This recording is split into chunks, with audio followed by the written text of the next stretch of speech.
Teacher! The water here is also contaminated! The contamination is only a symptom. To find the cause, we must look elsewhere.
其他赛区选手要来了，我们是不是应该尽一下地主之谊，欢迎一下他们呢？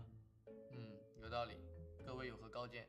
正所谓中华美食，世界闻名，我们是不是应该带他们体验一下舌尖上的中国呢？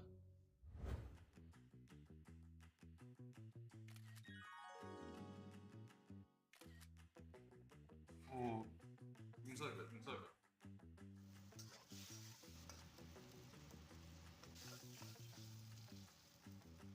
Good.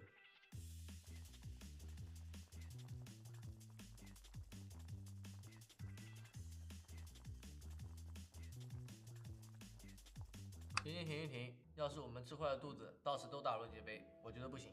我们应该直接带他们去体验中国的国粹。马西金牛。张晶。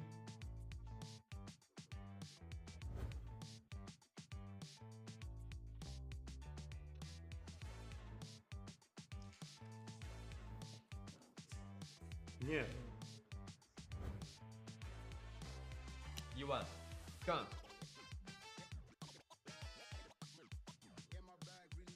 喝吧。哦，绿。别搞！依我看，我们就应该来硬的，直接给他们一个下马威。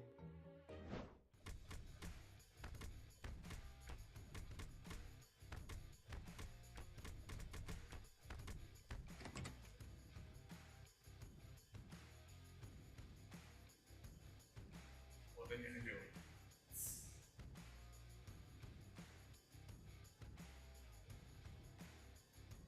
哎，停！我们都是文明人，怎么能够打打杀杀呢？我反对。训练赛都要开了，你们还在干嘛呢？赶紧走啊！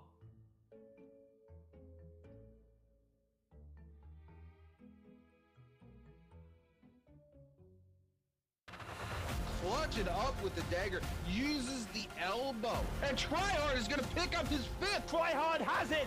Tryhard finds the win!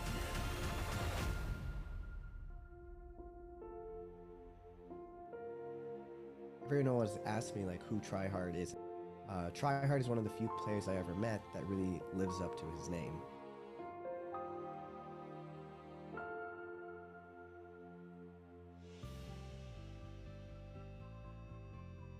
My name is Jared Martinez. I'm a student at Cornell University. I'm currently studying cognitive science.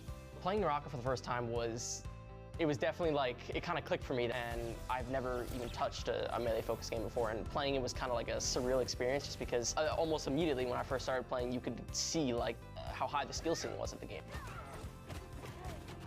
First thing is that he's really, really smart.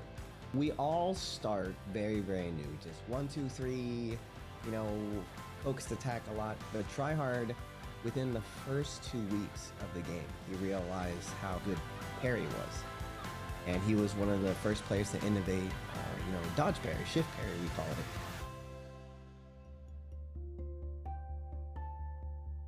it. It started around my sophomore year of high school.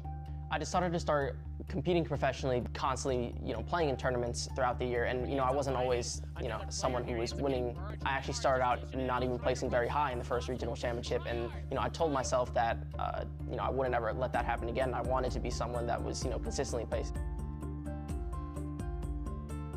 Tryhard is a very unique player that if he sees a video of you, he understands you. That's something that most players don't understand about Tryhard, is that he watches the game more than he plays the game, because that's what it takes to be the best player in the world.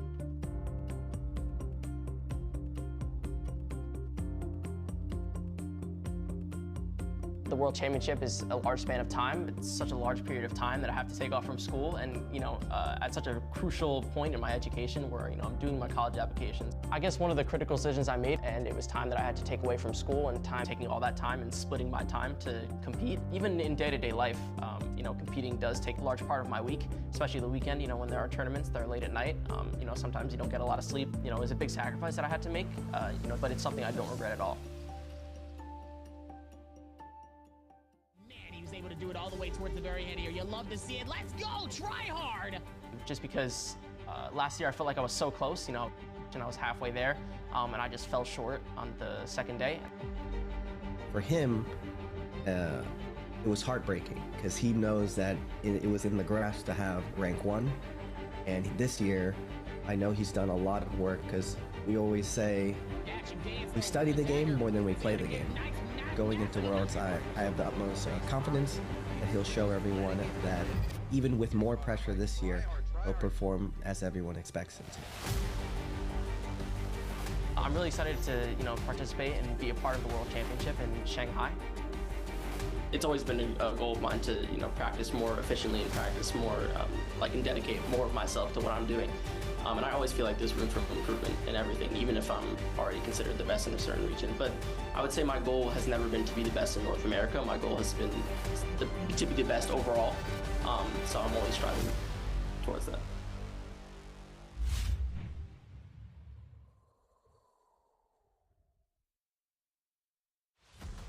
J-Cup is one of the biggest tournaments of the year, and it only makes sense that the best of the best come here and absolutely dish it out one by one.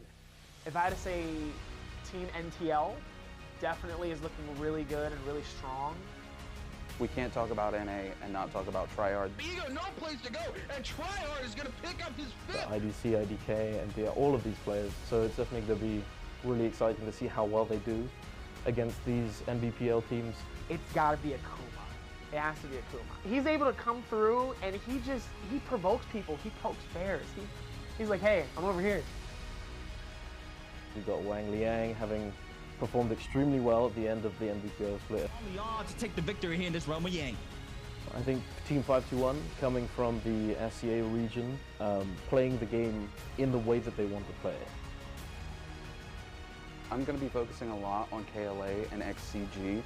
Those two teams in particular have been very, very consistent in their play styles. Is Spider gonna hold up to all of this hype that he's brought so far? Oh, he almost was able to, but Mike still maneuvers, and he parries him. Or is Mike going to continue his dynasty and win? Got him down, and then Jan is going to shut down Mike.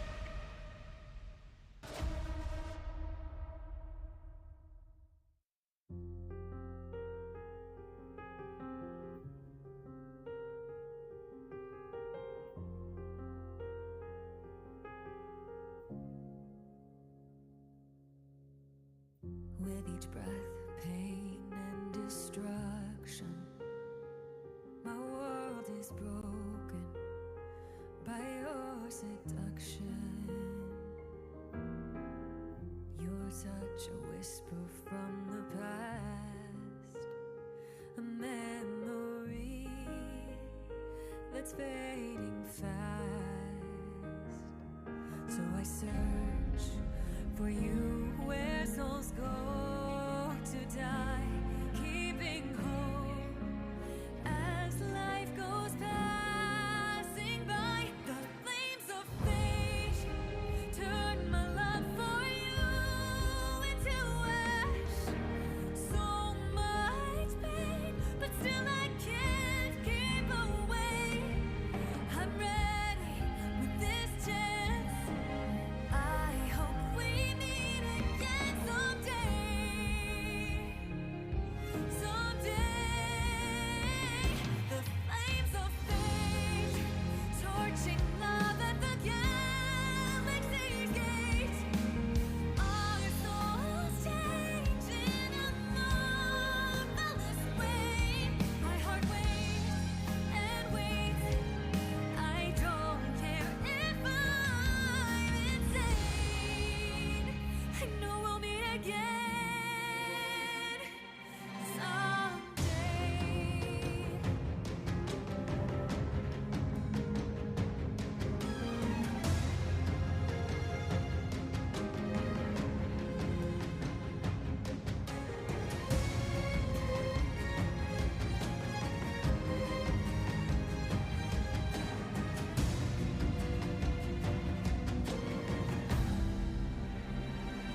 Teacher!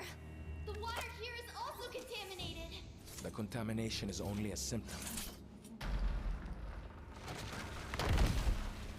To find the cause, we must look elsewhere.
其他赛区选手要来了，我们是不是应该尽一下地主之谊，欢迎一下他们呢？有道理。各位有何高见？正所谓中华美食，世界闻名，我们是不是应该带他们体验一下舌尖上的中国呢？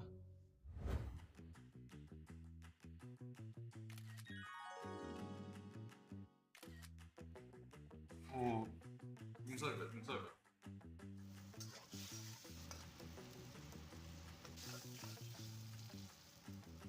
Good.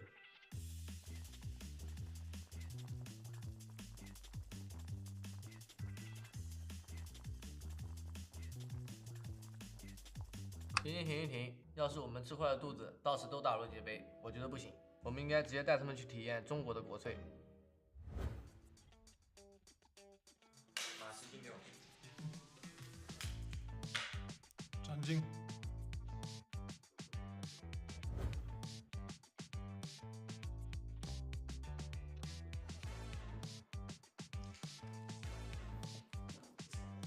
念。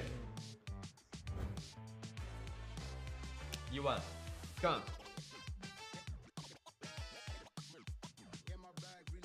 喝吧。哦，绿。别搞！依我看，我们就应该来硬的，直接给他们一个下马威。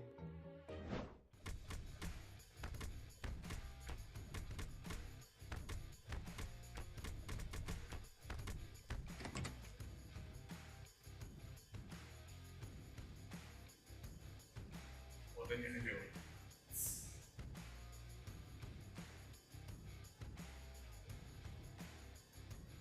停！我们都是文明人，怎么能够打打杀杀呢？我反对。现在赛道开了，你们还在干嘛呢？人走啊！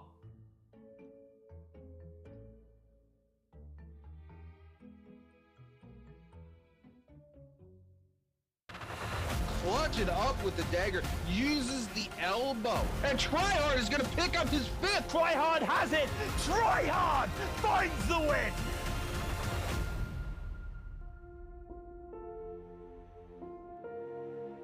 Everyone always asks me like who Tryhard is. Tryhard is one of the few players I ever met that really lives up to his name.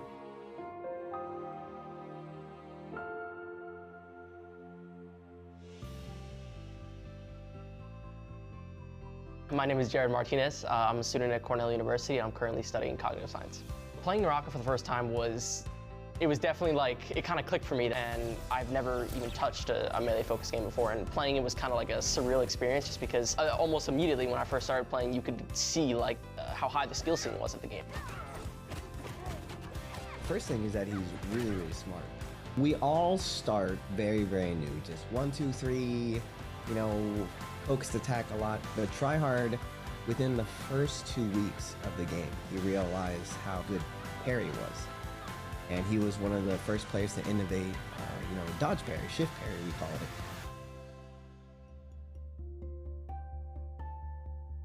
it. It started around my sophomore year of high school. I decided to start competing professionally, constantly, you know, playing in tournaments throughout the year. And, you know, I wasn't always, you know, someone who was winning. I actually started out not even placing very high in the first regional championship. And, you know, I told myself that, you know, I wouldn't ever let that happen again. I wanted to be someone that was, you know, consistently placed.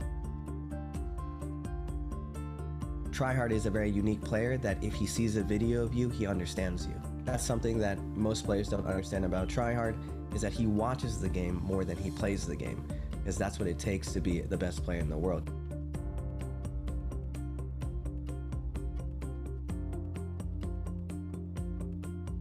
The World Championship is a large span of time. It's such a large period of time that I have to take off from school, and you know, at such a crucial point in my education where, you know, I'm doing my college applications. I guess one of the critical decisions I made, and it was time that I had to take away from school, and taking all that time and splitting my time to compete. Even in day-to-day life, you know, competing does take a large part of my week, especially the weekend, you know, when there are tournaments that are late at night. You know, sometimes you don't get a lot of sleep. You know, it was a big sacrifice that I had to make, you know, but it's something I don't regret at all. Able to do it all the way towards the very end here. You love to see it. Let's go, try hard. Just because last year I felt like I was so close, you know, and I was halfway there, and I just fell short on the second day. For him, it was heartbreaking because he knows that it was in the grasp to have rank 1, and this year I know he's done a lot of work because we always say we study the game more than we play the game. Going into Worlds, I have the utmost confidence that he'll show everyone that even with more pressure this year, he'll perform as everyone expects him to. I'm really excited to, you know, participate and be a part of the World Championship in Shanghai. It's always been a goal of mine to, you know, practice more efficiently and practice more, like, and dedicate more of myself to what I'm doing. And I always feel like there's room for improvement in everything, even if I'm already considered the best in a certain region. But I would say my goal has never been to be the best in North America. My goal has been to be the best overall. So I'm always striving towards that.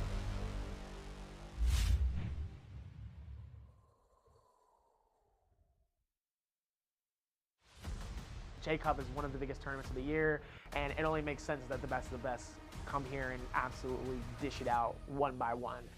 If I had to say Team NTL definitely is looking really good and really strong. We can't talk about NA and not talk about Tryhard. You got no place to go, and Tryhard is going to pick up his fifth. IDC, IDK, and all of these players. So it's definitely going to be really exciting to see how well they do against these NBPL teams. It's got to be a Kuma. It has to be a Kuma. He's able to come through, and he provokes people. He pokes bears. He's like, hey, I'm over here. We've got Wang Liang having performed extremely well at the end of the NBPL split. On the odds to take the victory here in this Roma Yang. I think Team 521 coming from the SCA region, playing the game in the way that they want to play it. I'm going to be focusing a lot on KLA and XCG. Those two teams in particular have been very, very consistent in their play styles. Is Spider gonna hold up to all of this hype that he's brought so far? Oh, he almost was able to, but Mike still maneuvers and he parries him. Or is Mike going to continue his dynasty and win? Got him down, and then Jan is gonna shut down Mike.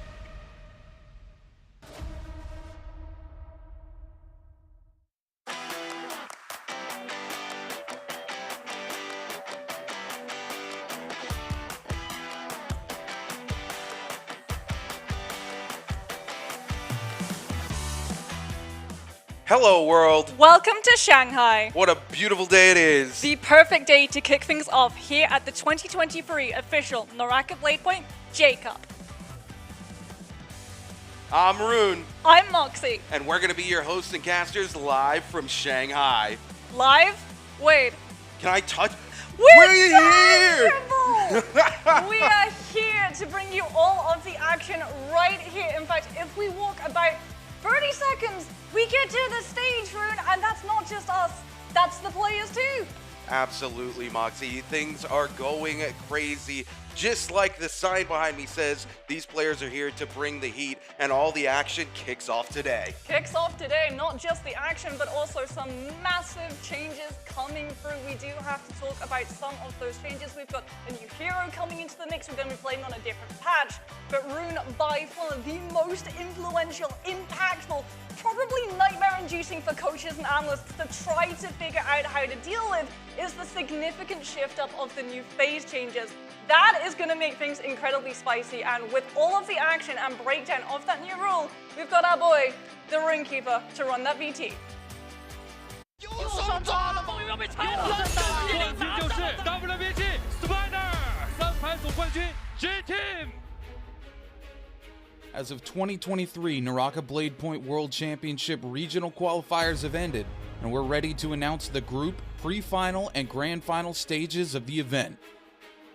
The NARAKA World Championship is an annual esports tournament officially held by NARAKA BLADEPOINT.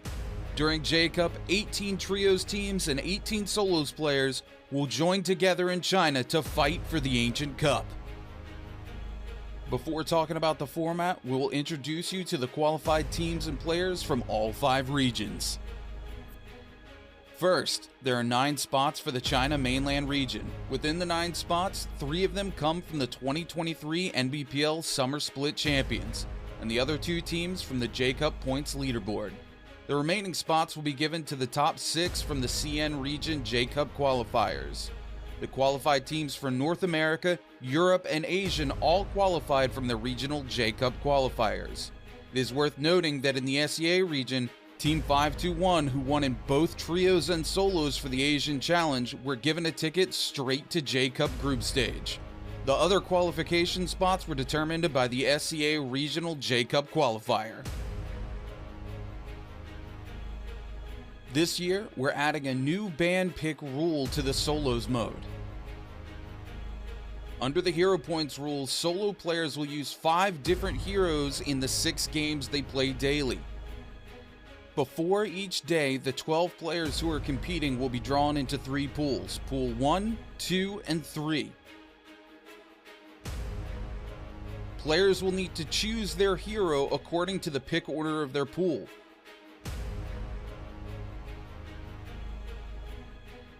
The maps and weather have already been determined for the 2023 J-Cup Group, Pre-Final, and Grand Final stages. Here are the details.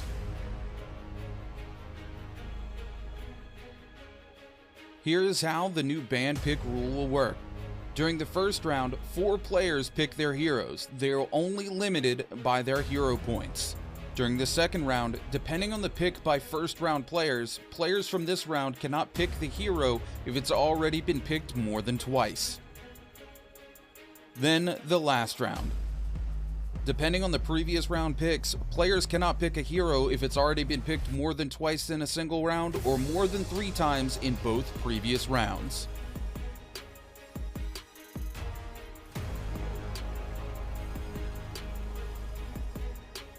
The 2023 J-Cup group stage is kicking off on November 28th for 6 days. The top 12 in solos and trios will qualify for the 2023 J-Cup pre-final and grand final stages. All points will be nullified for the qualified players going on to the pre-finals round, which they will play for 6 games, and 50% of their points will be carried on with them to the grand final stages.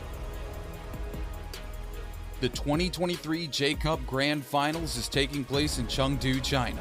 12 solo players and 12 trio teams will play 6 rounds in one day with their 50% points from the pre-final round to determine the 2023 J-Cup champion. For more information about the 2023 NARAKA BLADEPOINT World Championship, please visit our official NARAKA Esports website and follow our Twitter and TikTok at NARAKA Esports. Let's bring the heat.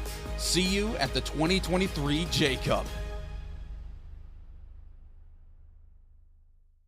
Let's bring the heat, you said. I mean, let's bring on the mind games. Oh my goodness, those hero pools. Because, Rune, you can play aggressive, right? You can try and make sure that you're set up for your best hero, or you can have a look at some of the players in the other pools and decide to play a little bit of devil's advocate and take their favorite, most comfort hero out of the way when we hit some of those Firefly maps. And that's going to be, well, the second half of the day. Holoroth doesn't have a single increased Firefly rate map. Look, this is absolutely the largest change of format we have seen since the inception of NARAKA. You know, we've had a lot of things come through, Realm of Yang, things like that, that have really changed up the way the meta is played, but this allows for teams to really come through and work on actually picking out who it is they want to target out of these lobbies based on some of these hero picks. It also throws a wrench into the situation for some of these players who are then going to have to turn around if you're in Group 3 and potentially take a hero that you're not so comfortable with going forward. So these teams really need to be locked in and understand where these phase shifts are going to happen, and that's going to come down to the coaches, Moxie. Yeah, it's really going to come down, like you said, some of those comfort picks coming in absolutely clutch, and one of those players who's definitely going to be the most comfortable on the stage, well, he's the current defending champion. Spider is going to be live in Shanghai. You don't have to go into Twitch chat and ask when's Spider going to play. He's going to be playing today. We're already going to be starting off with Spider walking out onto that stage, defending his title, because Rune, it's the only title he currently has to defend. I mean, absolutely. You know, we talk about WBG Spider coming in. This is a player who, when he made his debut, absolutely dominated the league. But there was a question constantly looming over his head, and that question was, does WBG Spider perform the same way with AOW's mic in the lobby? And of course, WBG Spider has time and time again proven that he's capable of taking Mike on in those 1v1s, and it's created such a healthy rivalry between these two players. One of the things I really love about these two guys in particular, especially Spider, is regardless of how deep the rivalry runs, whenever we see them together, they're laughing it up, they're having a good time. These guys really have a camaraderie that goes hand in hand with their rivalry, Moxie. Yeah, whenever we've seen them, whenever they've been scrimming, you know, on the stage, it's always been Spider on one side and Mike right next to him. They really are absolutely inseparable. But another play that is going to be absolutely inseparable from discussion of J-Cup has got to be Tryhard. So often it feels like the CN region are the ones, you know, leading the meta, everyone playing catch-up and reactive. Not this season, not this season at all, because, you know, word on the grapevine is that the CN region had actually discounted Hardy before we actually started scrims, and then scrims started, and Tryhard was one of those names that kept popping up behind one certain hero pick. And you know what? Apparently, he even got to sit down and teach Spider. That's absolutely insane, but it's no surprise to me. Tryhard is one of those people in the NA region that's constantly innovating. He's constantly putting time into the lab, trying to figure out what's going to work best for him, and people tend to shape the meta around him as a player because of how good he is. He really is able to come in and take heroes that a couple of other players might look at and go, yeah, they're not the best, and show the true potential of them. So for Tryhard, this is just another day of the week.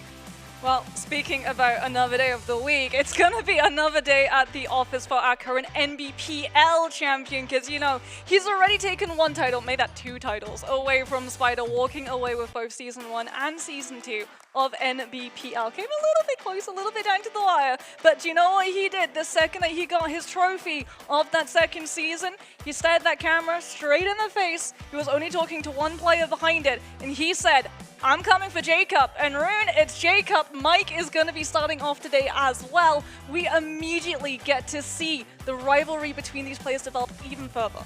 Yeah, and again, this rivalry is going to be a long-told story here for NARAKA BLADEPOINT. Long after these boys retire, we will all remember the time of WBG Spider and AOW's Mike. AOW's Mike, one of the best, most prolific players here. We've seen him time and time again show that he has got what it takes to walk away victorious, and we're going to continue to see him do exactly that, I would expect, as we go through this week, because he is here to take J-Cup, and he doesn't care who gets in his way. But you know what, Moxie?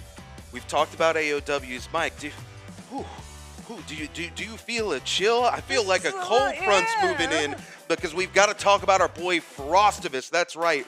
We're going to be talking about our back-to-back, the #1 player who comes in and has a championship in not just one region, but 2 regions. And it's to no one's surprise that he's going to be here competing on the world stage, because to be a multi-regional champion and never have been at J-Cup is an absolute prime, Moxie. I mean, it's insane though, the amount of experience he's going to have, because a lot of the time when we have J-Cup, it's sort of that melting pot of all of these regions and all of their different styles of play.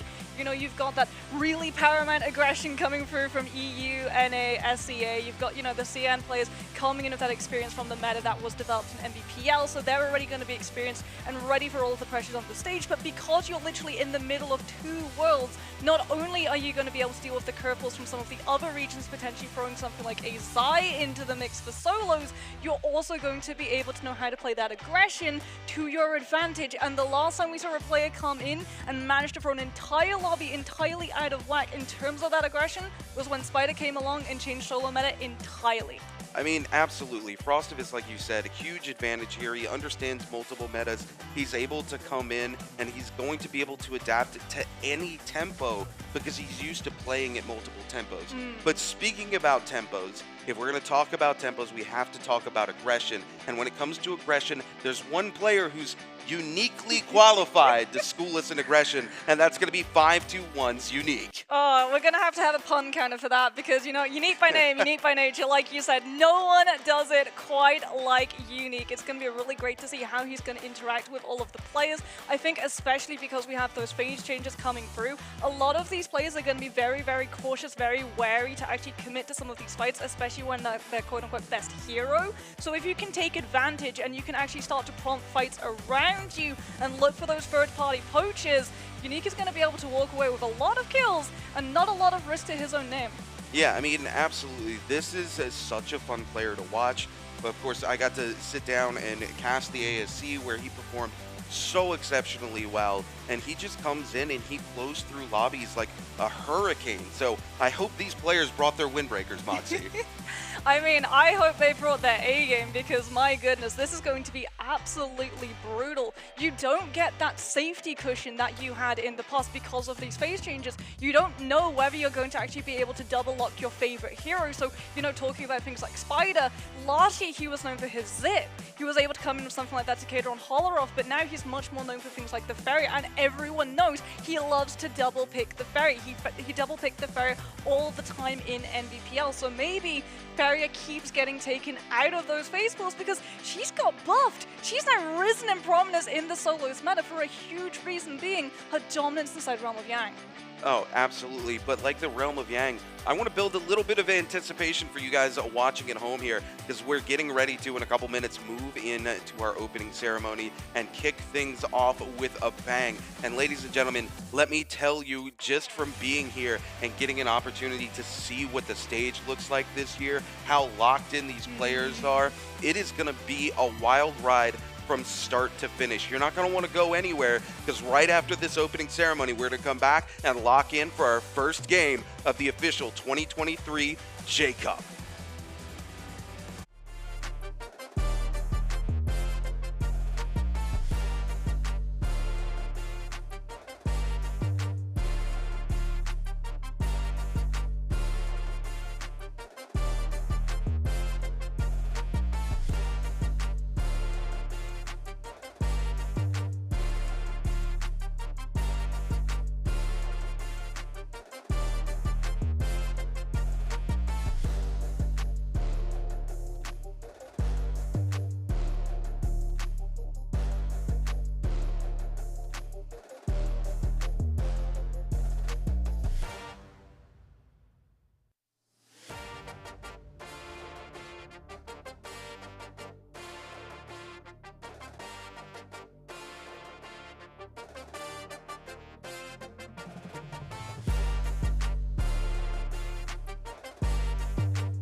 不知不觉，1年过去，节杯于寒风中来临。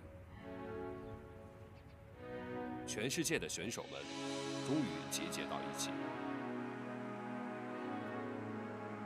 在这段未知的旅程中，是异军突起，还是双脚争锋？Let's go. We break all the rules with a defiance. We got it all from the small to the giant. Put on a show when it's electrifying. 节杯一直是我梦寐以求的舞台，现在机会就在眼前，我会让梦想成真。Last year at the J Cup, I bowed out with a regretful margin of just 1.6 points. This year, I won't let that happen again.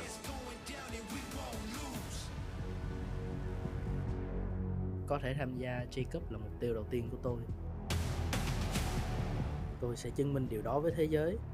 Việt Nam không thua kém bất kỳ khu vực nào khác. Lifting the J Cup trophy has always been my dream. Last year, I finished 4th, but it wasn't good enough for me. I'm ready to start the fight.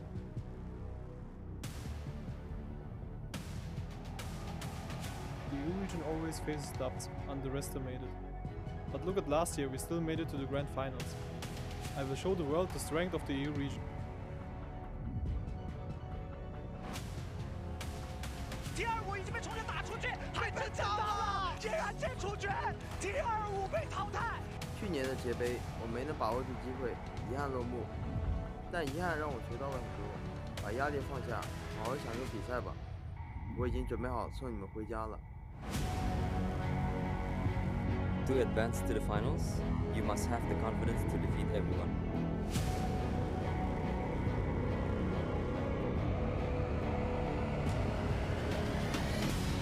And me, Frostiness, I've never doubted myself.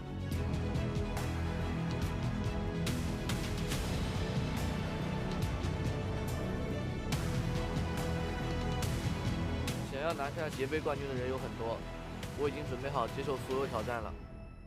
欢迎来到我的主场。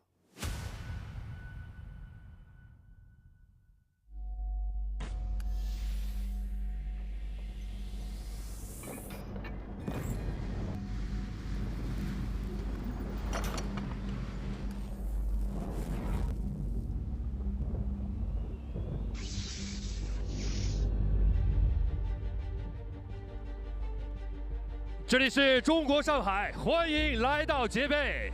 您现在正在收看的是2023永劫无间世界冠军赛 J Cup 的小组赛现场。大家好，我是任栋。经过了1年的历练，最终来自各大赛区的18位顶尖单排好手齐聚一堂。今年他们将向 J Cup 及冠军发起冲击。接下来，让我们欢迎选手登场。欢迎 OWN Zeodink 京东 Gaming 出征。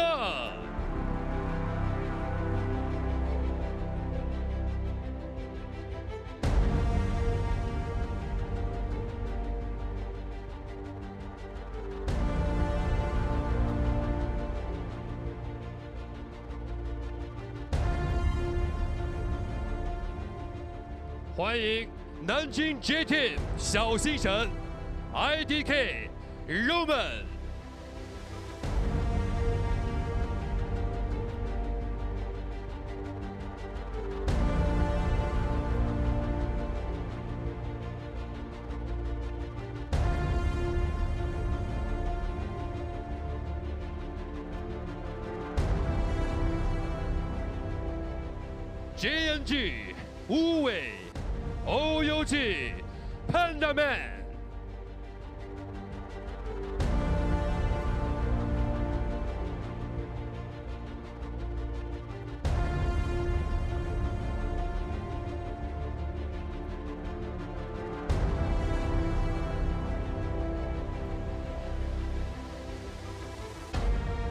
成都阶级杀521战队 Unique。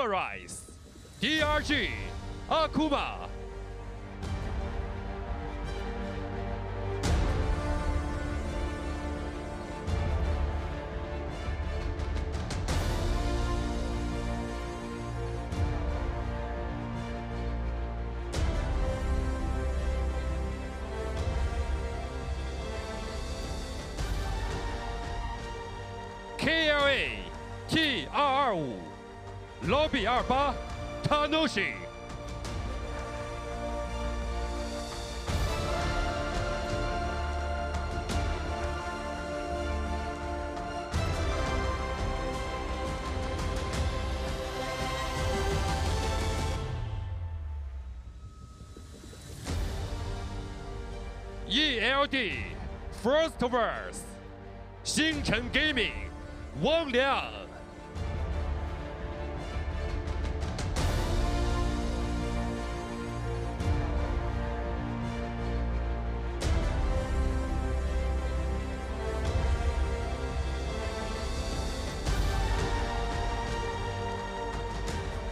微博 Gaming Spider LT 战队 Hyper Nova。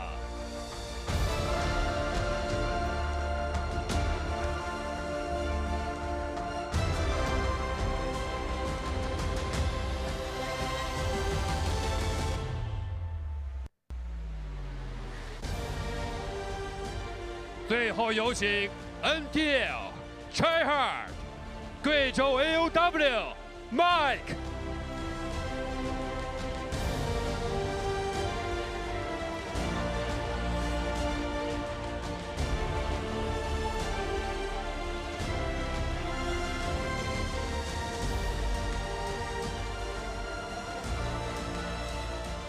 群雄汇聚，星辰闪耀。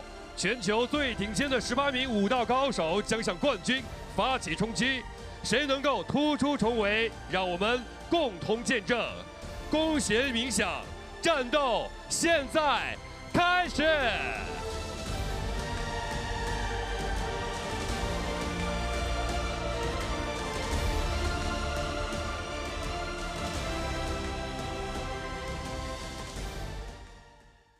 哎呦，今年这么多新面孔！别墨迹了，搞快点！其他赛区的选手都来了，我们作为东道主，是不是应该带他们体验一下场馆周边的吃喝玩乐，以及分享线下比赛经验？可是，一半的人都没进过节杯，还谈什么分享比赛经验？吃喝玩乐倒是在行。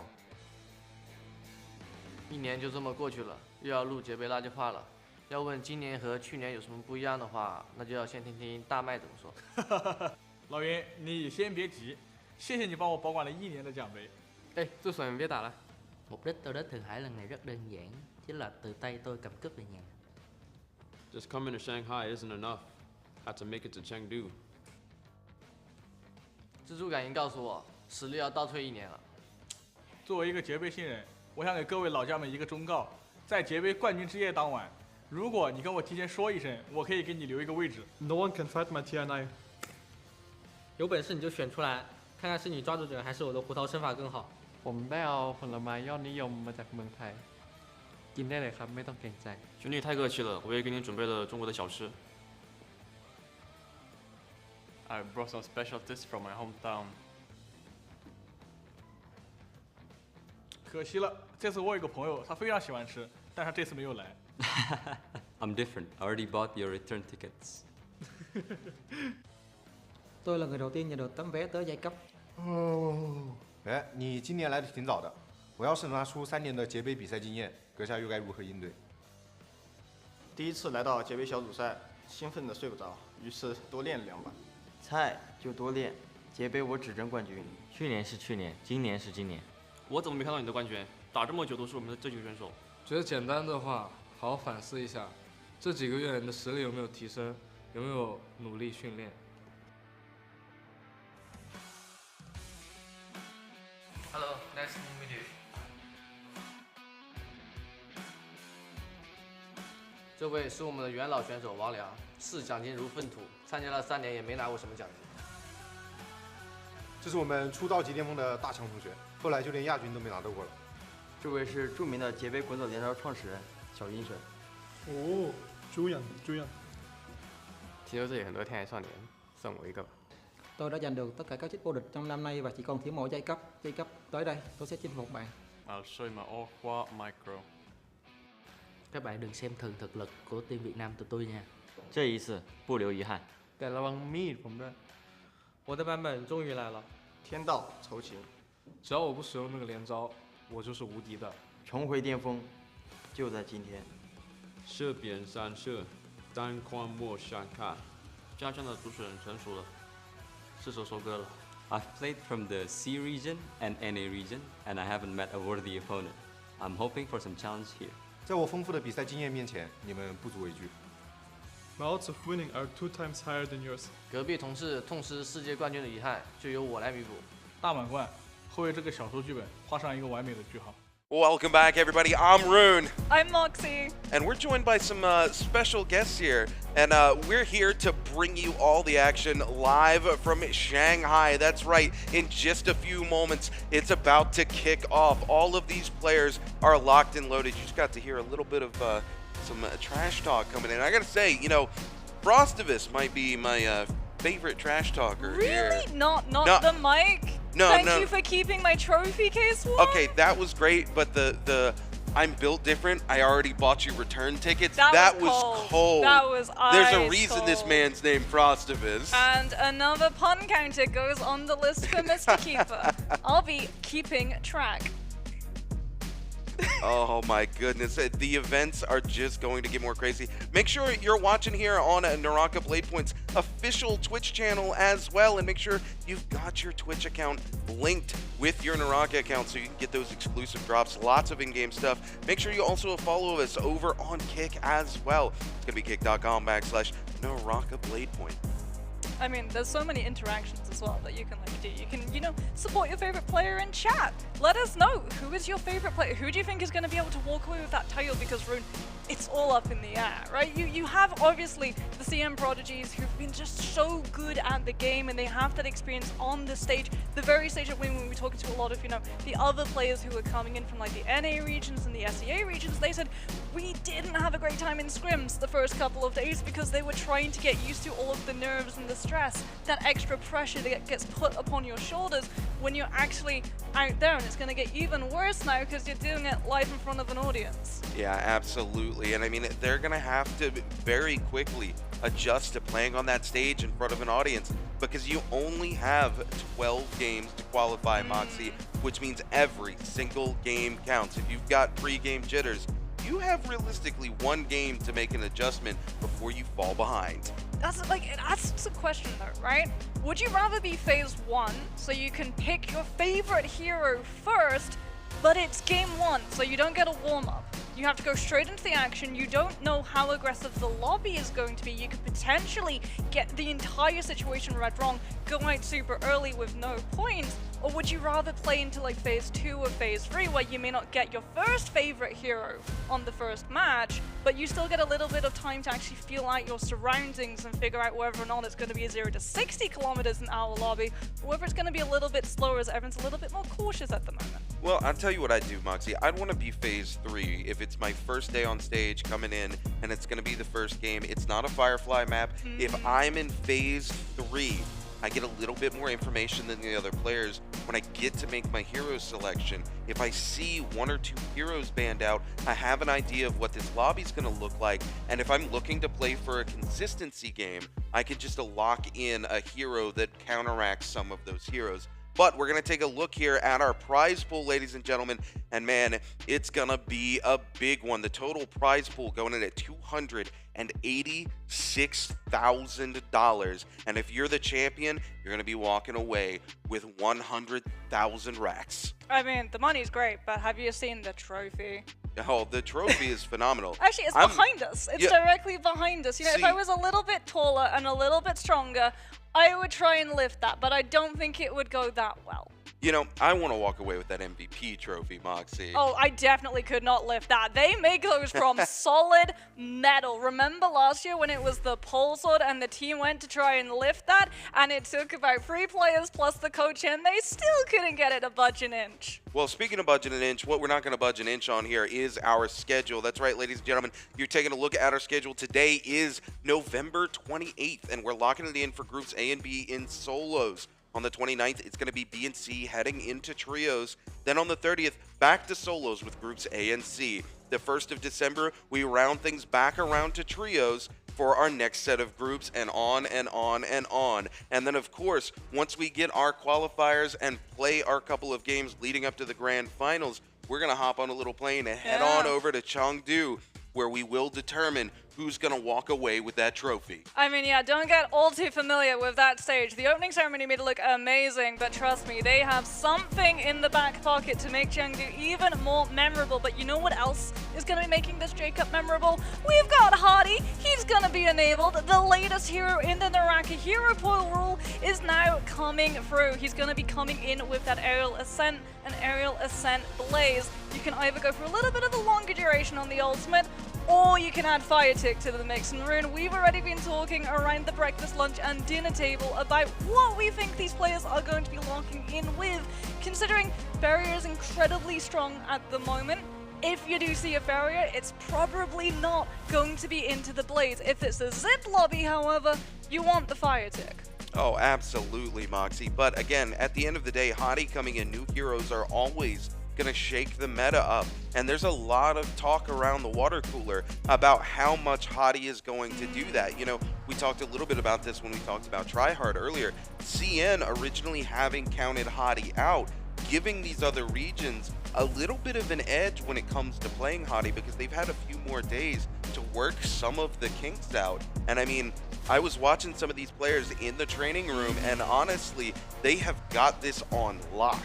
Not just that, they also got the opportunity to play it in a tournament environment. Remember, we got Tryhard in the Astral Cup running that Hardy, but we can have a look at the players that we're going to have running into these matches. And Rune, this first day, it's a big one. You don't get that comfort zone. You don't get to dip your feet into the water. It's straight into the deep end. We've got Mike in the lobby. We've got Spider. We've got Tryhard. We've got Frostivus. This is going to be absolutely insane because all of these players are known for being so strong and dominating whoever they run across sooner rather than later. Immovable object, unstoppable force, one of them's gonna have to budge.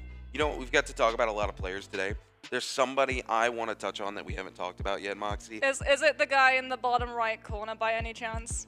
No, we're gonna come to that. I'm not emotionally ready for that yet, Moxie. No, I want to talk about DRG's Akuma, actually. This is a player, winning or losing, that is probably one of my favorite players to commentate always. True. The same with their trio teams as well. This team really puts on a show, and I've got to say, as a caster, I absolutely love that. But speaking of things I love, there's been a drastic change to our format in terms of maps. Me and Moxie are going to be here for your first 3 games. That means it's going to be Holoroth, Holoroth, Holoroth, baby. Yeah, but unfortunately, no Starry Night. Oh, I know. We do love some Starry Night. But speaking of which, we've got a quick question for you guys, and you want to make sure you head on over to your NARAKA clients and answer this in-game for a chance to win some great goodies. And the question is, which of the following 2 players will achieve the highest score in this match? Do you think it's going to be AOW's Mike or WBG Spider? Yeah, and there is a lot on the line, not just for these players, but for you at home too, because some of those prizes you can actually get your hands on if you answer it correctly. Word on the grapevine, it's the J-Cup exclusive cosmetic spear. You know, the one that everyone's incredibly jealous of, that was run exclusively, and I think only about 10 of them were given out last year. That is on the line for you. You are going to have the opportunity to answer a question before every single game. So today you have 6 chances to get that question right and get your hands on some lovely cosmetic goodies. Look, and I'm going to tell you as somebody who loves my spear banners, they are some of the best skins in game, and they are a way to really show where you come from in NARAKA BLADEPOINT. As we take a look here, we're just checking in on Tryhard as we get ready to kick things off. Ladies and gentlemen, we are moments away from heading into game number 1, and every single moment from now on will determine the fate of these players. See, it's really interesting actually that you said you were looking forward to seeing Akuma, because my mind instantly goes to that match that Akuma played on Holoroth, where Feria had just got a little bit of a buff, and he comes in on the Justina to be able to counter. And Justina, she didn't get a buff recently, but she's still running on the buff where she actually gets 3 seconds extra of a freeze onto those Transformer units. That's normally seen in trios when you're trying to counter something like the Transformer composition with the Tien High, but in solos, with Feria coming back into the mix, Justina's value has suddenly skyrocketed. Oh, absolutely. I mean, we talked about Hadi coming to the meta and how that's going to change things up, but the very recent patches have absolutely shaken the meta to its core.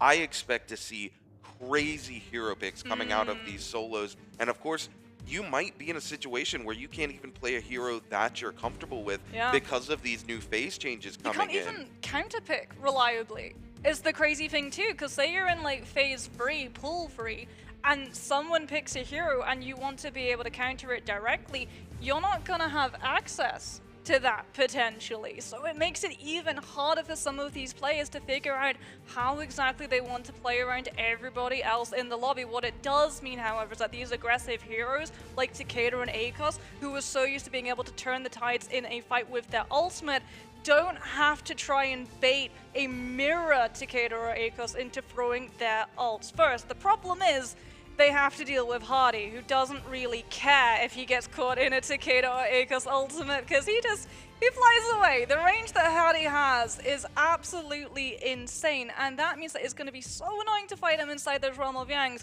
if you don't have something like a repeater crossbow equipped with the Venom tip that just melts him down as quickly as possible and puts him into that 3 seconds of denied flight.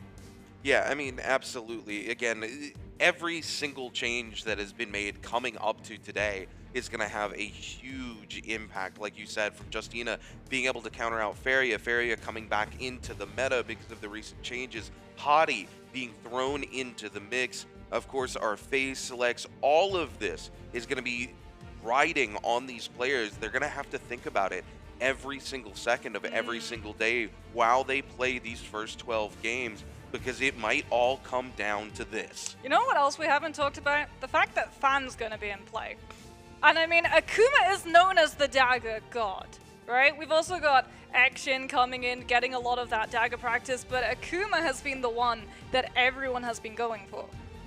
Yeah, absolutely. Akuma is going to be a player that these other players want to heavily chase down and go after, especially after the amount of BM we saw from him last season in the summer split. This is a man with a lot of confidence, and because of that, he's made a lot of enemies, Moxie. A lot of enemies. Like you said, he was incredibly far ahead. He knew that he was already going to have qualified in to that MBPL placement, and as a result, we got to see him come in with things like the Valda F2. He was running the Justina to, like we've already mentioned, really play havoc with those Justinas. But speaking about really playing havoc, here it is. It does look like we're gonna get ready to see what exactly game number 1 of the official NARAKA BLADEPOINT 2023 J-Cup is going to look like. Yeah, we're getting ready to lock in for those Phase 1 picks, and this is going to be interesting, just like you said, Moxie. I'm excited to see where it goes. In Phase 1, we've got DRG's Akuma, AOW's Mike, we have Lobby 28's Tenoshi, and IDK's Ryumin.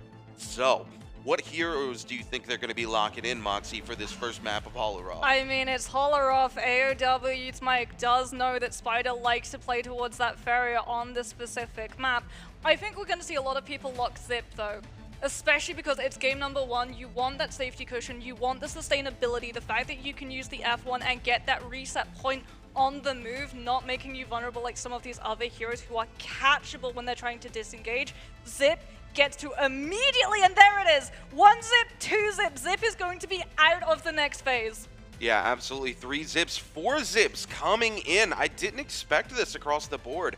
4 of the same hero picks being locked in is going to lock Zip completely out of this lobby. As we head to Phase 2, we're going to see a Takeda coming in from Tryhard. No surprise here, given that Zip is banned, and Takeda being one of those heroes utilized to deal with Zeeping, especially on Holoroth. Double Faria picks coming in as well means we're going to have a double ban. Triple Faria picks coming in means we have a double ban after our first 2 phases of picks. Heading in here now, we have phase 3, and they are going to have to decide how they want to deal with these Faria picks.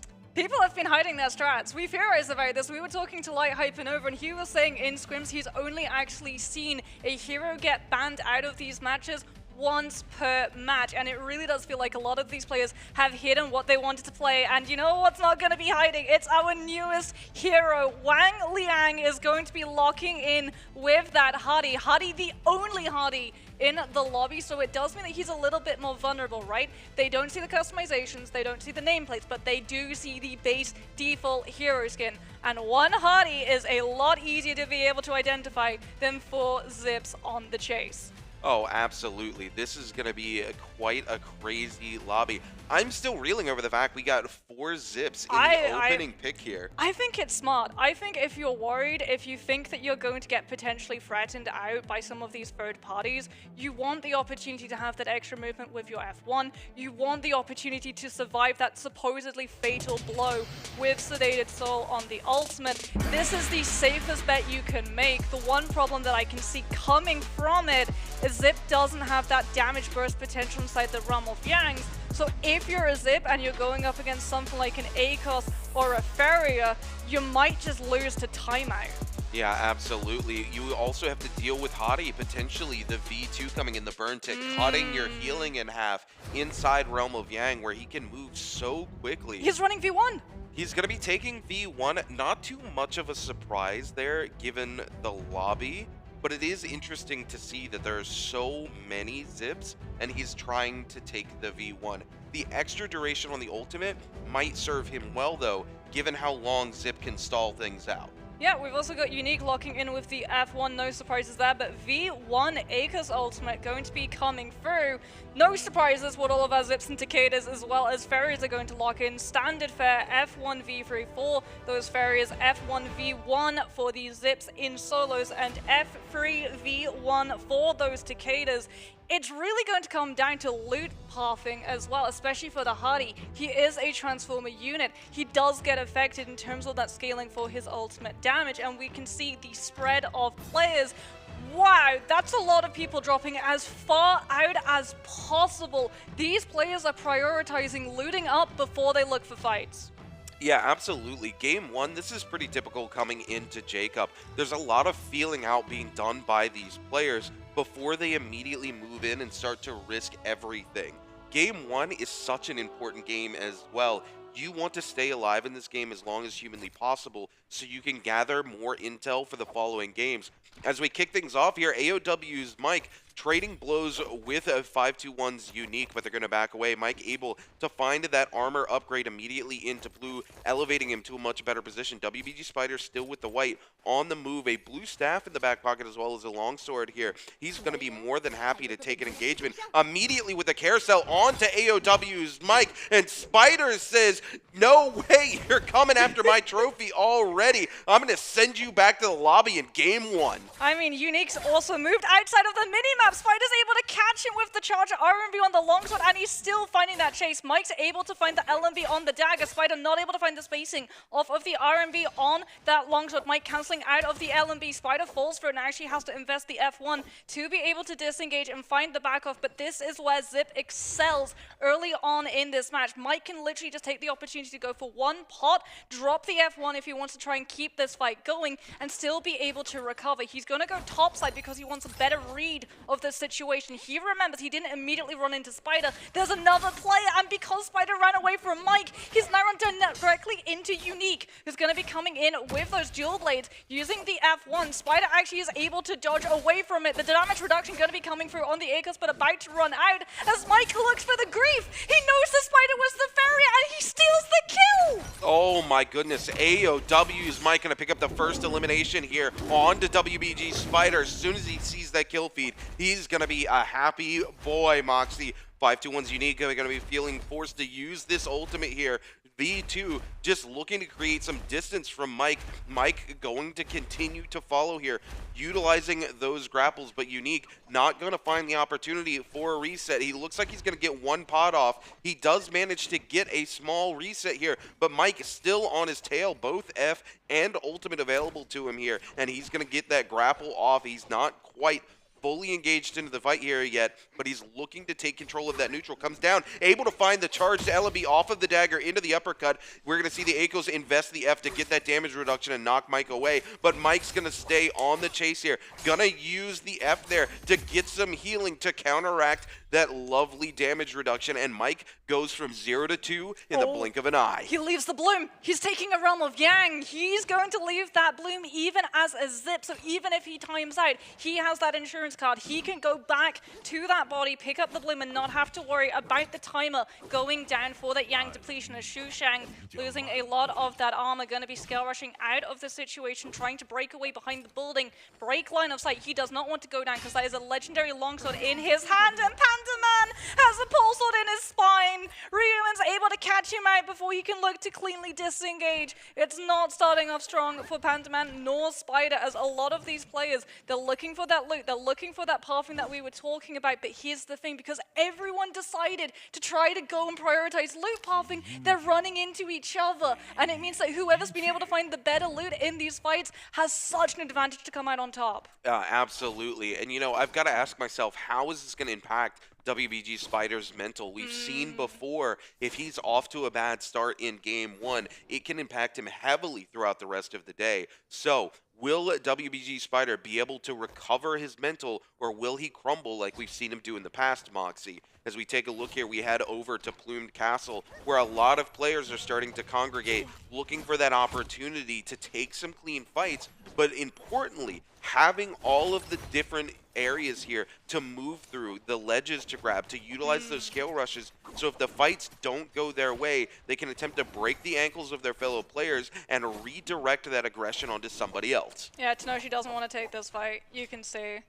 He's gonna, oh, he swapped to the pulse that he wanted to try and set up that scale rush to be able to do as much damage in as short a time as possible, and maybe for Xu Shang to back on off. He's not going to be able to find that connection, so back again he swaps to that fan to enable that scale rush tech that you were just discussing, and Xu Shang, he knows he's not going to chase it, he's not going to put the blinders on, he's not going to run into another player. He has to be careful, because like we said, this is a Farrier who early on has a legendary longsword. That damage is going to scale in terms of the realm of Yang and damage that you do inside that mech, and the changes that have occurred to that mech make it so much harder for these players to actually be able to head-on face the Farrier down. Yeah, absolutely. Tryhard here going to get grappled onto by DRG's Akuma. Akuma coming in here with the fan, and it looks like they're going to go fan for fan. Akuma investing the F here. Tryhard in a bad situation. He still has F and ultimate available here, but he's not going to use it. There we go. The ultimate is going to be popped here. Akuma trying to utilize that musket to get some of that damage onto Tryhard. That, you know, he can't use that Furin to block that musket shot, so he's got to be very careful about how he plays this fight out. Akuma not sticking around, does not want to overcommit. He got Tryhard's ultimate. He doesn't need to pressure for more. That's going to keep Tryhard from being able to take one of those first realms of Yang. Yeah, that's so unfortunate, because he wasn't able to cancel the ult early because he was just taking so much pressure. Speaking of pressure, Mike is taking so much pressure from Ryuman, who tries to swap towards the boat to be able to play off of the stagger that the Pulsar had set up. We're going to see the zip heal kick in to be able to keep Ryuman topped up as both of these players go back and forth between the range. Mike going for the F1, goes for the fan, throwing out the R&B before the Pulsar can connect, has the ultimate to be able to rely on, and Ryuman with that purple armor is going to lose a huge part of it, as Mike with the parry finds the follow-up damage, going for that dagger to be able to come in a little bit faster, gets caught however by the RMB on those dual blades, as Mike now continues to chase and apply that pressure, just throwing out the RMB on fan on repeat, and Ryuman does not know the timing of being able to parry it. We talked about the power of the fan, we didn't talk about why it's so powerful. That RMB on the fan gets thrown out so incredibly fast, and if you try and go for the the anticipation parry and you flash red too early, they just overhold cancel it and wham, you're right in the elbow. Yeah, absolutely. That R&B is so dangerous, especially if you've practiced the timing and you know how to throw out the .9. You can catch players so unaware. The hitbox on it as well, very weird, comes to the ground, comes up below you. But we're going to head into our first roam of Yang here, and it's going to be Frostavis versus Akuma here. Frostavis on the Takeda in a very interesting situation. He's got to time this where he can one-shot Akuma here. He's got to go ahead and get it, but unfortunately he's going to get massively parried out by Akuma, and now Frostavis is going to be forced to burn the ultimate early, and Akuma here has spent nothing, Moxie. Frostavis, there's no way out of this, my friend. He's trying to get the full commit here. He needs another Furin. No way! No, it's Akuma who comes out on top. He was so close, but all Akuma had to do was pop the F to shield through so he could land a single tick of damage, and Akuma comes out on top in your Realm of Yang. Well, at least it ain't a legendary fan that's in Akuma's hand. It was a legendary longsword that the Realm of Yang throws up. But for Akuma, the fact that you get that Vermilion Bird's Might now means that you get to play as aggressive as you want. If you go down, if you die, you don't get kicked out of the lobby unlike these other players. You get the opportunity to be able to revive as Spider is taking that pressure. There's the answer to your earlier question. When he went down to Mike early on, we didn't really see him being active in the kill feed, and it feels like he has once again retreated to that more cautious gameplay. He has to be careful now that he doesn't get caught in the crosshairs of a Z-Ping who is emboldened by this Vermilion Bird's Might. Akuma with that legendary longsword looking to do as much damage as possible. Pandaman also actually might have been able to win a Realm of Yang himself because he walks away with the exact same buff. Yeah, it's going to be very interesting to see how Pandaman utilizes that buff here to go out and play aggressively. That's something Pandaman does very, very well when he's able to come out of these Realms of Yang and start to track players down. He knows the routes. He knows how to capitalize on it, especially that bonus rage that you generate from having Vermilion Bird's Might. He's able to play around his ultimate a lot more than he usually is. You can pop it instantly at the start of the fight, and if the fight starts to turn sideways and take too long, the odds are that you're going to have that ultimate back up a second time are much higher when you've got Vermilion Bird's Might under your belt. I mean, it asks the question, though, because Mike purposely left a Soul Bloom. He was intending to take a Realm of Yang. He wasn't the one that went into the other one. It was Shot. When we shot over to his perspective, he was the one with their Yang depletion, and now he's the one who's having to go in towards the center of Plumed Castle to try and find these players as quickly as possible. Akuma getting caught out in the Takeda ultimate. That's how you play Takeda into the Z-Ping, but Akuma is more than happy to go down. He knew even if he went down here, he was still looking to put himself in the best possible position to steal away a kill and instigate fights between all of these other players, and that's exactly what he's done. Pandaman also losing a huge chunk of armor, having to actually hop onto one of those lower levels to be able to find the heal, as we can have a look at Mike, who is currently leading this lobby, 3 kills to his name and counting, and he's only got blue weapons. That's insane.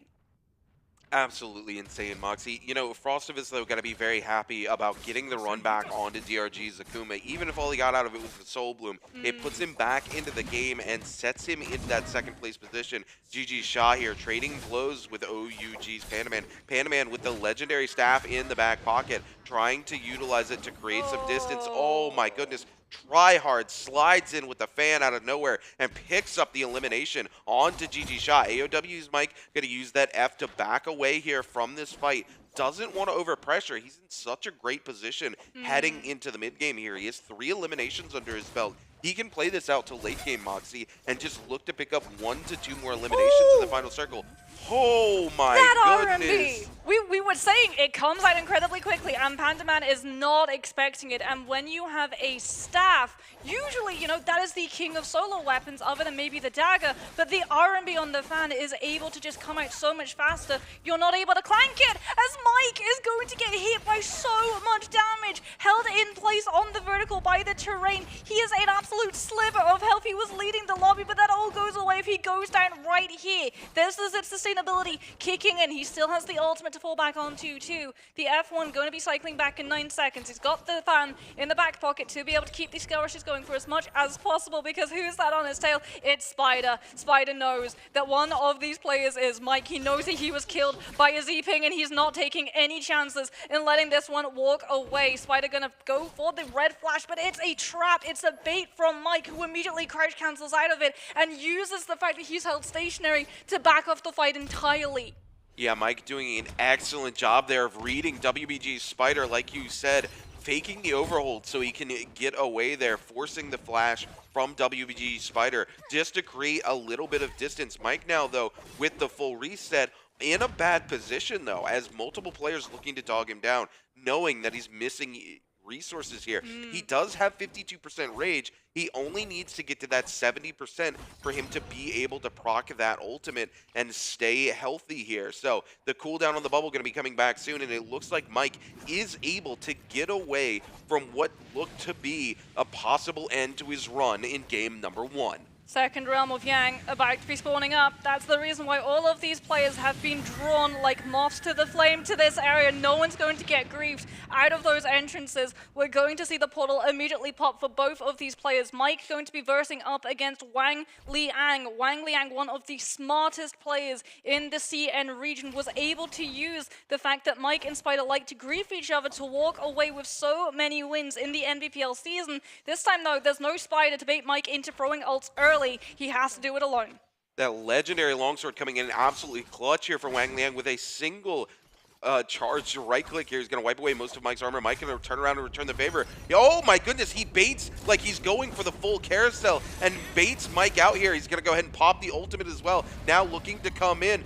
Oh my goodness, the BM coming in from Wang Liang here. He has to keep the pressure up though here onto Mike, because I do believe Mike still has that ultimate in the back pocket here, and we're going to see it coming in. There we go. So much health being charged back up here onto AOW's Mike, and Wang Liang does not have long left on this ultimate. He's trying to get as much damage out as he can, but he's got to win the neutral. He does. He's able to find the parry. He's able to get the purple fan away from AOW's Mike. Mike going to crouch under the the horizontal there. Absolutely huge for him. It buys him so much space. Wang Liang trying to come in with the scale rush, isn't quite able to find it. Now the staff conversion into the aerial. There's nothing he can do. AOW's Mike comes out on top. I thought it was going to be a timeout for a second, but no. The fact that he goes for the uppercut conversion, but the Hardy has the F2 and is able to use the combo breaker to get away, but sadly, the second time he gets punted up into the air by that staff conversion. He is not able to get away, and I tell you what, Rune,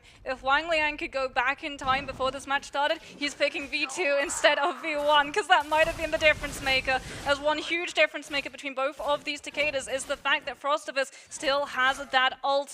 Tryhard also going to have his at the moment, does still have 2 of those shards, going to use that fan, trying again to threaten that space. There's a red flash coming through from Frostivus, but Tryhard's not able to actually find the punishment in time. Dual blades into fan, one shove coming through, ult's about to run out for Tryhard. He's going to use some of that fan spacing to try and bait a little bit of a grapple connection from Frostivus so he can cancel the blue and go in with the light attacks to chunk a lot of this down from the Takeda, but he gets caught in the back by the RMB on those dual blades, and both of these Takedas are now actually having to back on off, call a temporary truce, and look for a reset. They have to be careful though, because a player did just flash up on the horizon. We know there's someone in the area who can look for the third party, as Tryhard gets sent into the 1-2 uppercut to be able to come in with the cavalry bloom. That's your reset. Immediately reset back to where you started, and once again, cavalry bloom is gonna finish the job. Oh my god, this is going to feel so bad for Tryhard. He's a player who's known for having innovated that katana hot swap into the dual blades with the cavalry bloom,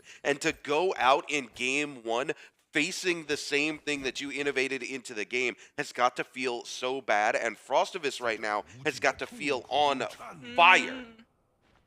You're taking a look here, OUG's Pandaman still with that legendary staff. 2 eliminations under his belt. Pandaman, again, this is a player that I picked this year for my most improved player throughout the NBPL season. He has drastically gotten better at his macro game, being able to come in. Ballista shot, speaking of things coming in, it's always good for one Moxie, as we see WBG Spider taking no names here just looking to throw some damage down. Pandaman very quickly able to reposition under the tower where Spider cannot find any value from that ballista. Yeah, I mean, they're both playing Farrier. The huge difference between the two is the loot discrepancy, right? Pandaman has a legendary staff because he walked away with a Realm of Yang win. Spider's still waltzing around with a blue, so no surprises. He sits on that ballista. He uses the threat of that to push Pandaman away from feeling confident enough to take that fight. But here's a player who is going to be feeling pretty confident to take the fights, Mike, as we're going to cut over and have a look at Unique and Akuma. Akuma looking for that shield reset. We'll be able to find it. The grapple cancel coming through with the horizontal follow-up, actually going to force the Icarus into using that F ability to look for the disengage, as the movement tech from the dual blades is going to carry him a little bit out of reach, but Akuma's able to track him down. And now we go into the light clang, and Akuma with that fan is always going to be able to throw those blues out a lot faster, and you can see that Unique does not want any of it. Akuma with the double jump to avoid in case Unique does actually go to commit onto that blue. Not going to be able to use it to translate into a jump parry, however, as both of these players still looking for that kite. Unique, unfortunately, though, is going to go down either to Akuma or the zone tick that's about to come through. Moves into the building to be able to scale rush and block the door, so the F1 pushes Akuma back even further, who sees another player show up, drops the F1 so he can continue to harass and apply this pressure without having to worry to back off on the third party. Yeah, Unique finally able to find an armor swap into that white armor. Going to be stripped away immediately by a bow shot from Akuma. Still in a terrible position as Pandaman comes in from behind. A single shot's all he needs. Pandaman is able to snake the elimination away from DRG's Akuma, and that's going to move him into second place, tying it up with Frostivus right now. 3 eliminations to 3 eliminations. Man, Pandaman is looking so clean today, Moxie. We're talking about a player who never would have come in for a third party looking to snake a kill away before in his first and second season of the NBPL. Now, when he sees opportunity, he strikes while the iron is hot. Pandaman bringing the heat. Well, he'll be bringing the target too. The phases is honestly going to benefit him the most because no one's going to be able to lock that target and take it away from him early because it's his only comfort pick. Not a lot of other people like to lock the target, as Wang Liang has been able to lock himself up. That Morris Blessing walks away with the legendary armor. Oh, this Hardy is going to be so hard to pin down now, especially since he's making sure that no one is able to approach the box and take anything else outside from it. Happy with all of that loot. Look at him! He's got 2 legendary weapons that he's denying to the fairies, and that's huge because Hardy is a transformer, but Fairy is a transformer too, so they don't get the legendary armor when they go into that cannon. You know, I think it's hilarious. Most players don't even want to risk it going in for the box once. He goes in, gets the legendary armor, there's still players sitting on it, and he decides, you know what, I don't want anybody to have that legendary staff. I'm going to go for seconds. He and slides in, he gets his cake and eats it too. Yes! I absolutely love the confidence coming in from him here. Well, it's the fact that, you know, you're running that Hardy. If you get badgered by some of these players, you use the F2, you can get that combo break, and immediately you're gone. And if anyone tries to chase after you, they put themselves into the middle position because you've already disengaged, and everyone else in the area chases them, not you. Yeah, absolutely. Speaking of which here, he's going to be taking some range shots here from AOW's Mike, looking to put that repeating crossbow into work. This is something we theorized with Hadi's release, right? One of the only weapons you're going to be able to track Hadi down with and consistently do damage is going to be that repeating crossbow. And just like with Tian Hai in trios, if you're able to lock down a Venom tip for that repeating crossbow, you can counteract Hadi's ability to just escape damage. Yeah. It grounds him. If he takes too much damage in that ultimate, he does get grounded before he's able to hit F and use that ability after 3 seconds. So honestly, Venom Tip has now risen back into prominence, and I'm so happy because when Hadi came out, I said, I don't think we're going to see a specific hero counter him, except maybe Justina. It's going to be the Soul Jade setup. So again, that does explain why these players prioritized loot pathing, so they had the Soul Jade setup, because Venom Tip isn't a legendary Soul Jade rune, so it's a lot easier to get a hold of early in the game. Yeah, DRG Akuma here actually going to pick up the Valiant Challenge. Says, I don't care if you know where I am. This late into the game, though, heading into Zone 5, everybody kind of knows where everybody is. So if he is able to outlast this and get that extra money and find a shop, it's going to be very crucial. We talk about it all the time, how important it is heading into late game to be stacked with the necessary resources to survive. So he's thinking about a what-if scenario and making sure he is covered one way or the other. I mean, everyone's thinking about all of the what-ifs, especially all of these heroes who are playing into minorities, right? If you're the only Takeda in the field and you still have a couple of Zips running around, they may not make an actual truce, but they're going to acknowledge the fact that they need to remove that Takeda before the zone closes in, and they get denied that reset opportunity with the Fury and Shoves coming in and pushing them into the corruption tick damage. It's the same thing for the Farrier. Farrier scales in value the longer these games go. Yes, she excels at Realm of Yang, but another part that she excels in is as the zone collapses, because you can use the cannon and the stagger to knock the players outside of the safety. So for Pantaman, it is paramount that he survives this engagement coming on through. He does have the F1. He's sitting on the V3 as well to be able to drop the pillar if he really does feel pressured. With that legendary fan though, the scale rush movement is going to be so good. There's the V3 pillar. He's not going to be able to hop into it. He's using it purely to turn the pressure onto the Takeda, and job done. Frostivus is now under fire from Akuma, and Pandaman gets the full reset and can now look for the third-party punish.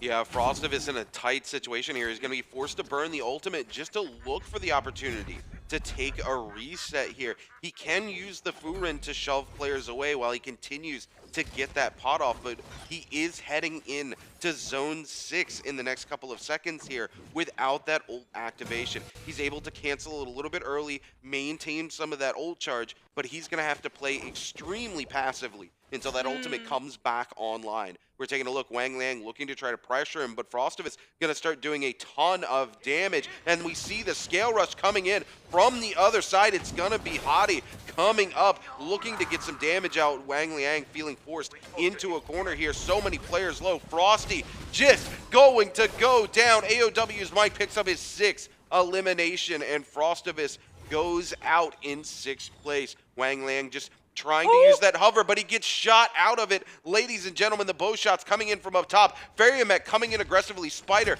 looking for that opportunity to get an elimination on the board. He's going to feel pressured, though, from the range shots coming in to just go ahead and end that ultimate. Wang Liang, no place to go, trying to use that legendary Soul Jade just to protect him from these range shots coming in. WBG Spider hungry. He doesn't have a single elimination. He wants to find it here. Spider finally on the board. Spider knew that he needed to apply the extra pressure onto the other Farrier to try and force them into using that V3. Spider able to find the parry onto Pantaman, able to find the kill from 1 to 2, but now he's going to be up against Mike, and he has to be careful because he doesn't have the ult drop to save him from this. Akuma tosses him up in the air like a salad, and Spider falls to the ground, and now it's a 1 versus 1. Akuma with the ultimate going to be able to go for that heal, try to keep himself safe, but Mike with that staff has so much range, so much reach. He pushes him outside of the zone corruption tick, and he just doesn't have the sustain to stay standing.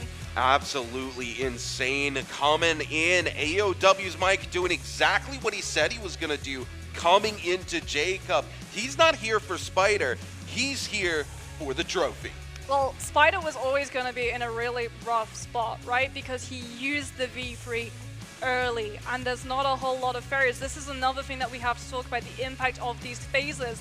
You're not going to be able to simply slip away unnoticed amongst the other heroes. If you use that V3, if you use your F1 too early, players are going to be able to keep a track of who exactly just used that ult, who exactly is going to be behind in terms of those resources. It's why we saw Frostivus continue to take that additional pressure. It's why Wang Liang took that additional pressure. And we did say repeating crossbow would be a huge counter, but I don't think it's actually the repeating crossbow that grinds him. It's a bow shot from another player in the vicinity, because they see that Hardy, they know that he used a huge chunk of his ultimate trying to dog that Takeda down and steal the kill away, and that means he's not going to have it to be able to reposition. They know they need to hit the Hattie while he's still vulnerable, so everyone makes sure that the Hattie is going to be continued to pressure, and from then it's a domino effect. Whoever uses their ultimate first is then the player that everyone else turns on to, and since you don't have those abilities, you don't have any way of turning the pressure onto someone else. You know, you never want to be the odd man out in those ending circles, and that's exactly what we see happen there. Very unfortunate for WBG Spider as well. He had a tough game trying to scale back into that game. He was constantly forced around Realm of Yangs to burn his ultimate, meaning he couldn't use those Realms of Yang as a way to pressure potential eliminations with a fallback plan. So going into late game, he had to play aggressively to put points on the board, because that multiplier doesn't mean anything unless you picked up eliminations. He slides in and I think he finds two eliminations, but then Akuma has got him in such a bad position on the backside of the zone. He knows how to just shove him out and hold him there. He doesn't even really have to play the neutral game. He just has to play footsies and keep the zone tick burning onto WBG Spider. That's what he's able to do. He cleans up the elimination, and then Mike, who has just absolutely been dominating the lobby, slides right back in and says, hey Akuma, thanks for taking care of the competition. I'm gonna send you back now. Yeah, like you said, Spider gets caught by the dual halberd and he gets pancaked. It's like he's in, you know, you're cooking at home and you've got your frying pan and you're just like up and you flip it. Sometimes it gets stuck on the roof. Sometimes you get stuck in zone corruption tick damage. And that is one thing that these zips really can't handle. So yes, Akuma is doing so much damage to Spider off of just the weapon, but also the corruption tick damage at the same time. But he's also damaging himself. So the fact is that Mike's able to come along, apply that pressure, pop a lot of those abilities, a lot of those resources super early on, and then Akuma suddenly doesn't have things like the F1 to be able to use to get that extra movement to try and outspace what Mike is doing in the fair 1v1. And it's really smart play coming through from him because he understands, I'm a zip. I can let everybody else fight around me. If that pressure gets turned on to me, I'm gonna drop my F1, I can hold on to my ultimate, I can bounce, I can reset, and no one's going to commit to the chase because then they're the vulnerable ones, and I'm okay. Would you say that they're gonna zip away, Moxie? You know, just for that one, I'm a zip over this side. Jeez. Oh my goodness, what a dominating game number one, Moxie. You know, I expected to come in today and see that rivalry between WBG's Spider and AOW's Mike, but this game is going to play heavily onto WBG's Spider's mental. We know, again, we talked about it during the game, right? When he has a bad opening game, he tends to crumble just a little bit. It's harder for him when he backs off and starts to play this passive play style. On top of that, to know that he goes down and loses so drastically to AOW's Mike in the first game. Mike, I believe, walked away with 7 eliminations and a first place finish. Absolutely huge scoreline, considering that the average number of eliminations in solos for a victory is 5. 2 above average. You throw the multiplier on it, it's a huge lead for him to immediately come out of the gate with. You know, I did theorize, like, when we saw the Zips come in, the Zip players would be playing at the most comfortable. They would be the ones excelling in the 1v1s because they know if pressure gets thrown on them, if things go wrong in that fight, they're going to be able to back one off cleanly, and they're not the ones who are going to get chased. Everyone else is going to turn on things like the Fairy or the Hattie, who use those abilities super early on because they have to, but then don't have that natural reset point and instead remain vulnerable. And again, we saw it. And like you said, like you correctly called, it's going to be Mike walking away, not just with the first place, but crucially 7 kills in the back pocket as well. There's a reason why we saw Spider get so aggressive towards the late, and he knows, like you said, even if he walks away with a top 5 finish, if he doesn't have any kills, that kill multiplier is still going to mean that his score at the end of that match is 0. And sadly, he has a fan. That means he has to close up the distance, get super towards all of the rest of the players, and he's on the Farrier, he's not the Zip, so he doesn't have the F1 to be able to slip silently away into the night. He uses the F1, and it is a flare up into the sky, and a little somersault too, to show his location, and you know that he's behind in terms of those abilities. I hate to cut you off there, Moxie, but, you know, we have to talk about that scoreboard that just showed 12.8 points for game 1 for AOW's Mike. And here we go, we're going to take a look at some of these highlights as well. GG Shaw and Akuma going head to head. We're going to see Ryomen here with a massive parry onto Pandaman early, and you know what? Pandaman, despite going out early, recovers so cleanly from the class. It's really impressive too, because in the past, Pandaman has been, like you said, one of those more passive players. He likes to play for late game, he likes to try and jump on top of the Morris Blessing, and that made him a little bit more predictable. People would wait for him to make the first move and then punish, but this time he's the one actually reacting to his surroundings and looking for those third-party punishes. As we can have a look, yeah, Tryhard is not going to be happy about this one. He got done so dirty by that Cavalry Bloom. It's so unfortunate too, because Cavalry Bloom, it was the soldier Frostfist kept in the back pocket, so Tryhard did not expect and anticipate having to parry up. Yeah, absolutely. Frostov is really coming in, doing a good job there. And then we're going to see here the parry from WBG's Spider coming in, able to pick up the elimination on the Pandaman. But then Mike coming in here on Akuma, and there's just no place for Akuma to go realistically here. He's going to burn the ultimate, but Mike just has him locked to the edge of the zone. Akuma tries to get away here, but Mike knows the chase away, knows he's got him in the zone. It's just an easy cleanup for him, and no surprises to see that zip popping up here as we go to take a look at the MVP stats here for AOW's Mike. 21,000 damage, 7 eliminations, and 17,000, almost 18,000 of that damage coming in from the melee weapons. Venom Tip and Barbed Bolts as well, that we saw on the repeating crossbow, and I guarantee you that is solely to counter the Hardy and the Farrier. This is a soldier that is prominent and dominating in trios, but now with Hardy and Farrier both being buffed and Hardy being released, that soldier is going to start to pop up more and more and more, because like you said, Cannon just cannot accurately pin down the Hardy. You want something like the repeating crossbow to be able to melt through as many of those projectiles as possible. If you're confident with your aim, by all means, pick up a musket, but the repeating crossbow is definitely going to be the most reliable and consistent and importantly fast source of damage to grind him as quickly as possible. Yeah, absolutely. And I mean, even if you're good with the bow as well, we saw a huge bow shot land the Hottie this time around in the lobby and change everything. But we've got a quick question for our viewers there in Twitch chat. You need to answer this for us. What's the player's highest skill in this match? Is it A, 0 to 5, B, 6, C, 7, or D, 8+? Make sure you're locking your answers in there in Twitch chat for a chance to walk away with one of those lucky boxes. We're being so generous, you know, with all of the questions that these players and viewers get to actually answer. We've got questions before matches, we've got questions after matches, and we've got absolutely amazing NARAKA for everyone to be able to tune into, because when a new hero is released, everyone sort of waits to see what the pros do with it, right? Before they decide where exactly they're gonna fall in terms of meta. So this is gonna be influencing not just J-Cup, but the rest of Naraki esports heading into next year as well. Yeah, absolutely. And again, like you said, so many goodies to give away here. Make sure you guys are, of course, following us here on Twitch. Make sure you're answering your questions over in the lovely game as well. Make sure you're supporting all your players, and a huge shout out to Twitch chat, because we wouldn't be here without you. We do love Twitch chat. And hopefully Twitch chat love us too. Yeah, absolutely.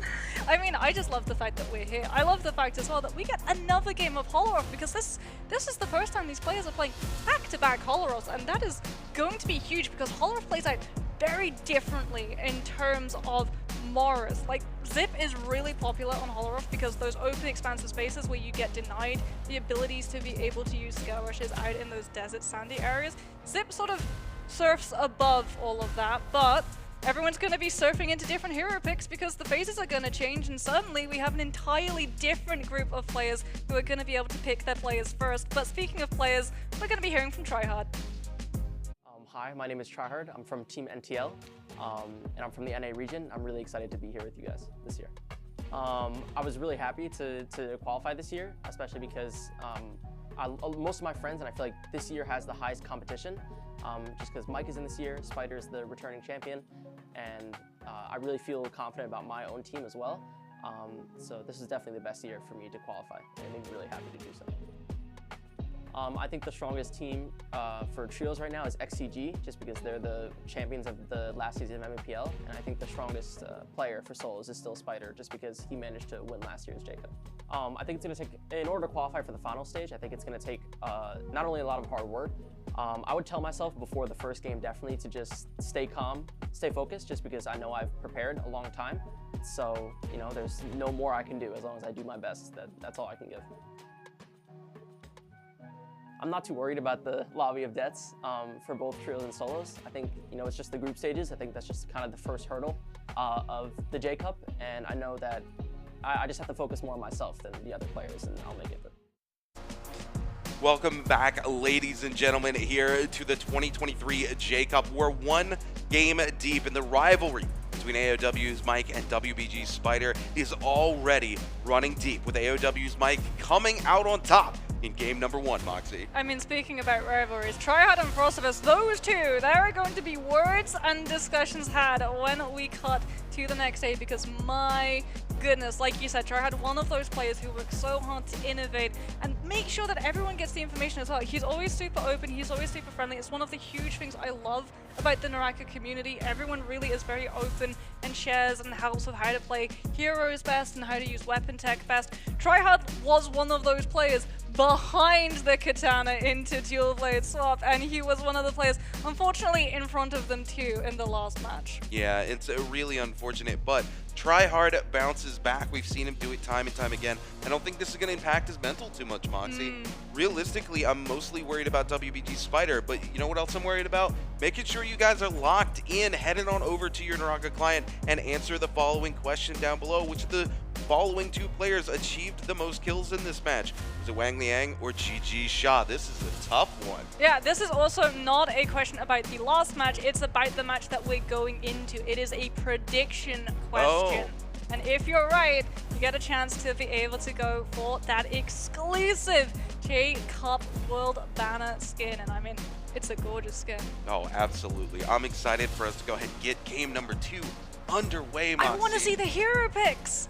Are we going to see the influence of Hardy? Because we saw Hardy, but we saw V1 Hardy. And I'm really excited to see whether or not we're going to see more Hardys, especially because we're still going to be playing on Holler Off, where that verticality really does come into clutch. You also have to remember that you have to play 5 different heroes at least for the entirety of the 6 games. So for a lot of these players, they don't want to go for the double dip early. They want to hold off on things like the Farrier and the Zip double pick until a little bit later in the day, especially for the Farrier who wants to be able to go for those Firefly Knights and Takeda too, to be able to have the ultimate up and online for as much as possible, and crucially to have it active when those Realm of Yangs start to spawn on in. As we saw, if Takeda's got pressured into using that ultimate a little bit too early before the Realm of Yang popped, they had to give up the idea on taking it entirely. Ultimates are that important in being able to take those 1v1s where the ability to third party is denied entirely. As we can have a look at some of these player cams. Pandaman not smiling, very much good game coming through from him. Surely a lot of confidence coming through. A lot of emotions on that player. I know Rune is really happy to get to see him on stage after how close he came to being right here, right now, all that time ago. As we're going to see a lot of these other players. Wang Liang, one of those players, the first player to ever pick Hardy on this stage. He's going to go down in history for that reason, but also because of how smart, how innovative a player he is when it comes to trying to kite some of these players into each other. No surprises, he was the one who wanted to try and push Hardy to the forefront as a result, because he could run into a player, kite them in with the Hardy mobility to a different fight entirely, back on off, and then look to come in for the third party and steal that kill away. As talking about stealing away, these heroes are about to get stolen away from any opportunity to be locked in. Pools have moved around. WBG's Spider, NTL's Tryhard, JDG's Shusheng, and OUG's Pandaman are now the ones with all of the power in their pocket. Are we going to see Pandaman pick up the Taka, or is he going to be saving it for the increased Fireflies where he gets that ultimate so much faster? You know, Moxie, I think it would be absolutely insane if Pandaman brought Justina out. Really? I can imagine a Justina come through, but I don't think it's going to be from Pandaman. But then again, we did see a lot of Farriers, and we do know that some of these players, specifically DRG's Akuma, is known for picking that Justina into that Farrier pick. Problem for Akuma is, he's the last one. He's phase number 3. He gets to choose around everyone else's pick instead. Yeah, absolutely. Let's take a look here. Pandaman and Tryhard on the split cam. Dude, Tryhard looking so locked in right now, Moxie. Yeah, we're seeing a lot of the NARAKA drip as well. Team jerseys, team jackets. A lot of these players really repping their organizations. Incredibly happy to get the opportunity to be here on that stage, because even if you're not able to make it all the way to Chengdu, it is still an absolute honor to be here and talking about bringing honor. You can bring honor and support your teams, as we're going to be having a look at those hero points coming through. 1 Zip, 1 Takeda. So far, no double pick. Nothing has been banned out for phase 2. As a Feria comes through, there it is. Zip taken once again out of the pool entirely. This is going to be interesting, Moxie. I think we're going to see a lot of this here on our 3 Olaroth games. Zip getting completely banned out early. There's going to be Feria as well, Moxie. Yeah, we're going to be seeing that Feria banned out like you said. Are we going to be seeing a different pick come through from Unique? What's it going to be? He has 1 second. It's going to be a tumult. Okay, things are about to get, well, coarse and very, very sandy. Let's take a look here for our 3rd round of picks. Temmie, going to be interesting to deal with given how many Ferias there are in this lobby. Taking a look, seeing it, Takeda coming in from Tenoshi. This is a hero he's very well known for playing as well. And again, DRG's Akuma going to be locking in Takeda as well. Interesting to see how all of these heroes are going to interact. So far, we don't get another Hardy. I don't know whether or not it's because these players are wanting to save it for the Fireflies. Maybe it's because the Hardy didn't interact all that greatly into some of these other heroes, especially with a Tumult being in the mix. You do have the trade-off. Yes, he's able to escape the Tumult ultimate a lot more easily just by flying straight out the top of it like the Justina with the dash. But if you get caught midair in that wisp, you do get held in the CC, and you're not able to escape out of it. A lot of the time, if you have any ranged weapon to actually back that CC up, it does result in a grounded Hardy. Yeah, and that's not where you want to be if your Hottie is on the ground, but you want to be up in the air, landing those hits and controlling the skies. So we take a look at all of our players. We're going to get an opportunity to see what versions of abilities and ultimates they're running here, Moxie. I'm excited to see. Ooh, okay. I like this. F3 coming in, V1 on the Takeda for Tenoshi. Pretty standard stuff coming in from Takeda. No change-ups here. I almost want to see something different this time around, Moxie. Yeah, I really hoped maybe we would get just a little bit of extra spice coming through. But again, these players, they know they only get 12 matches to be able to put enough points together to make it to Chengdu for those grand finals. No one wants to have that risk backfire directly into their face. So everyone playing for the safest option, everyone playing for the most consistent option as well. You know, I will say I'm interested to see how Unique thinks this lobby is going to play out for him. Ooh. With so many Ferias just able to walk right through a sandstorm, yeah, he's not going to find a lot of value out of this pick at all. Wow, we're going to be seeing a lot of value from these players as everyone's headed to those higher golden loot tier areas. A lot more cluster coming through from these players in comparison to the last drop, and how it split a lot of the majority of these players towards the outer edges. Now that game 1 has been done, a lot of them are taking that confidence and wanting to start off these fights as quickly as possible for a whole number of reasons. You want to deny potential scaling from your opponents, but if you had a poor performance in game 1, you need the kills to be able to start bridging the gap between you and the rest of your competition. Well, speaking of needing those kills, we're about to have Fight Club take off right here and right now inside Plumed Castle. We've got Frostvis already trading blows here with Wang Liang, and he's hungry for an easy early elimination. Wang Liang finally able to find some white armor, so Frosty going to back off and look to do a little bit of looting of his own. We're going to see GG Sha in the distance, and all of these players trying to get just a little bit of loot here before they really start to trade blows. But who's not waiting here? That's going to be AOW's Mike. He's hungry for a peak performance here in game 2 like he had in game number 1. Coming in here, the Feria, that F going to be extremely clean here for Mike. He leaves Ryomen with almost nothing, and he's just got to find one more hit. Ryomen will find the armor swap. Coming in, he gets the huge read on the charge right click from the pole sword, and AOW's Mike's already off to a tear. I mean, he was already off to a tear when he was able to pick up a purple dagger right off of the drop. That is insane. As Wang Liang has also been able to get his hands on a purple weapon. That's going to be a purple Spear coming on through for him, looking to try and chase after Frostivus, doesn't manage to find any of that clank, so has to use the F1, has to be careful as he is currently the player in the middle, going to use that Dragon Slayers to keep himself spaced away from GG Shah and the potential lockdown, as another player has shown up to the party. This is what we were talking about. When these Farriers invest the F1, they become vulnerable. Everyone in the surroundings knows they don't have the combo break, and everyone looks to lock them down. Oh my goodness, Shah here on the back foot. Frostivus looking to pressure the third party coming in with the pistol shots. The grapple will land. Shah trying to use those buttery rocks to create some distance, but Frostivus cuts him off. And now we're going to see GG Shah caught between a rock and a hard place. Unique coming in on that Temi, looking to make something happen, but it's Frosty who comes back in and finds the elimination. We will see Unique land the Wisp, but Frostivus still more than happy with his situation in life. Almost full ultimate, the F's back off cooldown, and Unique has got nothing in the tank. Ladies and gentlemen, Frostivus looking to make anything happen. Unique just crouching down on the backside here. No bush, nothing. There's an invisibility bush right there, and he's just sitting out in the open, Moxie. I think he was trying in case Frostivus' camera was panned away from the cliff, because so often we've seen these players now search the invisibility bushes and entirely forgo the actual cliff faces. So a lot of the time these players will put themselves onto the cliff face and try and push themselves into the rock as far as possible,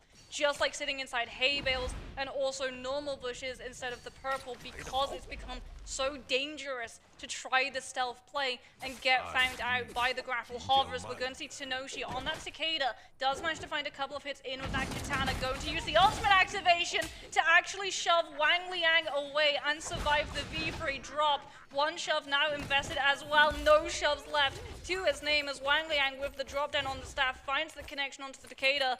Tenoshi not able to go for the parry in time, going to be sent to an early grave. Yeah, it's super unfortunate there for Tenoshi. He didn't back up far enough, so even though the Furin comes out and lands, the downward hit from that RMB still connects onto him, and it's just enough damage to send him back to the Soul Altar. OUG's Panda out here already with an early elimination onto him. It means he only has this one life left, so he needs to be very careful about how he looks to take these engagements. Cutting back over to Unique and Frostivus. Frostivus not having given up the chase here, and this is something we've seen time and time again with Tammy's trying to use that golden focus wisp to get you up in the air, and it just sets you up for the uppercut, and you can do it with the fan, Moxie. Yeah, you can do it with the fan, you can do it with the dual blade spider. Going to be, once again, I swear, these two players, they are tethered by the red thread of fade, as we're going to see Mike now, this time low. Mike on the zip, Spider on the Cicada, trying to hunt, or rather the Farrier, trying to hunt him down. The pillar drop does come through, Spider with the 1-2 into the uppercut, into the grapple extension, into the uppercut, into the shove, into the connection with the R&B on the longsword. What a play coming through from Spider. It's absolutely insane, because I remember last year he confessed in an interview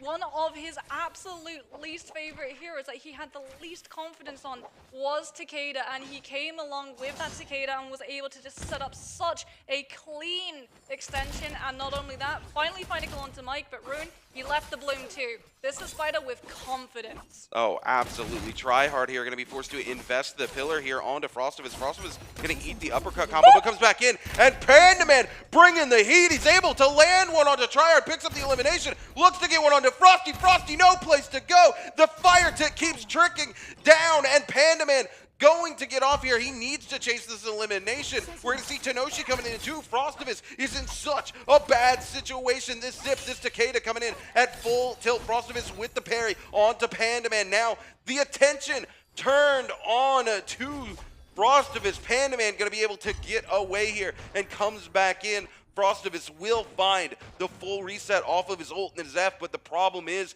they know he's weak. They know he doesn't have anything in the tank, and Pandaman is going to keep it coming. He's going to find another clean 2 hits here onto Frostivus. They're going to parry at each other, going for the parry whip here. The parry read from Frostivus as he finds it. He's going to use that terrain to his advantage. The R&B on the fan, the jumping R&B. Pandaman goes so low.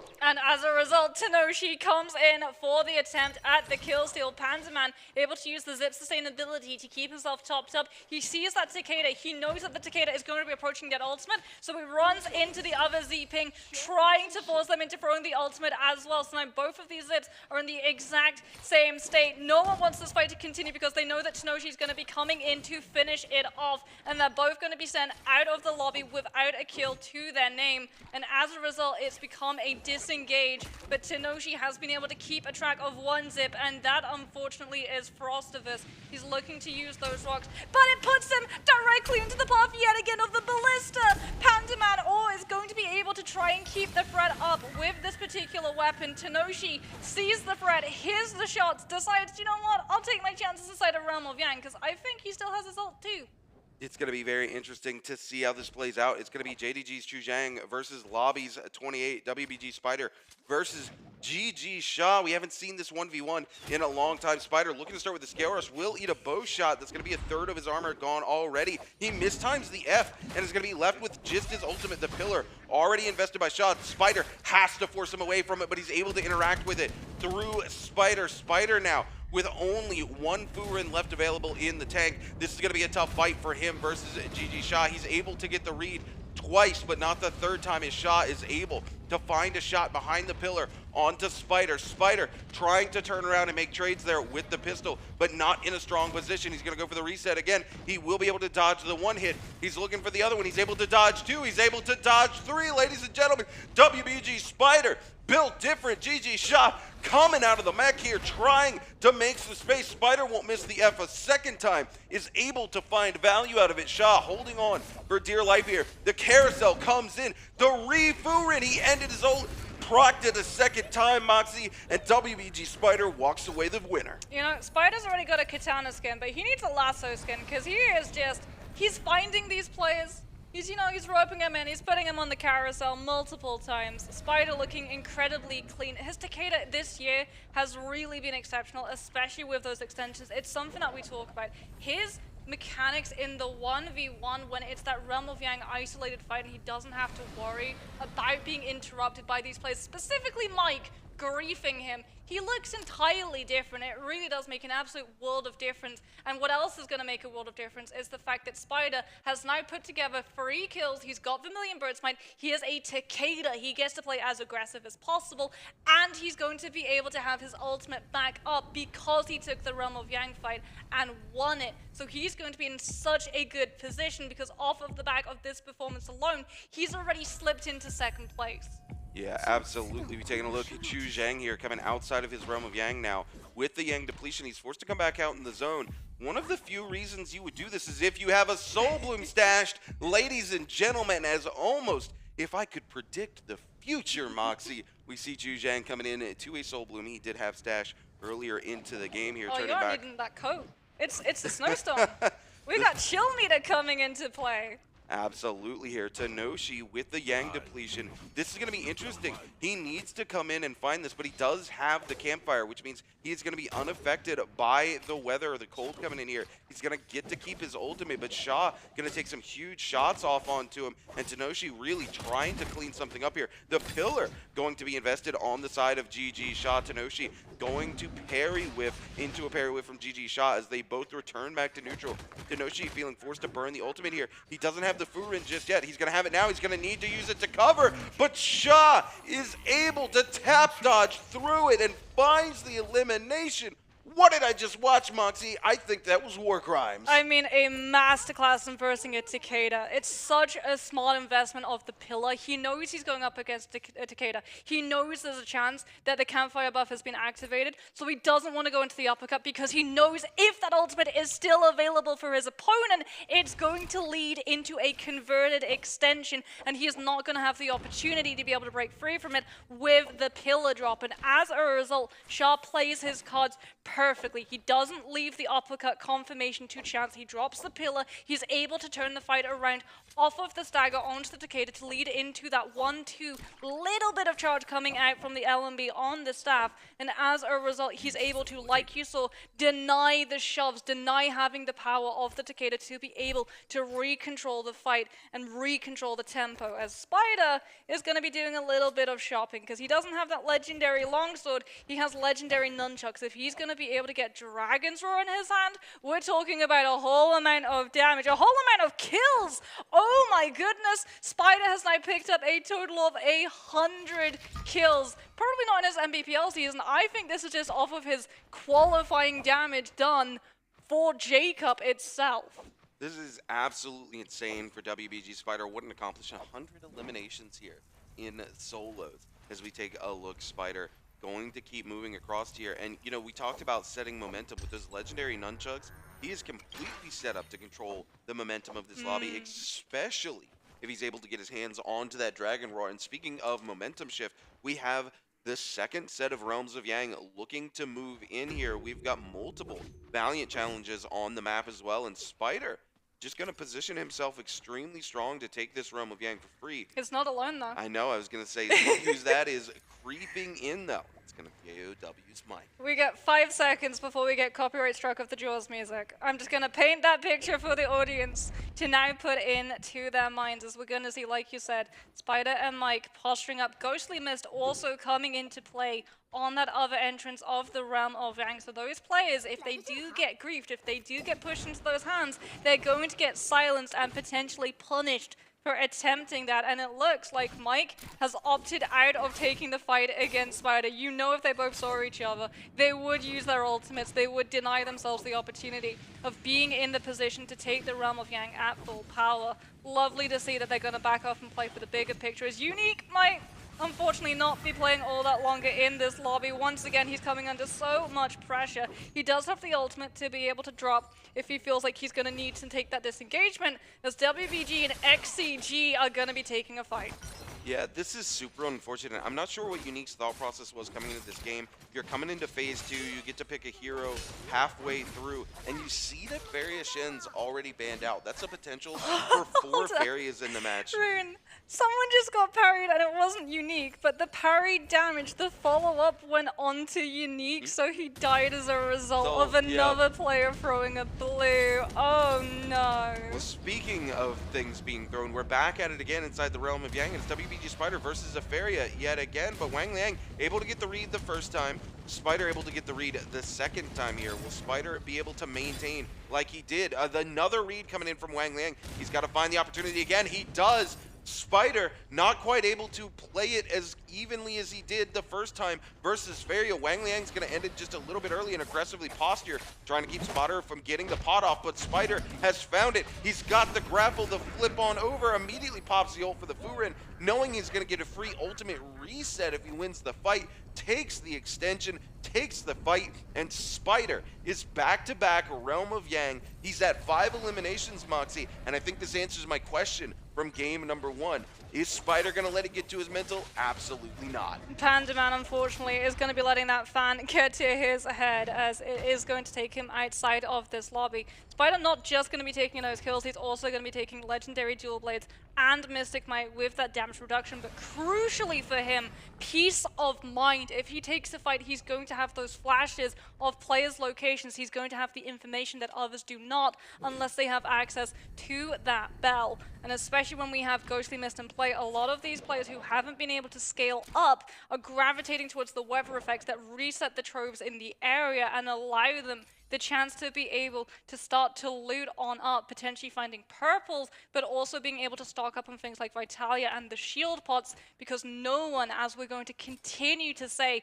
wants to be put in a position where they have to use an ultimate to be able to save face. Yeah, absolutely. Wang Liang here, speaking of saving face, needs to save a Soul Bloom for himself. He's got 3 minutes left on this Yang depletion, and he needs to find one quickly. Unfortunately, he's going to be pushed away here by WBG Spider, and Wang Liang knows he can't win this fight. He's trying to not retake this into Spider while he has that crucial 25% damage reduction buff coming in from the Mystic Might. And you know what's funny is we almost never see Draco Storm anymore. And of course, this would be the original buff that had that 25% damage reduction on it, but now it's so crucially on that Mystic Might. I mean, it used to be a dragon. That was like a lizard. Absolutely. The only time you ever see it is in trios when a team is able to take a Mor's Blessing and they kind of get stuck with it just a little bit, Moxie. But the rest of these players right now more than happy with their situation in lives as long as your name's not Wang Liang. Blue weapon, blue armor, couple minutes left on that Yang depletion. I wouldn't want to be in this situation. I don't want to be Shah. That's the F1 invested. And immediately on the right flank, Spider's going to use the ultimate activation to try and lock this kill down. Shah wanting to try and keep away from the Fury and goes directly into the follow-up damage on the RMB on the longsword. And here's the difference. Spider's able to close the distance and find the kill, but he's still got Takeda left. So as a result, unlike in the last game where he immediately got jumped on after the Fairy had used the F1, everyone lets him slip away. Yeah, it's so crucial for WBG Spider here to pick up yet another elimination. He's already working on outpacing the score from AOW's Mike in the last game. Mike here, with one elimination under his belt, can still bring this back and maintain that first place position, but he's got to find himself in a position of power heading into these final circles. We are Zone 3 collapsing onto Zone 4. That means no more Realms of Yang, and those Mor's Blessings coming through are going to have a very crucial piece of gear here for these players, that legendary set of armor and a legendary weapon. If you're playing Feria or Takeda, you have to prioritize those. Well, I mean, for Wang Liang, he has to prioritize getting a kill. He's down to almost 1 minute left on that Yang depletion, and he's being gate-kept by Spider to keep him in this zone tick for as long as possible. We're going to see here Wang Liang turning things on to WBG Spider. Unfortunately, Spider takes a ton of damage here. He's got to get a little bit of heal there coming in off of that longsword. Will it be enough to keep him alive? Oh my goodness, that combined with the Soul Bloom saves WBG Spider. I need an instant replay, Moxie. That was the most clutch I have ever seen. This man, if he had been on the opposite server tick, he goes down. I mean, Spider, very, very smart, knows that he's going to be vulnerable since he had to invest so much. Going to kite Akuma towards that no-ult zone, pop it immediately so that Spider is able to keep himself running, disengage, find the opportunity to be able to go all the way out to the edge of the zone where he's not going to run into anyone else and can start to build up a little bit more of the rage as well as activate too. Nah, it's not a NARAKA BLADEPOINT cast if we do not talk about the importance of two. Nah, the zips doesn't really matter all that much. It just means you get to hold on to your F1 a little bit more. But Takeda, because you have to a lot of the time pop your F ability early on so people don't see the immediate read and activation of it mid-fight, it really becomes important to be able to have that sustainability tool so you can play as aggressively forward as you want. Here we're going to see AOW's Mike, WBG Spider, both posturing up for the box here, but it's going to be Akuma who's going to risk it all to go in and slide and take that legendary sort of armor. He says, I'm going back for seconds, ladies and gentlemen, and I do believe he finds a legendary bow here, looking to drop some soul jades and go back in for thirds, but even Akuma, the BM man himself, dare not risk it. No, he does. No way. Akuma goes in for first. He comes back for seconds, and he said, don't mind me, because I'm bringing a doggy bag. I mean, we need the knife and fork skin for the dual blades on this guy's stat. He's going back for even more rune. He's just stashing absolutely everything. Are we going to see any other tricks come through from him as Mike is going to be using those sand walls to keep himself climbed and elevated to come in with a surprise cavalry bloom and put the attention onto Spider, but he's the one being chased after because he gets intercepted by another Takeda. Mike trying to turn it onto Spider, the Takeda wanting to take that Feria out of the way so they can use their ultimate to play aggressive instead of shoving her away from her pillar, and Mike is going to get hit by a huge chunk of damage. That R&B on the longsword doing so much. Mike having to scale rush away, puts himself onto the cliffs, puts himself forward towards his pillar, will be able to hop into the mech, use those boosters, look to break away from all of this attention, but the second he drops out of that mech rune, he has to be in a position where he's able to cut noise entirely, otherwise every single player in the lobby is going to be after him. Yeah, absolutely. He's going to end the transformation early here and not find too much value out of it because he continues to get dogged down by DRG's Akuma. Mike knows he has to break ankles here if he wants to survive. Unfortunately, Akuma just playing ring around the rosy with him here on this pillar.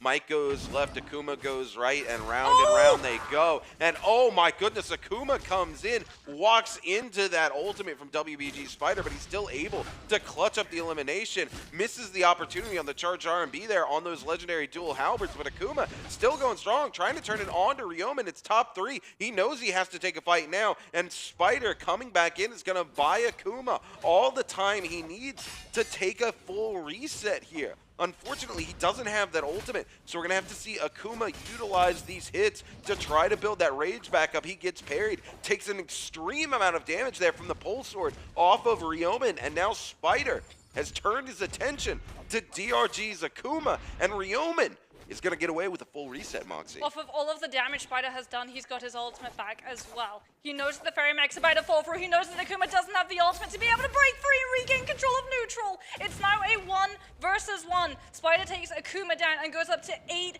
kills. Ryomen going to be outside of the mech, has to try and find any value that he can. Spider scaling up the side before the Fairy is going to be able to chase after him and land any more of those cannon shots. Ryomen with a blue staff gets parried by Spider, who's going to force the F1 from the Fairy. 1, 2, uppercut swing. We go into the launcher, into the activation, into the RMB.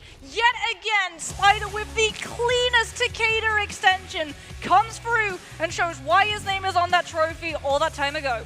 Look, Spider comes in and says, hey, Mike, it's cool you got 7 eliminations in game 1. I'm going to take 8 in game 2. Absolutely clean work coming in from Spider. I really need a replay cam, though. I think he got 9. Did I think get he got 9. Oh my goodness, absolutely insane. But I need a replay cam of that fight that takes place out in the zone. Longsword Sap absolutely saving his game. He was already at 6 eliminations, but if he had not landed that at that exact moment, he would have been eliminated from this lobby. Had the server tick been 1 tick forward or 1 tick backwards, he also would have been eliminated standing in that zone. Everything comes up WBG Spider in that moment, and I could take a week to break down the analysis on that play because it's absolutely wild. It's the Spidey sense. Something else that I absolutely adored from Spider is that he's keeping a track. When Mike is the one who tries to apply that pressure onto Spider, he knows that there's the Takeda, who is the closest player to him. So when 2 Takedas see that Spider is going low, they're going to converge on the Fairy because they both have that understanding. If it becomes a 1v1, we have a much better chance at being able to use that ultimate proactively as opposed to, say, 1v1 with a Fairy and that pillar is still potentially in play. You have to hold on to the shoves to be able to crowd control her away from being able to hop in the pillar. So what does Spider do? He tails. He actually follows as we see that Takeda chase after Mike, and it's actually Spider's horizontal LMB that pushes Mike's health low enough that he goes down to Ryomen. It is absolutely insane because it's not just that. He catches him as he drops from the high ground to the low ground, and Mike is not expecting a longsword to be in his back. Yeah, no, absolutely crazy how everything in that final circle plays out, Moxie. WBG Spider, though, man, this is a player, you can never count him out, right? We asked in game 1 if his poor performance in game 1 was going to affect his mental. This is something he's talked about at length with his coach. This is something he's talked about at length with us about how his coach has been working with him so much on his mental throughout the last couple of seasons because he doesn't want to let it affect his performance anymore. Game 1, he comes in, we see Spider in a position that every time we've seen him in before, he absolutely starts to crumble throughout the day, especially when it's AOW's Mike who comes out on top in that lobby. But we head into game 2, and he's completely refreshed. It's brand new WBG Spider. He's back at it again. He's in that fresh Spidey suit. He just got it dry clean, and here he comes and breaking records. Comes in with 8 or 9 eliminations for game number 2 and says, hey, Mike, it's cool that you kept the seat warm for me for a little while. I mean, this has been the storyline all year long, right? We do talk about it, even though it is a rivalry in game, both Spider and Mike are on incredibly friendly terms. So it's really obvious to themselves when they're playing into each other, and a huge problem that's been facing both of these plays has been that they run into each other so frequently because they're so similar in their mindsets. Their loop pathing, their drop spots, they're almost absolutely identical identical, and that actually led to them cannibalizing all of their chances of being able to scale up early on in those lobbies, or potentially even find kills, because fights between them would go on so long and there wouldn't be any resolution. So even though you're still in the lobby, it's been a good 5 minutes and you have not a single kill to your name because you spent the entire time at Spider and Mike's throat. But they see each other, they know that they're in the same loot pathing, they know they're in the same drop location, and they back off each other because they both prioritize keeping that aggression, looking for kills. And for Spider, it's even more important he plays like that because of game 1. He was so far behind Mike in game 1. He comes in, he plays aggressive, he makes the most out of the Takeda pick because he doesn't know when he can next play Takeda. And there it is. I was correct. It's 9 kills for Spider. Absolutely huge for WBG Spider here, especially his mental going into the rest of the day. To be able to come back in, come out on top in game 2, completely shove AOW's Mike out. He's in 3rd place here, but it's a 4.1. He picks up 2 eliminations to WBG Spider's 9. Not only that, AOW Mike only got 12.8 on his first game. Yeah. Spider says, let me do you one better, and scores a 15.6 and takes it even further. I do believe the league record is also 10 eliminations for a single solo game, and it belongs to Spider. WBG Spider. So he's 1 elimination away from retracing his original record. Yeah, it was really funny as well that like the original record used to be 9 kills and then it was set by Spider and Spider broke his own record. So are we going to see another record break come through from him, as it really does feel like he has really been able now to thrive underneath that pressure, and there is a lot of pressure now starting to stack up for these players towards the tail end of the leaderboard.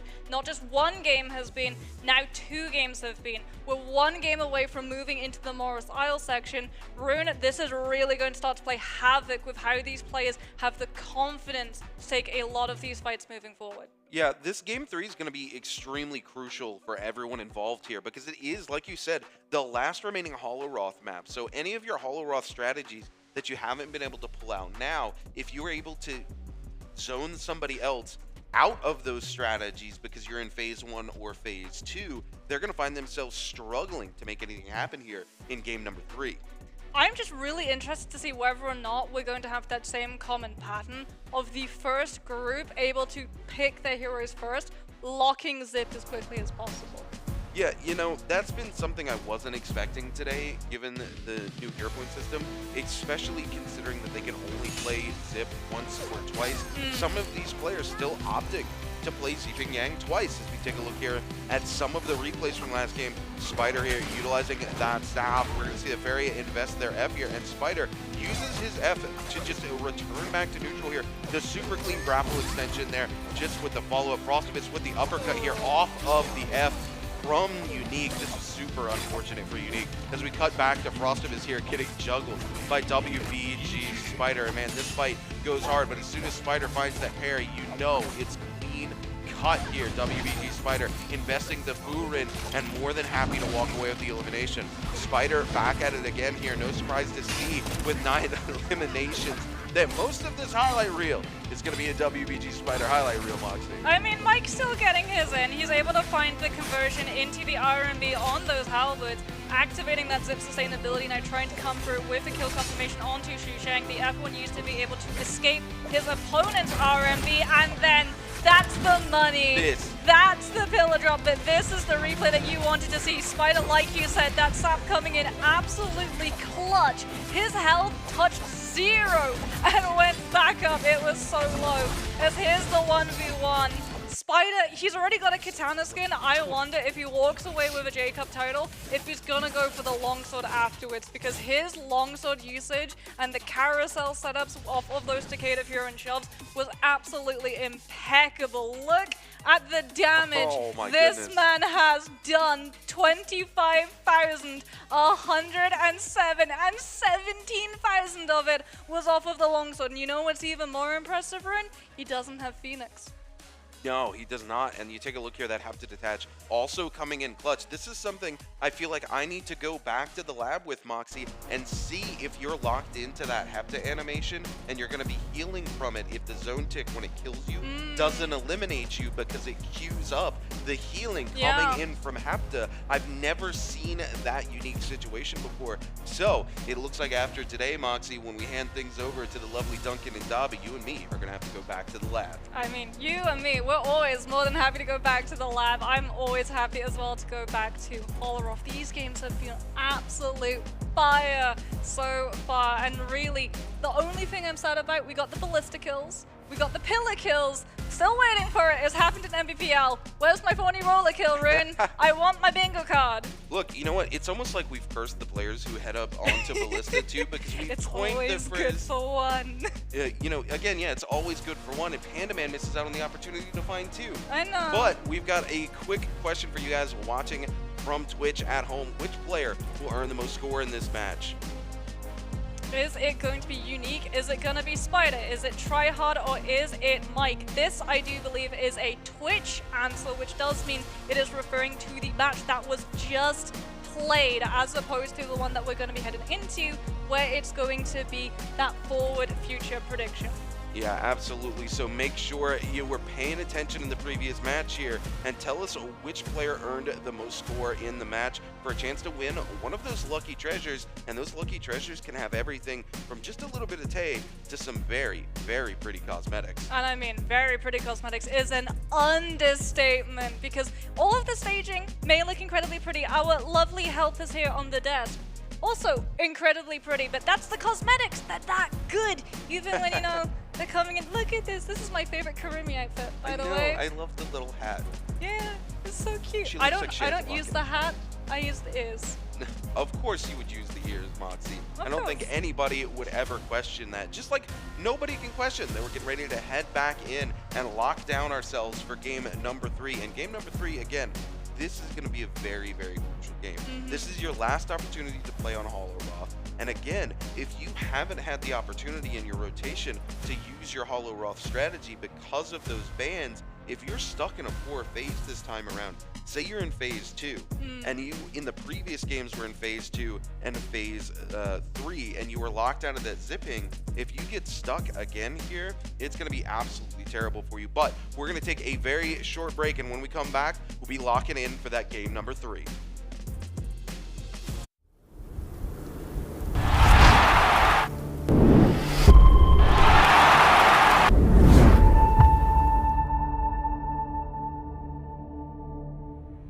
今年春夏季赛，8个周冠，2个总冠，麦克和 Spider 拿了9个，可以说是统治了今年的联赛。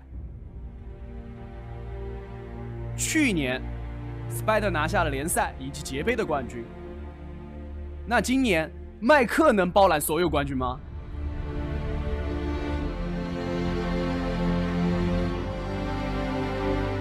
一开始是在天人里面很猛嘛，然后看他们打捷杯看得很爽，然后我想打，但是我当时又未成年，成年了先打了个锦鲤杯，然后发现这种感觉很舒服，第一赛季开赛了我就去了。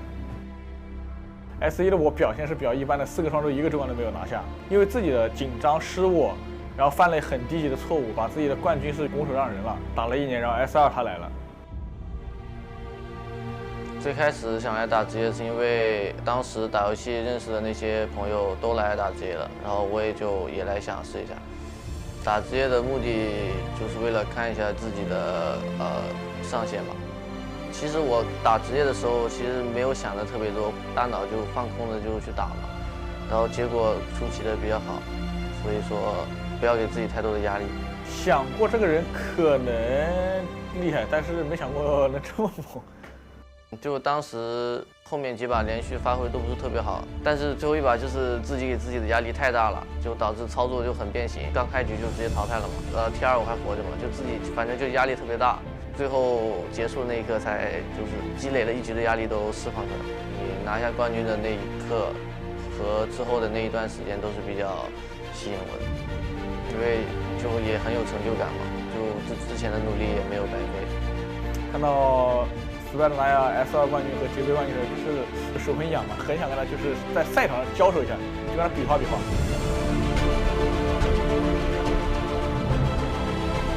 然后后我当时 S3打的时候就觉得第一次接触了一个大赛了，这个就是压力来源。然后还有下面就这么多支持的观众什么的，如果这2年都打不过的话，感觉有点对不起自己。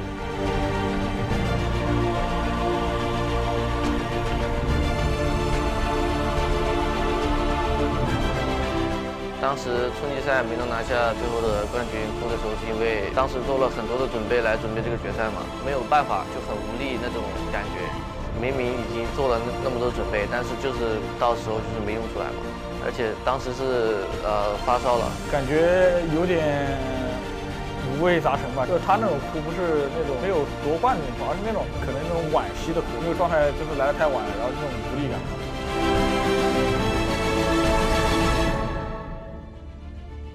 就一开始就觉得他那种性格就是那种摆个臭脸的那种性格，你知道吧？就觉得这个人他很难接近，就不好聊。后面包括一些活动安排什么都在一块的，然后后面发现聊开了，然后就 OK 了。可能别人觉得我也看起来不是很好说话的样子，就是我的性格可能很容易造成误会吧。就别人见你的第一面可能觉得你是一个很不友善的人，但其实并不是。在场下我觉得他比较开朗吧，我俩在一起的时候，可能他会说70%的话，我就会说30%的话。其实我对大拜的印象，从刚开始打单排的时候到现在是一样的，就是一个很强劲的对手啊。游戏里是对手，生活中就是朋友。在赛场上，他是一个就不到最后一刻他都不会放弃的选手。我觉得这种精神很值得我去学习。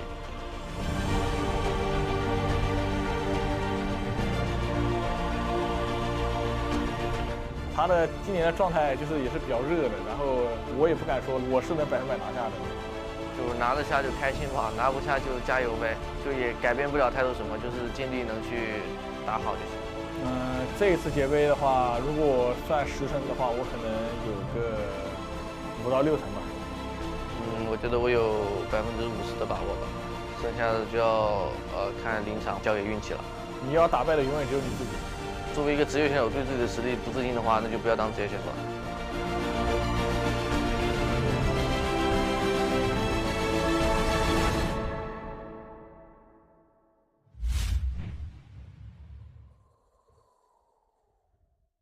Welcome back, ladies and gentlemen, to your 2023 J Cup Solos Day 1. I'm the lovely Rune. Joining me is the even lovelier Moxie. And we're in person, Moxie. I still can't believe it.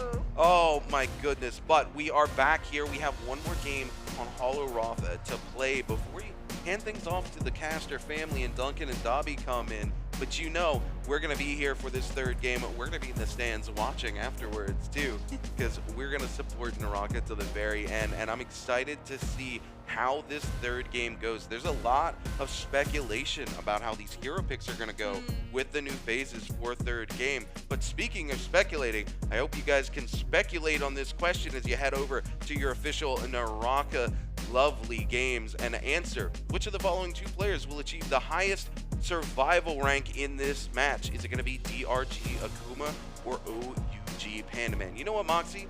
My money's going to be on Pandaman. I'm still waiting for the Pandaman Taka. You know, absolutely. I mean, we're on Holoroth.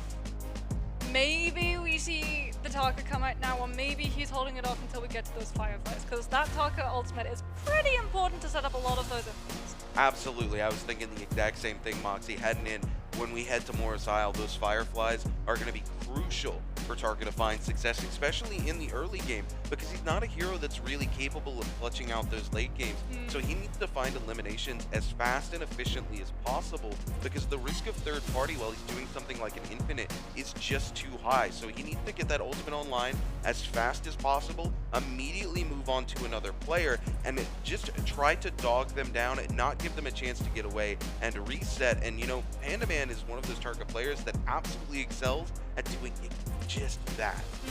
We're still waiting for Justina as well. Like, we're seeing a lot of Farrier, a lot of Zeb, a lot of Takeda. Oddly enough, not a lot of ACOS. I feel like everyone is waiting for ACOS for the Firefly, like, nights. it's going to really be important to see whether or not that ACOS does come through. But again, it comes back to the whole thing of the phase, right? But whether it's going to be another important thing is the fact that you at home are going to be supporting your favorite team and players. If you head over to the official NARAKA BLADEPOINT website, you can actually vote for your players and favorite teams and unlock exclusive team-based cosmetics in-game, and they look absolutely awesome. Speaking about looking awesome, so are these stats. Spider leading the pack with that 6.1 support rate for solos. You love to see it, and I think after that performance in Game 2, only gonna keep going higher. You know, I have to give it to WBG Spider as well. You know, of course I want to support my NA boys, my EU boys, my overseas SEA boys, but at the end of the day, Spider's a player that has always had a question looming over his head from day one, coming in. Of course, at the end of this last NBPL season, Mike is able to edge him out. Now he's here to defend his title again. If Spider's able to walk away with the J-Cup Championship 2 years running, I think it will finally wash away the stain of AOW's Mike that's been lingering over his head since the moment he set foot on that stage. Yeah, like we said, these two players are synonymous with each other's namesakes. You cannot talk about Spider without mentioning Mike, and it has been happening time and time again. And you do not want to be lost in the shadow of someone else. You want to be able to build your legacy, stand on that stage, and say that you, with your head held high, are going to be able to walk away the winner of that absolutely gorgeous trophy and lift it over your head. But I mean, Rune, I'm just saying now, if Mike is able to come out on top and win it, I just hope they padded his chair this time. Look, Mike deserves a nice cushy seat to sit in, whether he comes out on top or not, Moxie. There you go, see, there's a cushion now. Yeah.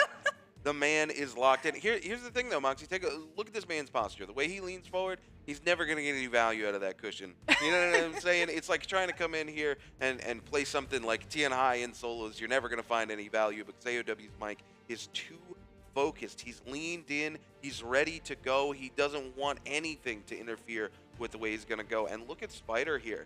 This is very interesting. This is a different Spider than we're used to seeing. Even after a huge game like that, in a day where he had a bad game one, you would see the look of disdain on his face. But coming in here, he just looks calm, cool, and collected, locked, and ready to go into the next one. I think he is sort of steeling himself to have to play reactive once again, because he's not going to have first pick of those heroes. And the fact is, that first game, that was his comfort pick of Farrier. We did theorize that a lot of these players would try and lock towards their comfort pick. With so many players going for the zip, they wanted that sense of comfort. They wanted that sense of safety line if things started to go wrong. It's going to be interesting to see whether Spider is going to willingly deviate away from the Farrier double pick and instead shift towards the Takeda, because in my opinion, the Takeda gameplay that he was showing perfectly suits his style. Yeah, no, the level of aggression that he's just able to create with Takeda, like you said, in past interviews, we've talked with him and he said it was one of his poorest heroes. And, you know, there's a couple of coaches in the past that have said, you're not judged by your wins, but you're judged by your losses, you're judged by your weaknesses. And for you to be a good player, your weaknesses is something you need to shore up. You're only as strong as your weakest link. WBG Spider recognizes that. He's come in, he's put in the work. He understands that he's an aggressive player. When he's able to force the lobbies to play at his tempo is when he does the best. So I'm not surprised that he's come in, put a lot of hours into that Takeda pick because of how aggressive you can be with it and how well it suits his style, Moxie. Yeah, but he is currently, well, he will be for this lobby in phase pool 3, so he's not going to get to play the lobby to his tempo. He's going to be dancing to the beat of everyone else's drum, at least when it comes to these hero rotations.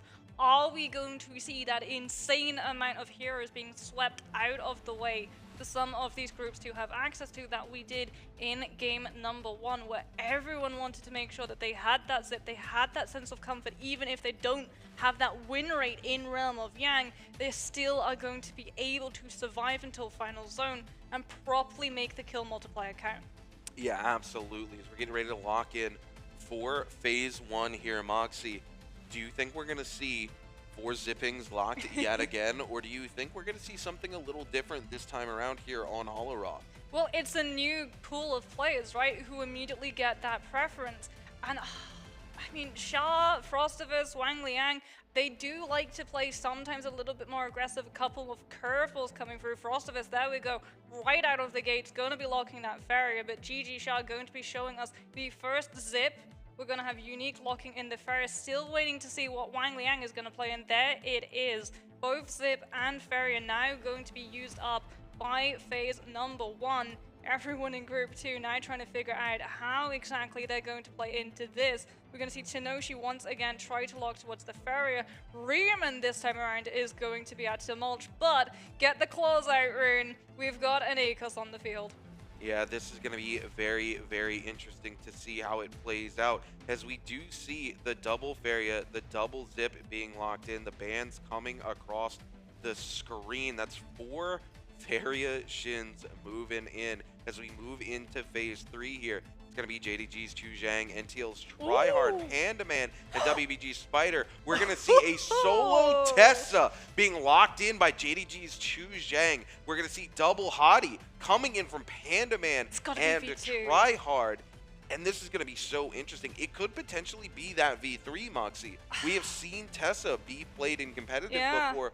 With the V3 coming out on top, time's going to tell. We're going to get the opportunity to look at these players' abilities, and all eyes are going to be on that Tessa pick. I mean, all eyes are going to be on the Tessa pick, but also the Hardy. We've seen Hardy being floated quite literally where he glides, but that V1 did not find any prominence. You now have the question, do you want to try and counter the Farrier, or do you want to try and counter the Zip? Because both are prevalent inside this lobby, and crucially, we don't have Cicadas to force these Zips into playing outside of their comfort zones. The Akos is going to be the one trying to do that instead, as we're going to get to see a lock on those ability loadouts. I know your eyes are immediately going to be towards the lower end to see what exactly that Tessa kit is going to be shaping up into.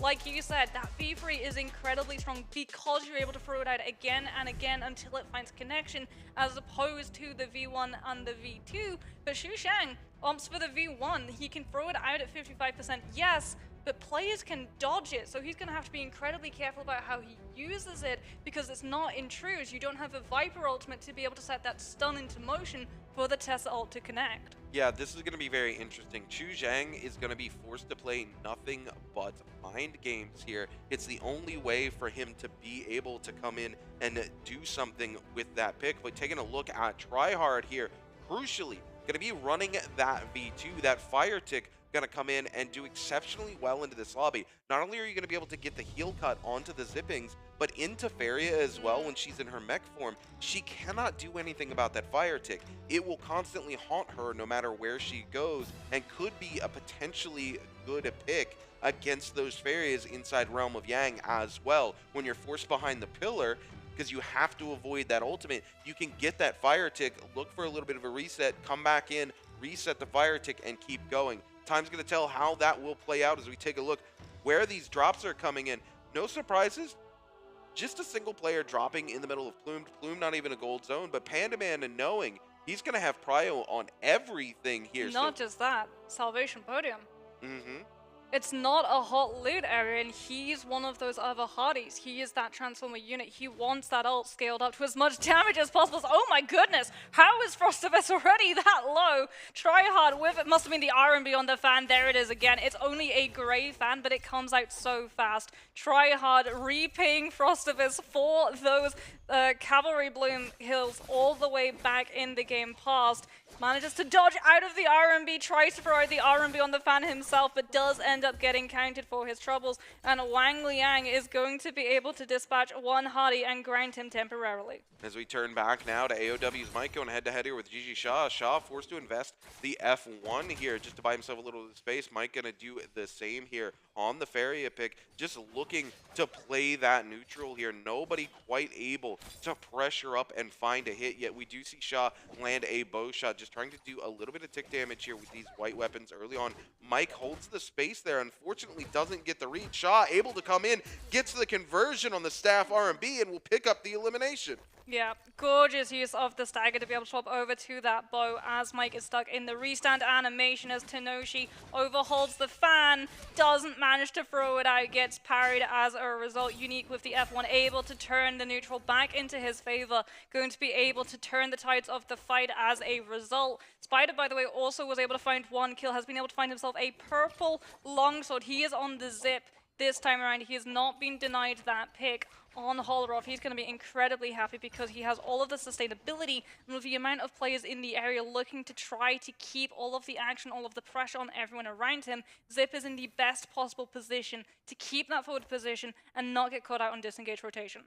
Yeah, Ryomen here in a good situation. He's got a couple of purple weapons under his belt. He's got some blue armor, but he's playing safe. He knows how many players are just around the corner here, and he wants to find a good into these fights rather than burning those resources early. And a lot of these players just trading blows here, but nobody over-committing. We're going to see Ryomen coming out in the middle here, just looking to create some distance. Wang Liang going to go to the backside of the building here. Nobody, again, really wanting to take that forced engagement. WBG Spider still on white armor, but crucially a purple longsword. He's got the sustain, the armor not quite as important given that he is playing that zipping yang. And again, Pole sword for the scale rush in the pocket too. He's happy. I mean, not only that, but this is his comfort pick here inside Holoroth. So for him, this is going to be quite the good game. He didn't get sniped out. He was able to come in phase 2, pick up the hero he really wanted to play here. GG Shaw going head-to-head here with Frostavis. Frostavis on the board, not for this game yet, though, so needs to look for something. Shaw with the fan coming in. Frostavis trying to counteract here with a fan of his own. They're both going to immediately parry on the same timing. Frostavis gets the reread, though, into the juggle. The R&B comes out with the follow-up, jumping R&B as well. Shaw going to take a lot of damage here, forced to invest in both his ult and his F, just to reset back to the position he was in before so he can pick up his fan and have a weapon to take the fight with. Frostavis gonna mech up here, and GG Shaw has got to get out of here. Frosty gonna pop the bell so he can keep track onto GG Shaw. We're gonna see the cannon coming through, not quite able to get the read here. Shaw moving to the backside, making the best use of this train, and Frostavis not missing an opportunity to find a reset.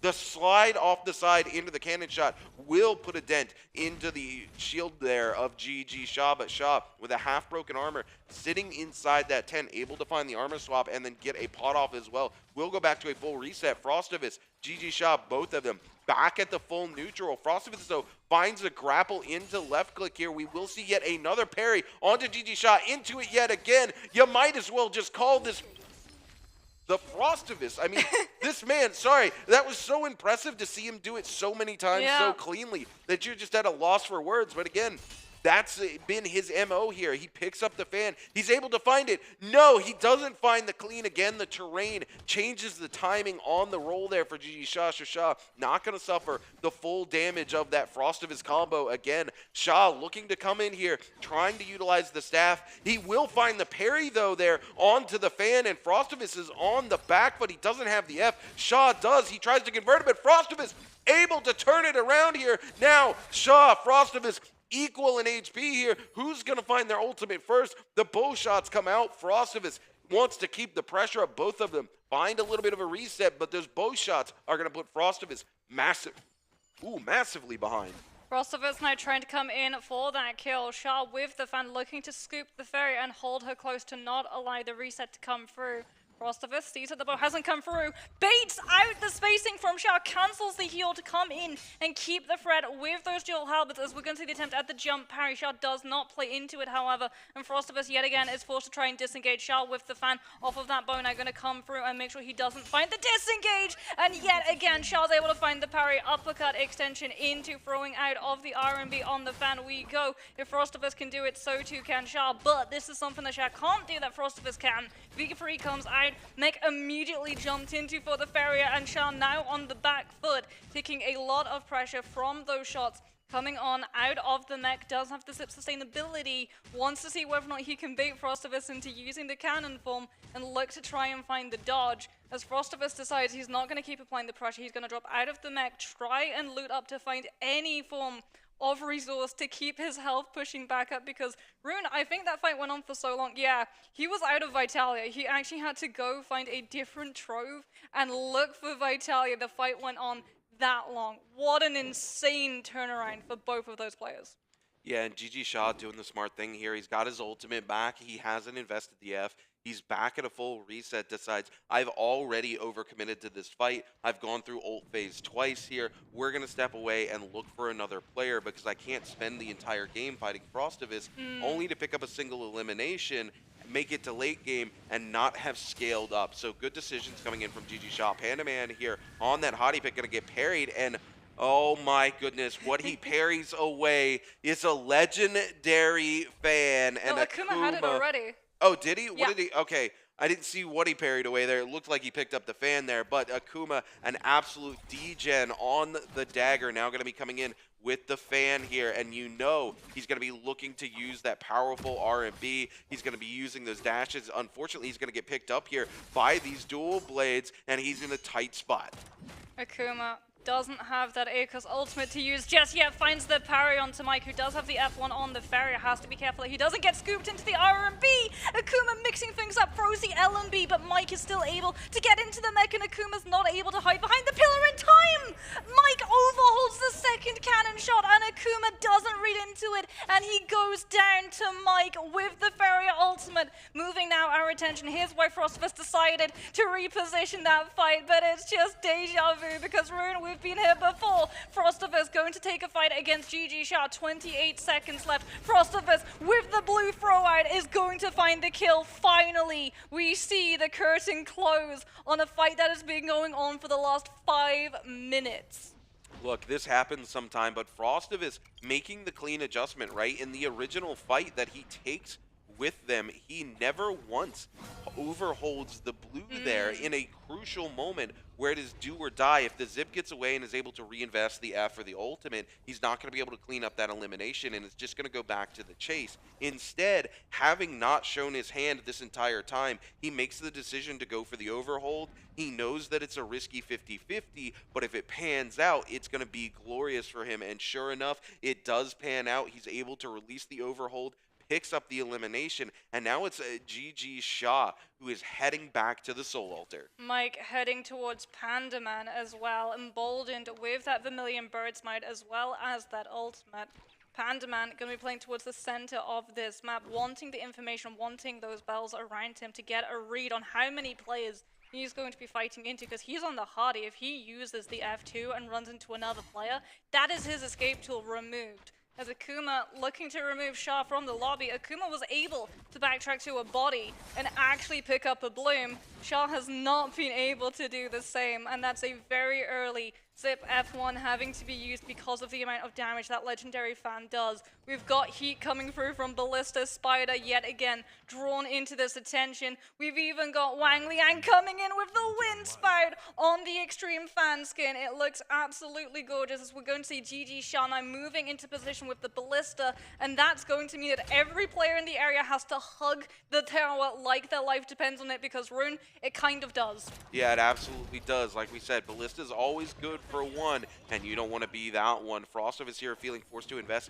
the V3 here. He's got to be very careful. He's able to reposition back towards it. He doesn't want to have to invest into it, and oh my goodness, it's going to cost him heavily. He had the opportunity to take the mech. He makes the misread, and Spider clutches out the elimination onto our boy Frostovus. Luckily, he does have that Vermilion Bird's Might, so he's going to just head back to the Soul Altar, come back, and probably look to lock down the WBG Spider. Akuma here in a tough situation, forced into a white armor swap, almost no place to go, no ultimate to speak of, and if he goes out too far, he's vulnerable to Ballista. If he stays too close, every other player there is going to dog him down. Akuma decides in the moment of a lull that he's going to go for it. No! WBG Spider, while we talk about it, picks up an elimination onto Mike, but I do believe Mike had that Vermilion Bird's Mic, so he's going to be able to head back to a Soul Altar and get back into the game. That was so close. If you actually look, Mike's Vermilion Bird's Might was just about to run out.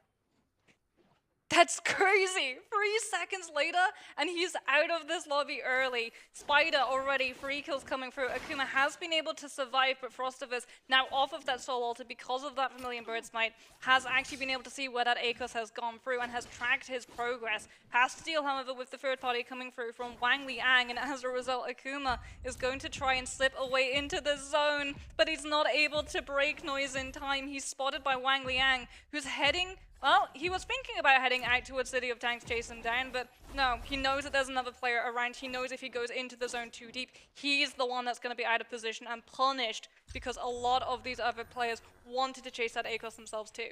Yeah, absolutely. And this is such a risky play for Akuma because, yes, he's able to get in the zone and finally break ankles here, but these players, like Frostivus and Wang Liang, know exactly where he's positioned, and he's not playing zipping crucially here, which means this heal tick detriment is going to be absolutely massive. And sure enough, Wang Liang is just hugging the edge of the zone. He knew where Akuma was going to be. He knew how weak Akuma was going to be. We just saw a ballista shot come out, and it looks like Akuma is forced back into the zone yet again.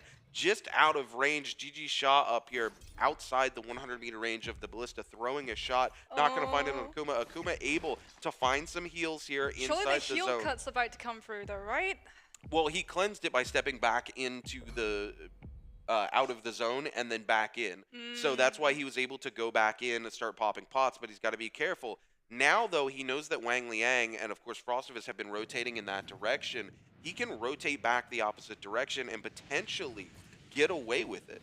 Oh, everyone is converging. Realm of Yang going to be spawning up in a matter of moments. Everyone wanting to hold on to their ultimates. Mike running through and making sure no one's in those purple bushes, is able to put himself right into the middle of the circle and guarantee he's the one first through. He's going to be taking that fight against Frostivus, and look what he's hiding in the back pocket ring. That is a legendary katana. He is not showing his hand. He doesn't have Dreadful Wail. He doesn't have Leap, but he's going to be able to find the connection as Frostivus tried to go aerial to come in with that pulse of slam damage, and Mike's able to catch him out. We're going to see the dagger come through. He's going to actually force the bear into using the V3, and Mike's going to drop his directly over to try and stop Frostivus, and we have a mech off. Mike coming in with the cannon shots, not allowing Frostivus the opportunity to be able to return fire. Now it's Frostivus' turn to come in with that secondary. Both of these barriers now going to be incredibly low, losing a lot of that mech. Mike out first. Now he's got the katana. He's going to flash the red. He's going to make sure that Frostivus isn't able to slip into the backside of the pillar and find the reset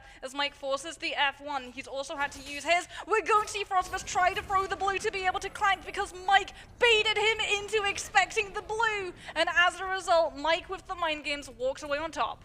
You know, I have to talk about something here that Mike does, and you've almost never seen it in pro play here. He's got the Abyssal or a Soul Jade in his back, and that is a Soul Jade that you can continue to spam once you throw it out, but there is a window between it where it becomes very parryable. You can only land the follow-ups on the pure mind games. He throws it out. Frostivus clearly thinks there's no way he just throws Abyssal Aura a second time, and then all of a sudden he does. It puts Frostivus on the bad mental. He actually parry whiffs after that, expecting the third Abyssal Aura, and because of that, he gets repunished. He's forced to drop the mech out. Mike has the mech available. They just go mech for mech, and that's why Mike's able to come out on top. It's the conditioning too, right? Because the next time that Mike looks like he's going to be going in for the Abyssal Aura, Frostivus thinks that he has to go for the blue throw to be able to clank it. And as a result, Mike is able to bait Frostivus into throwing the blue and find the anticipation on the parry. As Frostivus now outside of that realm of Yang,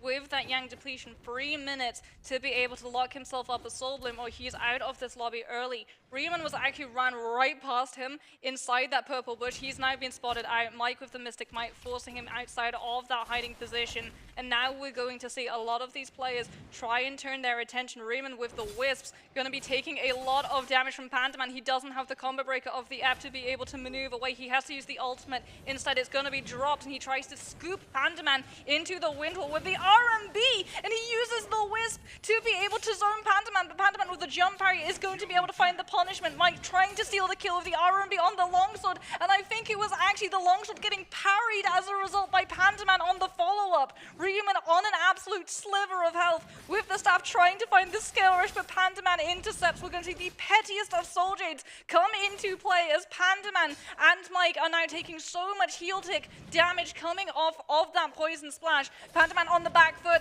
does ride the RMB. Mike going to have to use the F1. Pandaman now with those dual halberds using the ultimate, pushes Mike further away, looks to come in with triple charge. Mike wanting to anticipate, trying to use that pillar drop to stop the Hattie from being able to find the connection. Now has the mech to be able to fall into and will be able to frame through the triple charge by jumping into it. Pandaman now going to be incredibly vulnerable to the Farrier cannon fire, has to just disengage and look to back on off.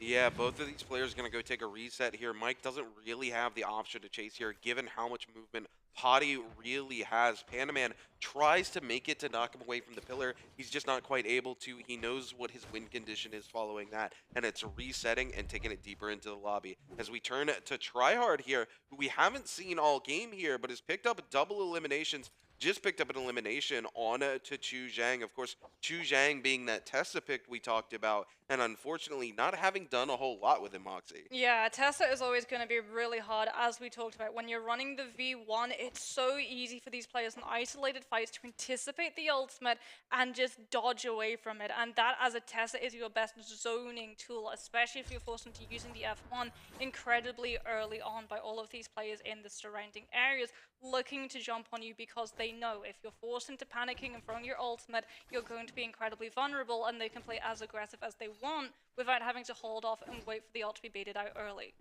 Wang Liang here with a little bit of a movement error, trying to come topside, actually ends up going through the window, has to readjust to go up and pick himself up that legendary loot pile. Not a whole lot there for him, a couple of resources though, as we see 521's Unique caught out in a unique situation here, where I do believe 5 players are all taking range shots at him from every direction. This is not where you want to be if you're 521's Unique, trying to use a little bit of that staff LMB there to block some of the potential range shots, but they are literally coming from every single direction. It's like the entire lobby is out to get him, Moxie. Well, there's a Mora's Blessing spawning directly where he ran to. So he was running from players already, but he ran directly into the direction of the Mora's Blessing, hoping to kite his chasers into more players, but they just turned onto the already low player instead, as we're going to see the Panic V3 getting dropped. Unique hopping into the mech, but I don't know how long he's gonna be able to stay inside it.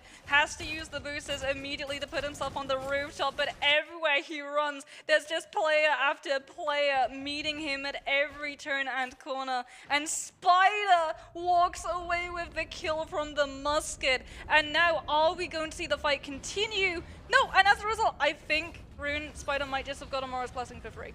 Quite possibly there. He's able to move away here, but we are zone 4. There should be a legendary set of armor in play, and it doesn't look like anybody's got it. No, Pandaman comes in. It looks like Spider, if he was able to get his hands on something from that Mora's Blessing, prioritized the legendary weapon as we turn back to Akuma here. He's had this legendary fan for a while, but when we cut to him last, he had white armor. So he's been able to survive quite a bit here, given that he's the only Akos left alive in this lobby, and many of these players are going to be looking to eliminate him. That V2, a massive threat coming into the end game circle there if he's able to grab some of those players out, not to mention the reset that he gets from it, the healing that comes in when he's able to do the thing. Wait, are you V1? Oh my goodness, Akuma running V1, that's even more detrimental, right? Because you can hold that for so long, look for an optimal position to shove multiple players into the zone. This is actually a weakness that we were discussing about V2 earlier this week, is that when you get to endgame, yes, it can come into clutch because you get a little bit of that healing, but you're only able to connect onto one target. With that V1, you can crucially shove multiple of these players into the zone and find a ton of value. Oh, Mike, are you going to be able to find value off of the V3? The pillar does come through. It saves him. He's having to use the boosters because everyone just on the low field swaps to the ranged weaponry to try to chunk him down before the resets can come through. He's out of the mech early. He's now getting hit by Pandaman with the jabbing, and Spider moves forward and dunks him into the Sand Cognac as well as the legendary Pole Sword. That, I think, is the weapon that Spider prioritized when he ran towards that Morris Blessing. He's a zip. He doesn't want the legendary army. He's got sustainability in spades. He wants the legendary Pole Sword so he can do the most amount of damage in as short a time as possible. And with the way the zone is shaping up, with that one building still in play and so much of these cliffs still being in zone, that legendary Pole Sword combined with a Skirmish is absolutely terrifying for all of these players to deal with. Oh my goodness. Speaking of things that are terrifying to deal with, Pandaman with jabbing. We're talking about a Soul Jade that is absolutely disgusting. It comes out so quick. It does so much damage. We've seen time and time again somebody in Realm of Yang expecting the charge to RMB or the full charge to LMB. You release into the jabbing, it comes out in a completely different timing, and you're just blindsided as half your HP, half your shield are very quickly eliminated. And Pandaman there, back-to-back jabbing coming through, is triple jabbing. A legendary Soul Jade here. GG Shaw looking to do a little Kuma action here, trying to bait the lobby into him. Ooh, I wonder what that shiny could possibly be. Is it for me? It's for GG Shah. Wait, he hasn't been able to find a Soul Jade expansion. He's still down one of the Soul Jade slots. Absolutely here, but crucially, he's got double legendaries in the backpack. He's got 2 purples as well. He's in a very good position here. He's got 2 eliminations. Unfortunately, Spider ahead of him yet again here. 5 eliminations on the board already this game, Moxie. Well, Akuma's starting to make his move. He was directly well. Okay, we're going to see a replay. We're going to see Akuma. Oh, that legendary fan's just absolutely devastating the F1 to be able to work around the overhold. The Akos ultimate to catch on to Spider into the RMB. This is something we're going to be seeing from a lot of Takedas, right? Being able to utilize the speed of the RMB on the fan, but Akos is the exact same. If you're able to confirm that they're going to be stuck in that restart animation, that RMB is absolutely brutal, because as you talked about earlier, its hitbox is so weird. It doesn't directly go out straight. It dips into the ground and skids alongside it. So a lot of the time, it actually obscures the hitbox of when to be able to parry, which is another reason why we're going to be seeing a lot of these players with fans try and take fights on slopes, so it obscures where the weapon is. Yeah, absolutely. Speaking of obscuring things, we've got a huge no-ult zone obscuring most of this final zone as we are collapsing down to zone number 6 here. So these players entering that Buccaneer phase, as we like to call it, where they are just looking to take some trades with ranged weapons and minimize the resource of other players, because they know they cannot take the risk of an engagement here with that no-ult zone, especially with, even though there's a little bit of an edge there where you can possibly pop it, the rest of the zone is collapsing in and going to completely cut you off. So you've got to be very careful about how you play this out. Wang Liang and Shaw on the big side here, just waiting it out here to see what's going to happen. Akuma is been found. He doesn't have the ultimate. He's kind of out in the middle as well between Tryhard and GG Shaw. He's going to turn on to Tryhard, looking to make something happen with the legendary fan here, but Tryhard knows what he needs to do here. He's just going to slip away and more than happy to just slide down the side of the hill here. Tryhard with double eliminations this game, a much better game for him already. He's into top 6. He's setting himself up for success here. Given that he's playing Hottie, he can make the most of this final zone with the number of players that are in it. You know what's really interesting? I have not seen a single player puff their heckles and throw Merciless or Dreadful. You know, I haven't either, and I think it's because they're prioritizing some of these other Jades. That Jade, once it comes out, your ace is just out of the hole, Moxie. Everybody in the lobby knows what it is. Some of these other Jades, like that Abyssal Aura that we saw earlier, coming in, not quite so readable. You can play the mind games off of it, just like we saw Mike do there, where he was just able to throw it back to back because nobody expects it happening, and he was able to find so much value. Akuma on the backside here going to take some damage from that Pulse Sword on Wang Liang. Both of them going to opt to take the reset, nobody wants to engage here. That zone, it's going to be so scary for so many of these players, because when the zone collapses, it's still going to potentially affect how we actually play into that final circle. Spider coming in with the threat on that legendary pulse, so it has to make sure he doesn't stick around too long. There it is, the heal cut coming through, forcing him to actually throw out the F1 to be able to look for the recovery, so he's not jumped upon by everyone else in the lobby. As we're going to see Tryhard playing towards that no ult zone, wanting to try and find the knockdown. Spider without that armor,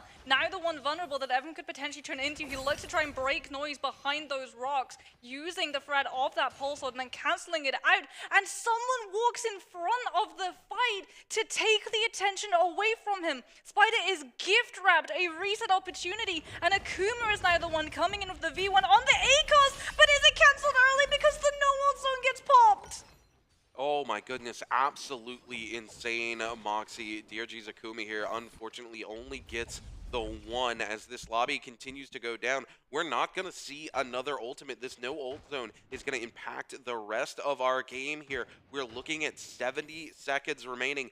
5 players left alive. No ultimate. We're heading in here with all of the craziness going on. Unfortunately, Panda Man in that hottie ult will be shot down there as he moves across the map. WBG Spider looking to find some of those shots out. Isn't quite able to. GG Shaw setting up for the scale rush, but WBG Spider will find a scale rush of his own onto them here. Tryhard still sitting in the back here, not able to activate the ultimate, so he's just going to be forced to play around that F2 with that golden focus and play very carefully. WBG Spider going to invest the F here just to stay alive. GG Shaw going very low. We're down to your top 4. GG Shaw able to activate the ultimate and stay alive. He goes into the zone. It's almost too much as he looks to be eliminated here. We're going to see a huge soul slash coming in from the katana on GG Shaw. Shaw just barely able to stay alive. The Mortal Defiance kicking in. Everything is going down in these final moments. Tryhard unable to make anything happen because of the no ult zone. WBG Spider picks up GG Shaw, picks up NTL's Tryhard, and now it's him versus Wang Liang. Wang Liang with some huge hits coming in from this pole sword. He'll be able to out-survive it. 3 eliminations and a first place finish. What a memorable game 3. The fact that it closed on the no ult zone, and we have Acoses, we have Hardys, we have Farriers, we have Zips. All of them are so reliant on being able to utilize their ultimates, the Acos and the Hardy especially.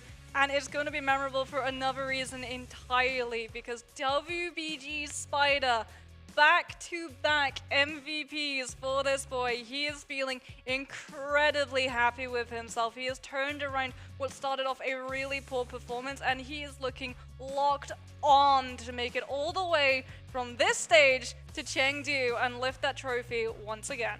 Absolutely. These last 2 games really coming in clutch for WBG Spider. He's got a little bit of breathing room heading into these Firefly maps. This could completely change his hero picks now because of where he is in terms of points. His strategy might have to change on the fly, and this is something where he needs to talk with his coach very quickly in the short window we have between games 3 and 4 so they can figure out that strategy to utilize that lead best. Well, this is also sort of unknown territory for Spider being this far ahead this early on. Historically, Spider has struggled day 1, and then he has had an insane day 2 where he's popped off. He's been able to break records to be able to make his way from that really unfortunate performance on the first day to absolutely just smashing the rest of the leaderboard on the second. But now, like you said, he has that breathing room. He's looking a lot confident. We saw him just there with the camera pan stretching, looking relaxed, looking like it's another day at the office. He's really happy with himself. The fact that that no ult zone was in play, the fact that he had that legendary pole sword, I cannot believe when he got baited into losing that armor and having to use the F1 to be able to find that reset moment and try to cut noise behind those rocks. Another player is looking to try and punish the Zip, wants the kill for themselves, and what do? They put themselves in the direct line of fire. Spider sees the other person coming for the interception, dips out of it because he knows that he's being chased by a person already. They're gonna turn on and they're going to give him a new lease in life, and from there he's just able to scale rush after scale rush with the legendary pole sword off of the back of that no ult zone and make sure no one is able to keep themselves safe and play out of sight. You know, I think WBG Spider's got an angel on his shoulder there, Moxie. We're talking about a guy here who in his game number 2 is a huge game. There was an opportunity where if the server tick was one ahead or one behind, he's just eliminated from the lobby. He still has 6 kills, but he's eliminated much earlier. That lobby doesn't count for as much. He's still playing catch up to AOW's Mike. Then coming into this, he's in a situation where any player in a final circle would look at it and go, I'm going to be eliminated here. I've been caught out. I am the weakest link. There's nothing I can do here. But another player, as if to come in, as if a hottie flying from the sky descends to save him so that he can find that full reset, find a strong position, and make it another game with the back-to-back. What an insane performance. I mean, some of these players we have to talk about, right? Tryhard trying to make that hardy work. I feel for him because the fact that that no-ult zone was in play messed with his pacing entirely. As a hardy, you are playing for that final game collapse, because when the zone collapses, you as a hardy, you can fly so high, you actually leave the render of the game, so you can play for heal sustain and be the last person standing, or you can play to have the ability of that stagger coming with the triple charge to push players outside of the zone. But what do you need for that to happen? You've got to have your ultimate. You have to have your ultimate, and those wings, they got clipped like Icarus. Well, Hardy didn't even get to fly too close to the sun. He didn't even get to fly in the first place.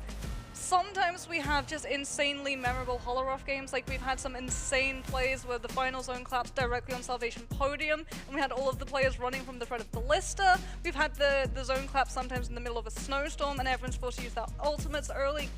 This one, I think, is going to go down in history as being just one of the luckiest positions for Spider to end up in. Like you said, it really does feel like it is written in the stars. It is written on that trophy that Spider is going to be able to make a return to form and lift it yet again on that stage in Chengdu. Absolutely. Spider coming in strong with these first 3 games, ladies and gentlemen.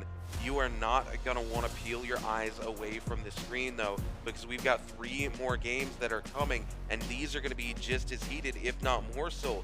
These games a little tepid, you know what I'm saying? Well, we're not starting with fireflies, exactly. Yeah. And those fireflies are going to be increased rage. We're going to see players taking much more aggressive fights much earlier on. We're going to see heroes like Justina potentially finding her way into the meta here now, post some of the changes, being able to counteract Faria, having the potential to counteract Hottie as well. It's going to be a very interesting set of games. As we take a look here, WBG Spider with an 8 elimination game, coming in yet again with a huge game, 13.2. Wang Liang with his first place finish and 3 eliminations will be walking away with a 7.2. GG Shot, a pretty decent game as well with 3 eliminations, going to be walking away with a 5.4. A much better game for Tryhard this time around, able to pick up some eliminations, put some points on the board. As we take a look, AOW's Mike, he picks up 2 eliminations, but he goes out way too early. I mean, it's heartbreak for Mike. It's heartbreaking for Akuma. Like, honestly, I was hoping that he would do well with that ACOS. It really did look like he was set up for it with the way that that zone collapse was working out. There isn't no cliffs that you have to worry about. There's a couple of rock shore that can interfere with the ACOS follow-up on the grabs. And he does have that V1 locked on. And he operates it the second that someone pops that no ult zone, and we can have a look at how the leaderboard is going to be popping on off. This is halfway through the day of day 1 for solos. This is really going to be starting now to influence a lot of these players' discussions with their coaches, with their analysts on how best to play into the remaining half of the day. Yeah, absolutely, and no surprise to see WBG Spider sitting at the top after the back-to-back MVPs in game 2 and 3. AOW Mike holding on to that second place position only because of performance in game number 1. That means he's got a lot of work to do coming into the next 3 games here. DRG's Akuma, this is a player I'm surprised this early to see sitting at the top. He's a very skilled player, but he typically comes in day 1 and he plays a little more loose. He doesn't come in quite as tight. He wants to do a little bit of BM, things like that. So he's off to a wonderful start, all things considered. As we take a look here at the replays, Wang Liang picking up a clean elimination there. WBG Spider onto JDG's Chu Zhang. Super unfortunate. The only tested in the lobby, just getting absolutely blitzed down here. This was such an unfortunate turn of events for Unique, as Akuma's just able to come in with that charged R&B on the fan and pick up the elimination. He invests the F1 there, is forced to turn around here, with the V2 is able to get the charged R&B off of the fan and pick up that elimination onto Spider. Turning back to WBG's Spider, just coming in there with the hot swaps, very quickly able to get those musket shots, clean up the elimination, and get away. Pandaman having set up a huge elimination there, but WBG Spider just cleanly able to capitalize on it. I mean, speaking about cleanly, did you see the tracking on Pandaman in the Hardy ultimate? He makes it look absolutely effortless with the musket shots. Now we get to see that 1 versus 1. Well, Wang Liang, it's not effortless, but he does manage to come out on top. But speaking about coming out on top, back-to-back MVP for Spider coming on through on that Z-Ping. 24,477 damage, 9,153 of it done with that legendary pole sword. This is a player who is incredibly smart. He knows which weapon to pick for every single situation. He is incredibly versatile in terms of those combo extensions, which I'm really happy to see him mixing it up, because my biggest fear, looking at his performance in the MVPL Season 2 this year, was the fact that he was crouching really heavily onto the katana, dual blade, or dual halberd weapon swap, and a lot of those players, they identified that was the combo he was going for, and they made sure they were able to outplay it. This time around, however, Spider's mixing up everything he's using. We're seeing the pole sword, we're seeing the long sword, we're still seeing the extensions come through, but a lot of it is very hero specific to what he's actually running. And as a result, when you run into him, you don't, one, know that it's Spider straight off of the bat, and you also don't know how best to counter it, because he's always got something in the back pocket that he's hiding. Yeah, Spider absolutely weaving that web of deception, if you will. Like you said, always something just chilling in the back pocket to bring out there. And, you know, we've seen a lot of that today, actually. I want to turn back to that Realm of Yang fight with the AOW's Mike, who throws the Abyssal Aura. And again, 99% of the time in pro play, you will never throw the back-to-back Abyssal Aura, but he's getting himself inside Frostovis's head. Yep. He throws the second one immediately after connecting onto it. Frostovis expects the third.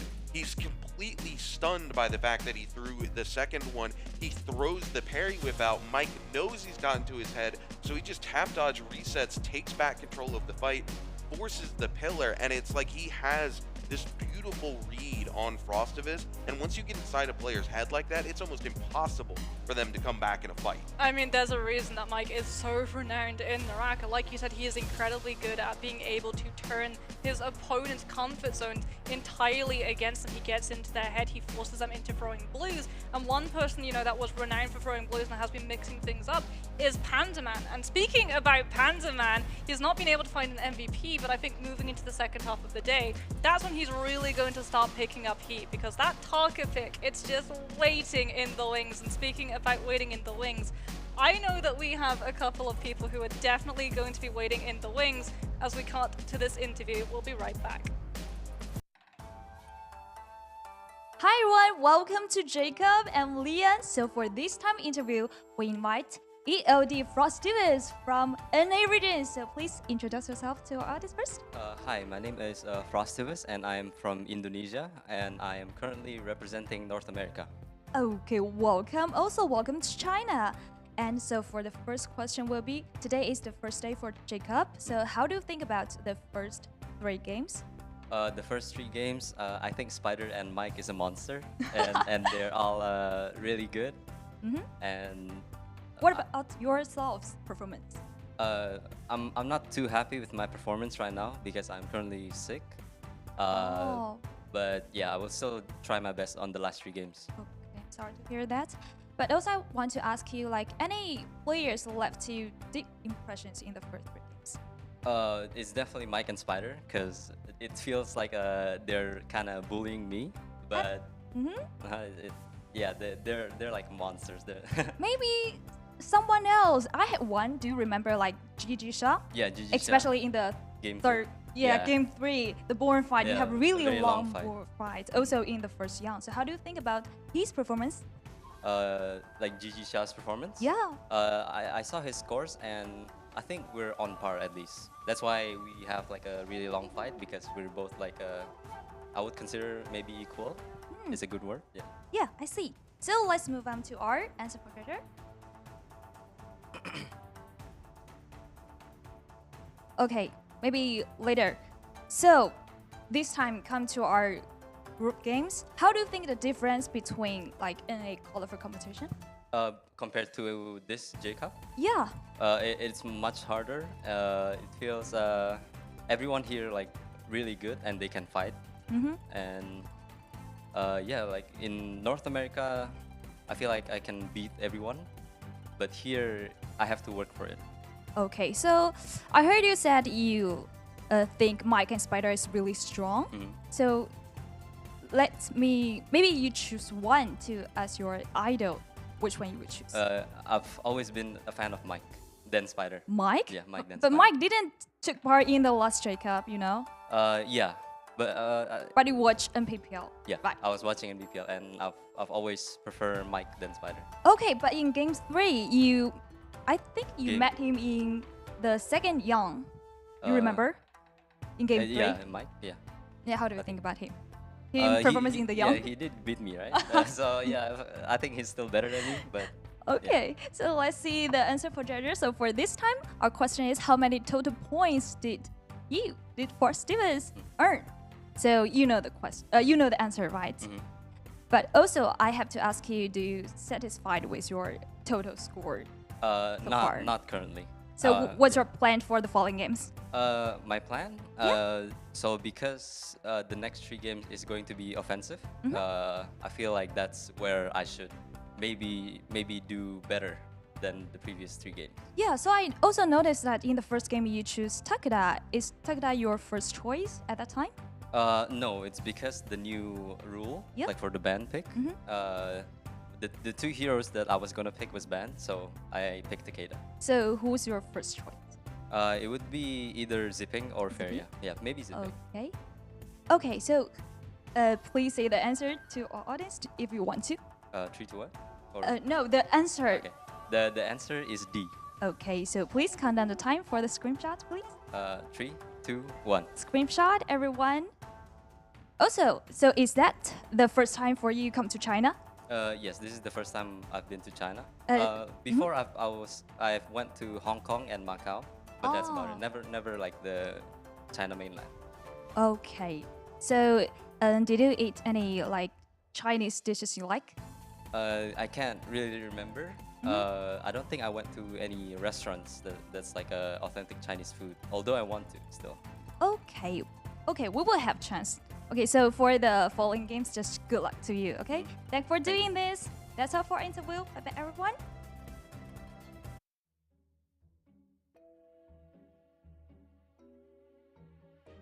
其他赛区选手要来了，我们是不是应该尽一下地主之谊，欢迎一下他们呢？有道理。各位有何高见？正所谓中华美食，世界闻名，我们是不是应该让他们体验一下舌尖上的中国呢？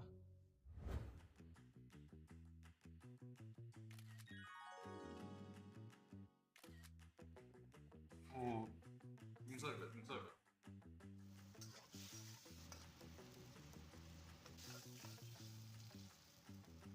Good.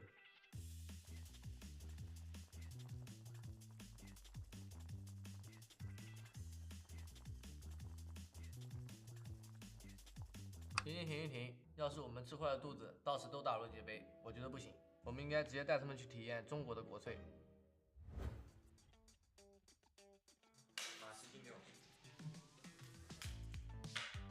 战经。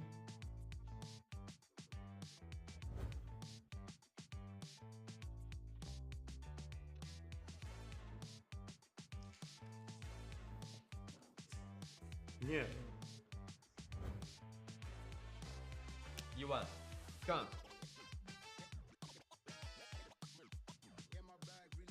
过了。别搞！依我看，我们就应该来硬的，直接给他们一个下马威。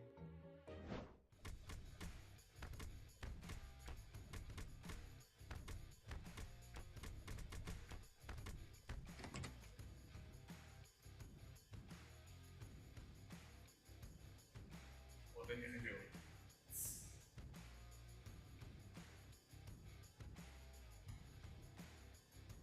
哎，停！我们都是文明人，怎么能够打打杀杀呢？我反对。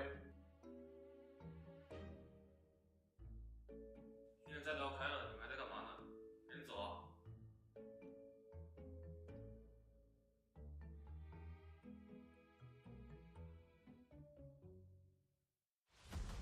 J-Cup is one of the biggest tournaments of the year, and it only makes sense that the best of the best come here and absolutely dish it out one by one. If I had to say Team NTL definitely is looking really good and really strong. We can't talk about NA and not talk about Tryhard. You got no place to go, and Tryhard is going to pick up his fifth. IDC, IDK, and all of these players. So it's definitely going to be really exciting to see how well they do against these NBPL teams. It's got to be a Kuma.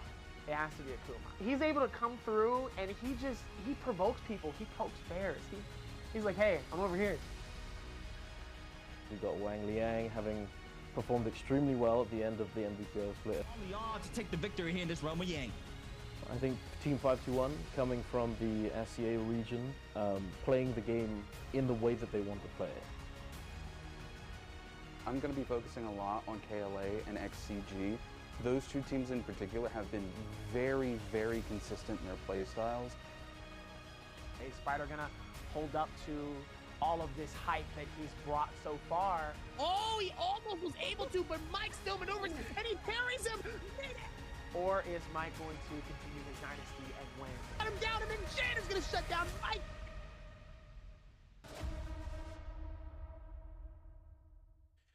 Ladies and gentlemen, welcome back to NARAKA BLADEPOINT, the J-Cup groups. As we're about to get ready to lock it in, we have 3 games down, 3 more to go for our day 1, and so far, Spider is feeling good. Hey, everybody at home, good evening, morning, noon, and night. I am your host and caster, Davi, accompanied by somebody we haven't been able to cast together ever, actually. Ever. First time together. Dunkin' Donuts, ladies and gentlemen. How you feeling, Thank you very much. Thank you very much for that very warm introduction, my friend. It is amazing to be here. This is a dream come true, truly. To be able to be here, Shanghai, getting to watch all of these incredible games unfold, as well as meet all of the players. You know, we've managed to catch up with so many people that we've always wanted to meet, we've known for so long. And hey, I mean, I met you for the first time, Big Dog. It feels surreal. It feels surreal. It truly does. But you know what else is surreal? Spider's performance in the first few games. Talk about it. My Talk lord. about it. Talk about it. When I tell you, 2 games back to back, he's able to come back after a tough loss between Mike in that game number 1. Obviously, the jitters are there. Now it's gone. He comes back, absolutely slaughters, gets 1 more elimination ahead, and he says, hey, Mike, listen, I see you. I respect it. I love it. Keep that same energy. But I'm going to get another kill, get a little bit ahead. But then he goes a little bit further, secures that final. Wang Liang was able to hold on a little bit while longer in that game 3 as well to get at least a 2nd place finish, get himself up there on the board. He's been playing phenomenal as well. So overall, so far, it's been a good game for a little bit of everybody. But Spider's definitely, he's getting the mic a little bit. Absolutely. One of the big things, though, actually, before we go on to that, we have a little question for you to go away and go to the client website and answer for yourself to have a chance at winning that J-Cup banner skin. I need that. I need that. Beautiful. The question is, will the top scoring player of this match play as Barrier Shen? A, yes, or B, no. 50-50. Could be a yes. Could be a yes, could be a no. The way that it's been going so far and how put your predictions in. It's been squeezing a lot of these players with these new roles here. It's really forcing a lot of these players out of their comfort zone. It's one of the biggest things that we've been talking about, and we knew coming into these stages and into these groups, they knew that they were gonna have to pick and sacrifice.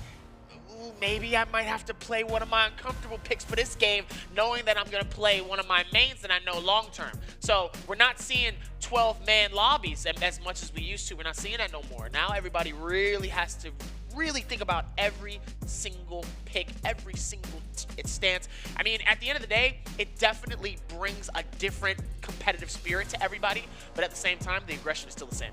Absolutely. The aggression is certainly there, and I have a feeling it's about to yes. Oogly boogly, ladies and gentlemen.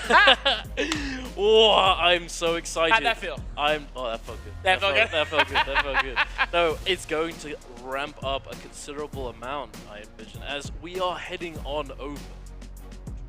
So, ladies and gentlemen, we are going. We got Runekeeper and Moxie doing the Hollow daytime. Now we're getting Oogly. We got the nighttime Morris Isle, and it is about to explode. So all of those characters that you were hoping to see in the first few games, you didn't manage to catch all that much of. You know, you've got your... You definitely had some Takeda, some ACOS, we had some Hardy. In fact, very, very good to see him coming straight out after having recently been added to the game. We didn't see any Taka, we didn't see any Justina. That means we're going to get some really fun lobbies towards the end of these games, especially with these picks. Knowing that we haven't been able to see them, definitely these next few games are going to be absolutely explosive, and I can't wait. One thing that has been brought up over and over again now, especially because I know Moxie and Rude brought it up, but the Fireflies. Yes, no, of course, that's exactly why. We've got the nighttime, so they're going to be spawning all around the map. All over. Ladies and gentlemen, if you know me, you know I'm a Firefly enjoyer. That is your thing. Yeah, hey, it's my thing. You gotta get oogly boogly. You gotta get in there. You gotta know the pathing. So, although I joke around and say it's all oogly boogly, it's all that, but there is a method to the madness. You have to try and look for the specific pathings around the map. You have to, if you're in a third-party situation, you're relatively low health, you've just been hit by a huge amount of damage and you managed to get a kill but you couldn't get the soul bloom, you gotta know where to go. You gotta know exactly your pathing to the closest firefight, the closest armor swap. All of these factors come into play and you need to be on the ball. And at the same time, it's highly probable that that Firefly that you know where it is on the map, that it may have already been taken. So it is still a gamble at times. You have to be careful. But as we said, because of these Fireflies, because of the fact that we are going to have potentially a much more aggressive early mid-game, I feel as though once we get towards that end game circle, the game starts to die down a little bit. There are far fewer players. It's not going to be as aggressive necessarily. We're going to have potentially some aggression, but a lot of players are going to be trying to stay as inconspicuous as possible, as we're not going to be seeing all that much Farrier, we're not going to be seeing all that much zipping, we're going to be seeing that aggression. And depending on how aggressive it gets early on, we might not have all that big of an endgame. There might not even be that many players left alive, but we are going to have to wait and see. One thing I did want to mention is that Spider, Mike comes in game one, goes crazy, goes absolutely nuts with his 8 kills. But then we go into the second and third game and we got Spider just back to back getting those dubs and doing extremely well. And I think this is largely because Mike thrives within the chaos. Mike thrives within all of this aggression. Yeah. And the pressure. Another thing too, absolutely coming into it, definitely pressure. He lives for it, and that's one of those moments where if you can be able to enjoy those moments under pressure, you definitely are an absolute asset and a problem. Asset to yourself, but a problem to others, and that's exactly what you want to be. Coming through, as we saw the replays earlier here from GG Shaw inside of that realm of Yang with the ACOS, having a tough time at the beginning, but then was really able to come through and absolutely hit them with a bunch of combos. Those blue focuses definitely was coming through heavily clutch. As we looked at Akuma here, who's looking pretty good on his overall stats. Number 2 on the average kills, and number 3 in total damage, in average damage so far. So obviously with Akuma here, not necessarily, he's doing great, I would say. Overall, Akuma's been doing great. I think now there's definitely a point where, knowing that we're in the halfway mark, we're headed to game number 4, I think now it's definitely a time for players to start to turn up, definitely focus on those early eliminations, definitely start to play a little bit more slower, but it depends, because obviously within these first couple of games, there really hasn't been too much slow downtime. There hasn't been a lot of moments. I think in game 3 was really the only time we really got a chance to see some actual slow pace movement for a moment. But the moment somebody got absolutely slashed, whether it's from a bow shot from halfway across, whether it's a musket, or whether it's somebody that absolutely is just egoing somebody and trying to get a massive amount of damage, everyone else starts to pile on and dive bomb on that same player. And now as we look back into the replays here from OUG's Panda Man, dangerously low, Takeda comes through with the juggle. This man has been a Takeda king, one of our favorites, and it catches pace in a tough situation here. He ends up being able to get out of that situation, but still holding strong here. Beautiful right-click boot focus with the katana. Tries to go for the reset on both sides here, but all Panda Man really needs to do is pop just a little bit of shield and keep that momentum going to be able to get the finish for the dagger. So obviously with Panaman is able to hold strong, and then he's able to come back into it again. Panaman is starting to turn all the way up. He knows what's been going on. I think he's done a fantastic job of reading his players a lot more. I think that's been the biggest thing that I've noticed Panaman get better at, is really seeing these players, how they attack, following their pace and being able to go, I know how to either dodge, move, or counter that. He's been a lot faster, he has been able to pay attention more, and clearly that has been showing in his gameplay far more than we've ever seen so far in these games so far. And it's only been 3 games deep, so I'm excited to see how Panaman is going to be able to hold off for the next 3 games. No, absolutely. Pandaman has been one of the most improved players. I feel like one of the big things that I think potentially held him back initially was that back when we didn't have all of these characters, back when we didn't have Feria even, we didn't have all of these characters coming in and stealing the show, Pandaman was one of the goats on the Fire Dog, on the Taka, and that was his comfort pick. That was the pick that he would do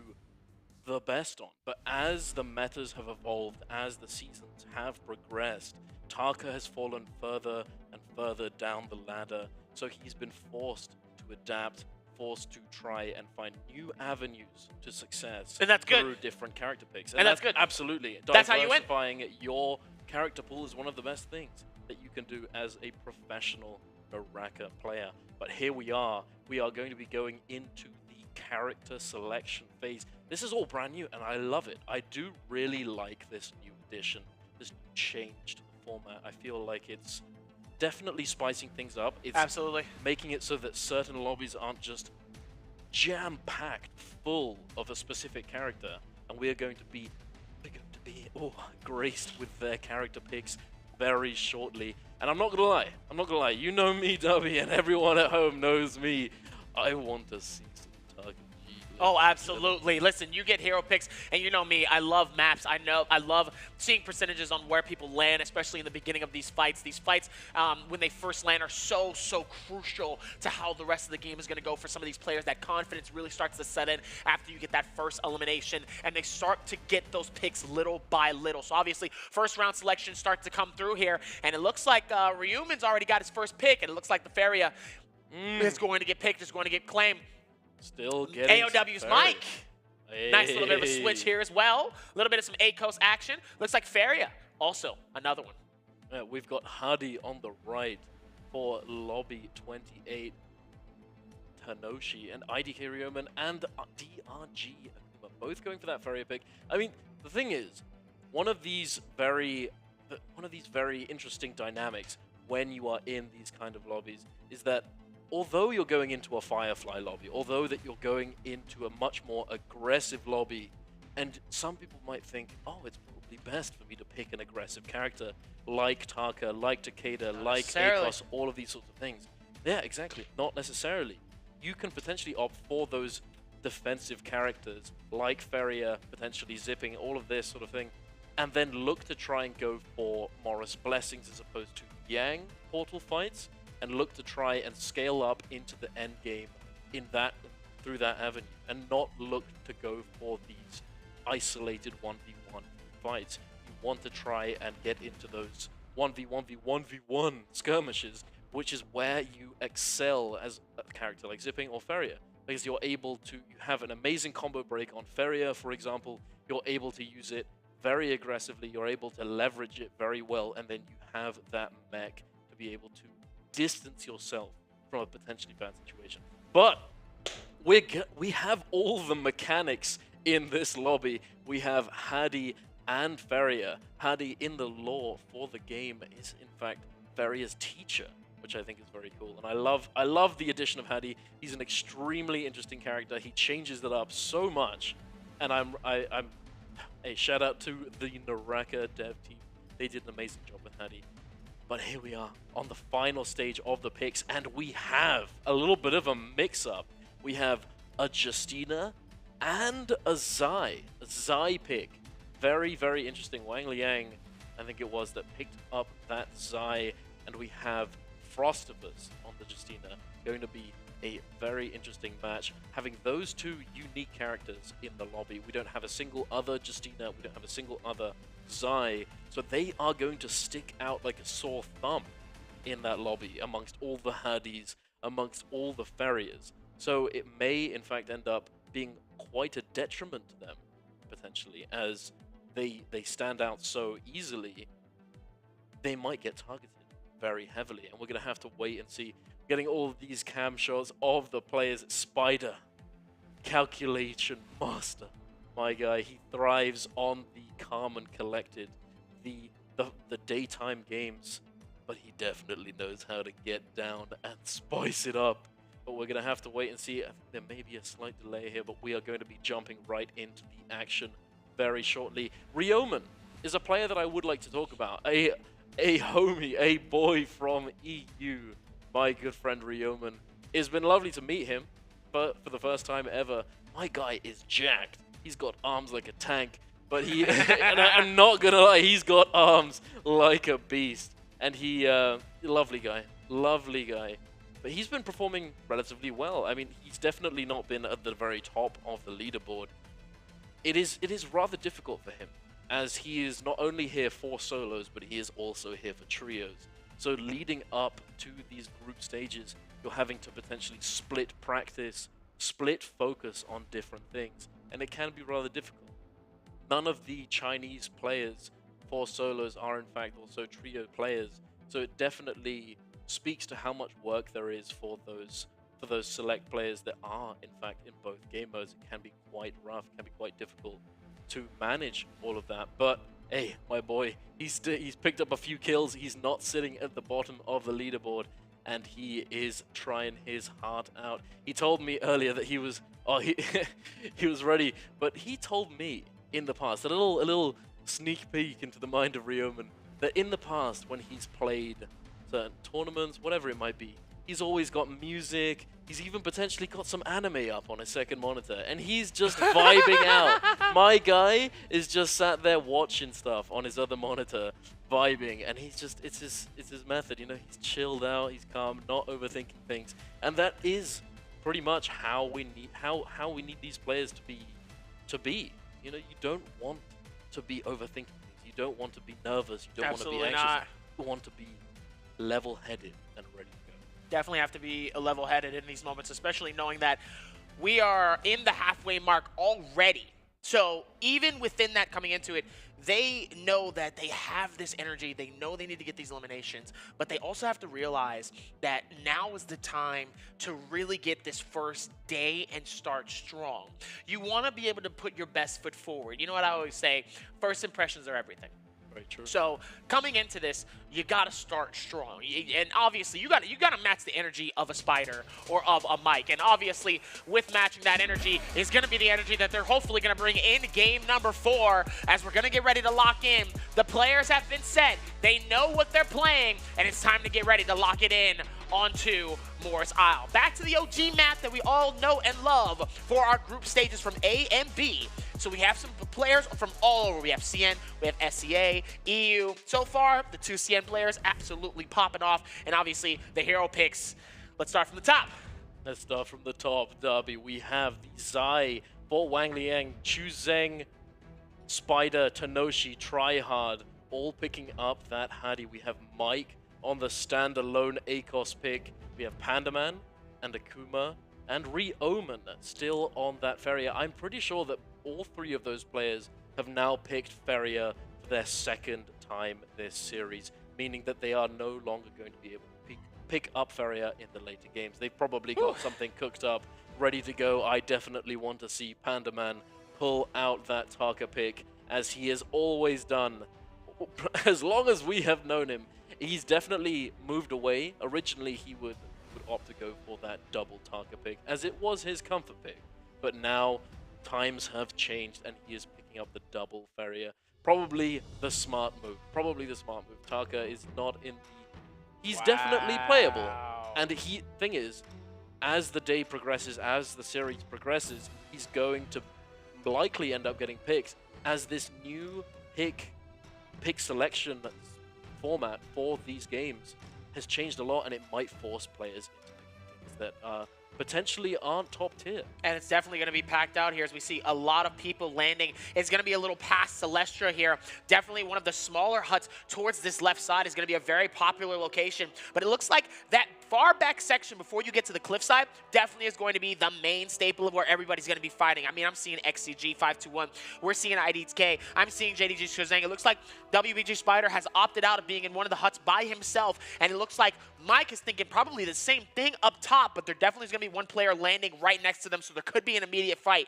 Meanwhile, everybody else is picking these very close 1v1s and just seeing if maybe they can get lucky. Do they pull at the same time, or are they going to play similar to Mike? Mike is going to be outskirts, out by himself a little bit. Tryhard's going to be nearby. Meanwhile, as you look at Spider, looks like Spider's going to pop his F key immediately, trying to see if he can rotate this back out. Tenoshi keeping that same energy, but Spider is going to be able to hit him. Beautiful hits and a nice little dodge on each side. Beautiful defense happening from Spider as well here. Oh, nice move just to try to get out of the way, but Tenoshi is going to be able to connect it with the spear. Nice hits coming through, and he's absolutely going to come through and douse him. Oh, beautiful hit at the very start of the game. Spider, beautiful spiral hit with that dagger, claims his first elimination of game number 4.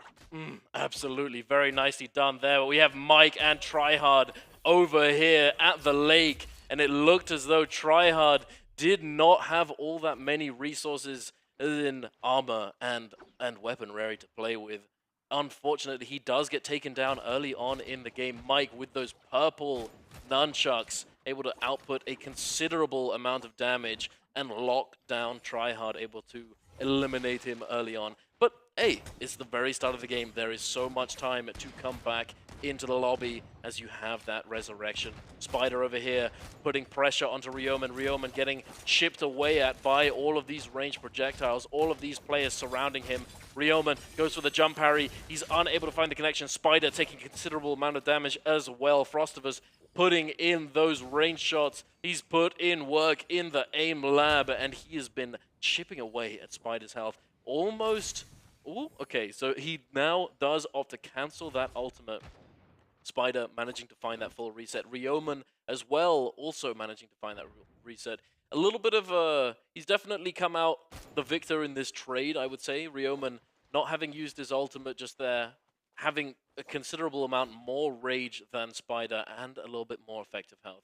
So if he does opt to look for the re-engage, he is more likely than not going to be able to come out a little bit better. A little bit better in that situation, but we'll have to wait and see. We are heading on over to Sunwing's Rest. Pandaman alongside Wang Liang, Akuma. We got GG Shah here as well. All of these gamers coming in, trying to contest these tree houses. Pandaman getting a very decent trade onto Mike. Mike managing to find that armor swap, managing to find that white armor. Pandaman getting knocked away by that F1 on the ACOS. Manages to send back that one charge onto Mike. Mike now getting caught up in the middle between Shah and Akuma. Shah also taking not so good of a trade, but none of these players are looking to fully commit. Mike, look at that damage. The damage coming out from those purple nunchucks. The mind games. Oh, and Shah is literally 1 health. He's 1 HP. He's in the mech. He's trying to use that turret. He's trying not to get shot out of the swarm formation from that Farrier mech. He is getting chipped down though. The Farrier mech is about to expire, and there it is! And he falls onto not so good terrain, and Akuma takes full advantage and takes him down. Absolute gorgeous finish coming through as Akuma and AOW's Mike still fighting this out here. It looks like the fan able to do a decent amount of damage. Nice scale rush coming in from Akuma, trying to see if he can get away and absolutely maneuver this away from AOW's Mike. Has that gray shield. Definitely isn't something very helpful for him. Oh, but he gets absolutely decimated. Yo, and Akuma is able to clean it up and gets the finish to shut down AOW's Mike. Now, AOW's Mike might potentially do it for the salty run back. We know he is absolutely fond of a good salty run back, knowing that there's a resurrection spot right next door, very, very close at hand, as Pandaman and Wang Liang are fighting this out as well here. Nice hits. Oh, beautiful timing from that, and able to cush down. And then obviously he's able to take the rest of the states from there. That's now Pandaman trying to see maybe he can collage this. And now he's going to retreat, back off, goes for the shield. Akuma getting dangerously aggressive onto this massive Mike. You know that mech is shooting massive missiles, right? Just to let you know, Akuma, I don't think you understand that thing can hurt if it hits you once. Meanwhile, it looks like Panaman's going to be able to miss that opportunity, though, to get any hits, and Akuma's not going to let him go, as he wants to try to claim this elimination for himself here, as Panaman's going to force the shield up. Probably the last of the shield as he's right back at to it, and Akuma is going to be able to force this fight off. Right click, waiting for the heal. Almost misses out on it, misses out twice on it. Akuma decides to back this off here, as it looks like Wang Liang might potentially... Oh, no, Wang Liang is out of there. He's not going to join this fight at all. Akuma's going to scale all the way back down to the very bottom here. Wang Liang nearby on this hill currently. Trying to pick up some resources, I envision. Akuma on that white armor. Pandaman as well, very, very low on resources. Only having those small shield armors, those shield powders, very, very difficult to actually get a full reset if you have players looking to pressure you. You're gonna have to scale out of there. Yeah, they're gonna have to move. They're gonna have to get on over out of that danger zone. Shah, Ryoma now posturing to go into this realm of Yang. It seems we have Tryhard and Tenoshi as well on the right side of the map over there next to each other. Mike, Spider, Chuzeng, Frostivus, and Unique all relatively close to each other. It looks as though Mike might be heading over to the northern Yang portal to try and secure his entry without getting griefed, without getting interrupted. Unique and Frostivus very, very close to each other. They look as though they're trading blows here. Tryhard and Tenoshi now also trading a little bit of pressure back and forth, looking to see if they can find a crack in the armor, so to speak, but neither player is looking to allow that to happen. Spider just running around, charging those blues, sending them out, trying to apply as much pressure as he can so that he does not just get jumped on, grappled in on. He does not want to lose his opportunity to go into the realm of Yang. But as I say it, no! I'm sorry, Spider. I'm sorry. I may have cast a curse to you right there. He got to the circle first. I don't understand how he doesn't get chosen out of that one. Excuse me? I'm not gonna lie. I think he kind of got robbed for that. That was kind of free. Like, I know. Like, if we looked at the instant replay, I feel like he was touching that circle first. That's all I'm gonna say. Anyway, back at it as they go absolutely airborne. Shozeng and GG Shaw fighting this out. F-Key gonna try to see if he can maneuver it all the way up top. Oh, beautiful hits coming through as GG Shaw is gonna kick him down with that totem. Shazeng's gonna try to see if he can come back towards it as well. Nice blue focus, trying to see if they can connect it, maybe with a parry, but not enough. As Shazeng is gonna deplete the heals from GG Shaw, and now he has to be careful though, because these missiles and rockets is gonna absolutely decimate the heals if you are not moving and getting away. As Shazeng is going to get absolutely airborne. Ooh. And that nice little bit of flying is going to be enough to keep him from not getting absolutely shredded by these amount of bullets. Makes it so much harder for GG Shaw to hit his shots. But he does successfully, he's able to hit a couple.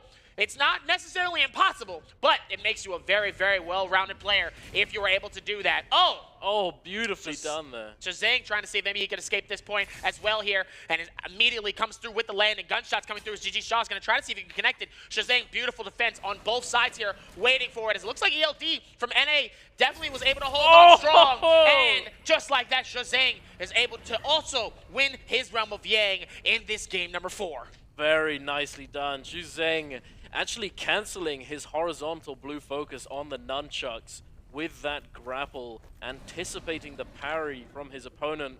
But it almost cost him the fight if somehow GG Shaw had been able to either iframe or just dodge away and space out away from that tech chase. Shuzeng would have been in a world of hurt potentially, and he could have gone the other way. But fortunately, he is able to take down that Furrier, the Hardy, the teacher. He's still got a lot to learn, my student. But here we are, Akuma, having been taken down in the realm of Yang himself, opting to resurrect relatively close to this Morris Blessing, along with GG Shaw. Both players looking to try and upgrade their blue armor up to that epic purple armor.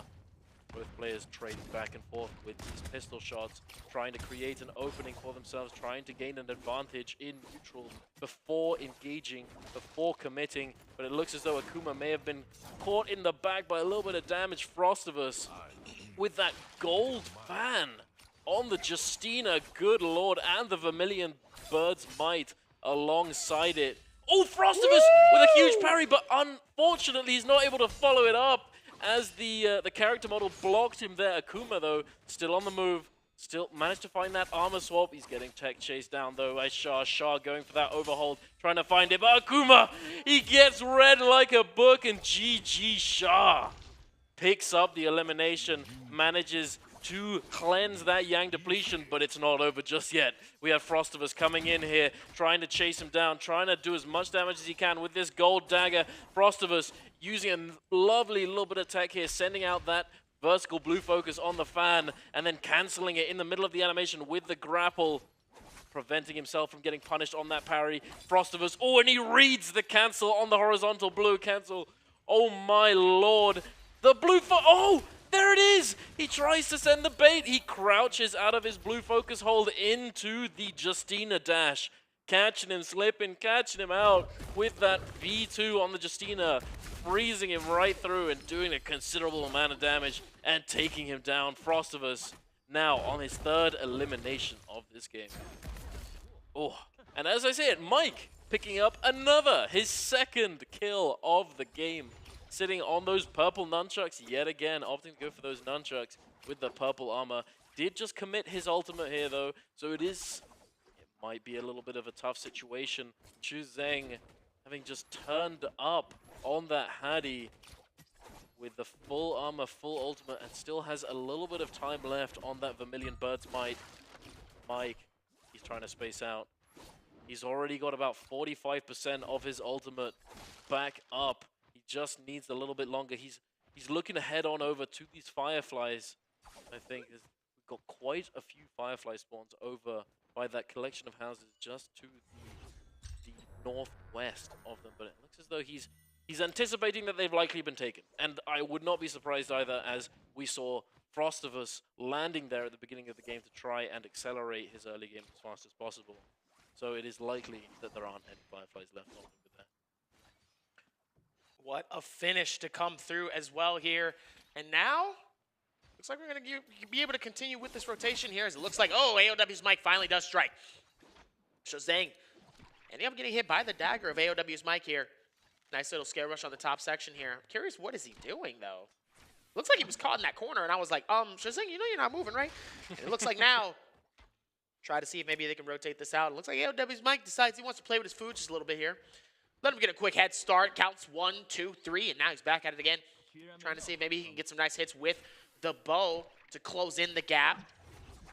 Nice hits coming through, trying to see if he can shutter it. Nice F key to be able to get that nice little tiger slam. Now here comes back-to-back on the hits as well with it. AOW's Mike just keeping the pressure right on it. Shazang. Shazang struggling to try to see if he can find an opportunity. Oh! Gets hit in the back of the head from the bow shot from Tryhard, as now Mike. Oh! AOW's Mike is able to beautifully and successfully finish off that elimination. Unfortunate for Tryhard. Tryhard was not able to complete the finish, but looks like Spider finally was able to get his Realm of Yang that he wanted, as he got it stole from him earlier. But now it's in the front hands of ELD's Frostivus. Frostivus trying to see if he can hold strong here. And speaking of Frost, he's able to frost himself to get a little bit of some shield, a little bit of some patience. And now back at it. Nice hit from the reach around. Ooh. Trying to see if he can come through here. Longsword. Trying to see if he can get the 1, 2, 3. The 1, 2, 3 coming through. And now Frostivus is able to pop open the ulti here. Oh, gets a nice shutter hit and douses Spider. Now Spider struggling here. Nice and wet. Not looking good. Oh, he's so low, and there he is! And Frostivus, just like that, is able to shut down the #1 player of this game so far, WBG Spider. God damn! My boy Frostivus, true to his name, freezing Spider in his tracks and taking him down in the Realm of Yang.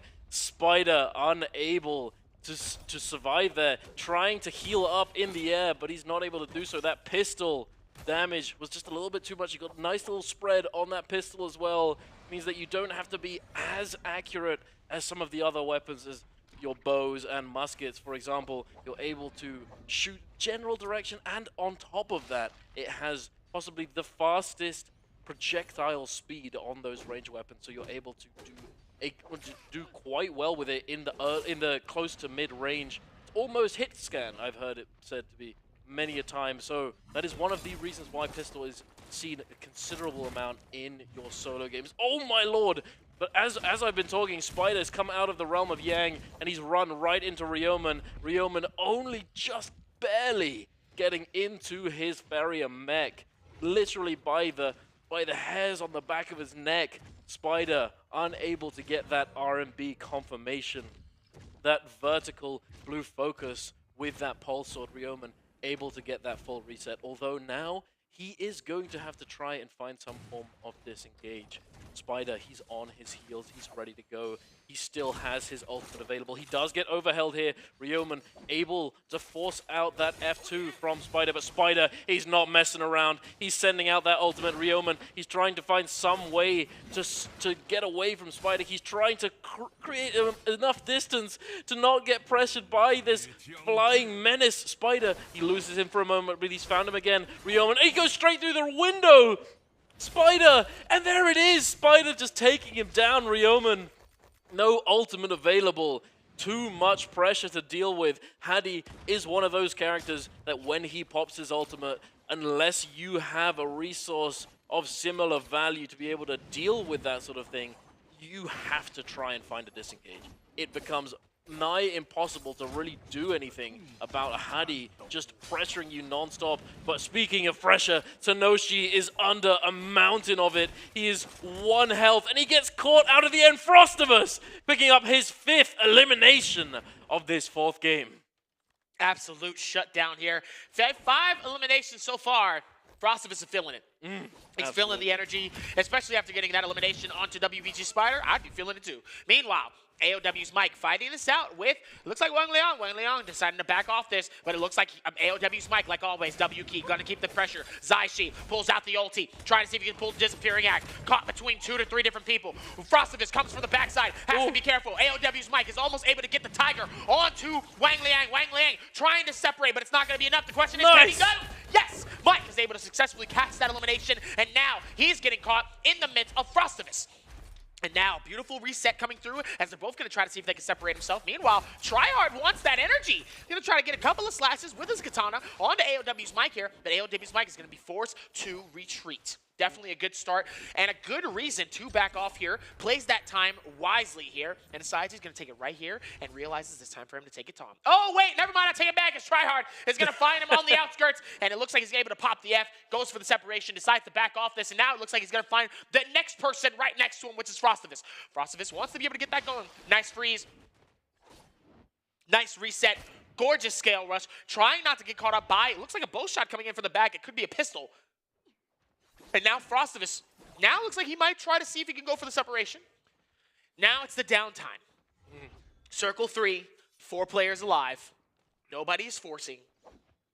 Tryhard, 0 eliminations. Everybody else has at least 2 eliminations on the board. 4 for Mike, 2 for Spider, 5 for Frostivus. This could be a huge W for Frostivus. He can get at least 1 to 2 eliminations and that first place slot. He could absolutely skyrocket himself in that top 2 and top 3 potentially, and can see himself closing in on this gap between Spider and Mike. Absolutely, you said it, Dubby. We have Tryhard though. He's had a bit of a rough start today. I mean, you could say it could be a number of things. He got here a little bit later than some of the other players. He's having to play both solos and trios. You know, he could have had a little bit of something that didn't agree with him for breakfast. Who knows? It could have been anything. But Tryhard, if I know him, he is not down for the count. My man he's a machine. Tryhard lives up to his name, and he has been he recognized at the beginning. He did go down. I think it was in the first or the second game, relatively early with his second life. And then after that, we've seen him take a little bit of a chill pill. He's slowed down a bit. He's been making sure that he's consistently getting to those endgame spots, regardless of whether or not he's managed to pick up a few kills. I mean, game 3, he manages to pick up 2 kills before endgame. That absolutely stacked endgame. And that is a huge contrast to what we have now. As we were talking about before the game started, it's possible that some of these end games are just simply not going to happen. Might not actually get to that zone 6. Oh my lord, no! What's happened, Frostivus? My guy! He's had an accident, moonbane surfing, and he's taken down so unbelievably low. Oh my lord, Tryhard and Mike both spotted out from a distance. Try and find a connection with those range shots. unfortunately know for it them, too. they're They not know able it to too. do so. Yeah, they know he's taken a whole bunch of damage, and Frost getting caught in the Moonbane. That's one of the worst ways for it to happen. And Frost, he forced to use his ultimate as well to try and create as much distance from him, Mike, and Tryhard as possible. This is probably one of the biggest blunders possible, to get caught in a Moonbane and get triple hit. Moonbanes just, number one griefer, Lamau.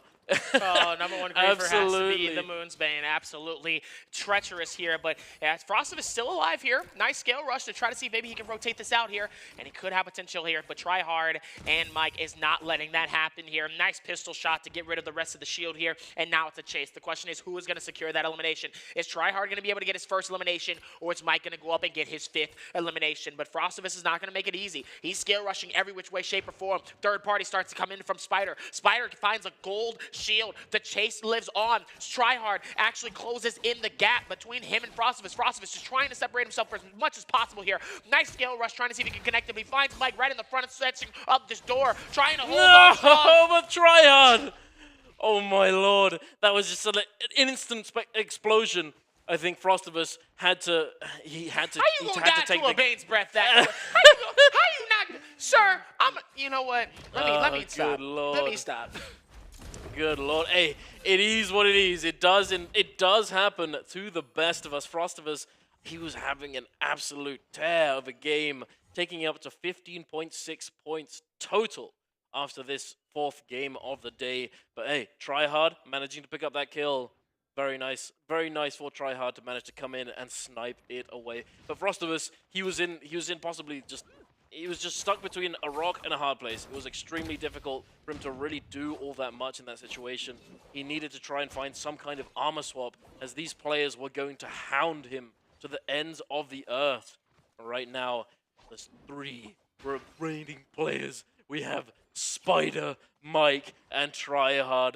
The clash of the titans. Here we have it, ladies and gentlemen. Tryhard on that gold dual blades, Mike on the gold fan, and I think that looks like I think that's a gold dagger for Spider.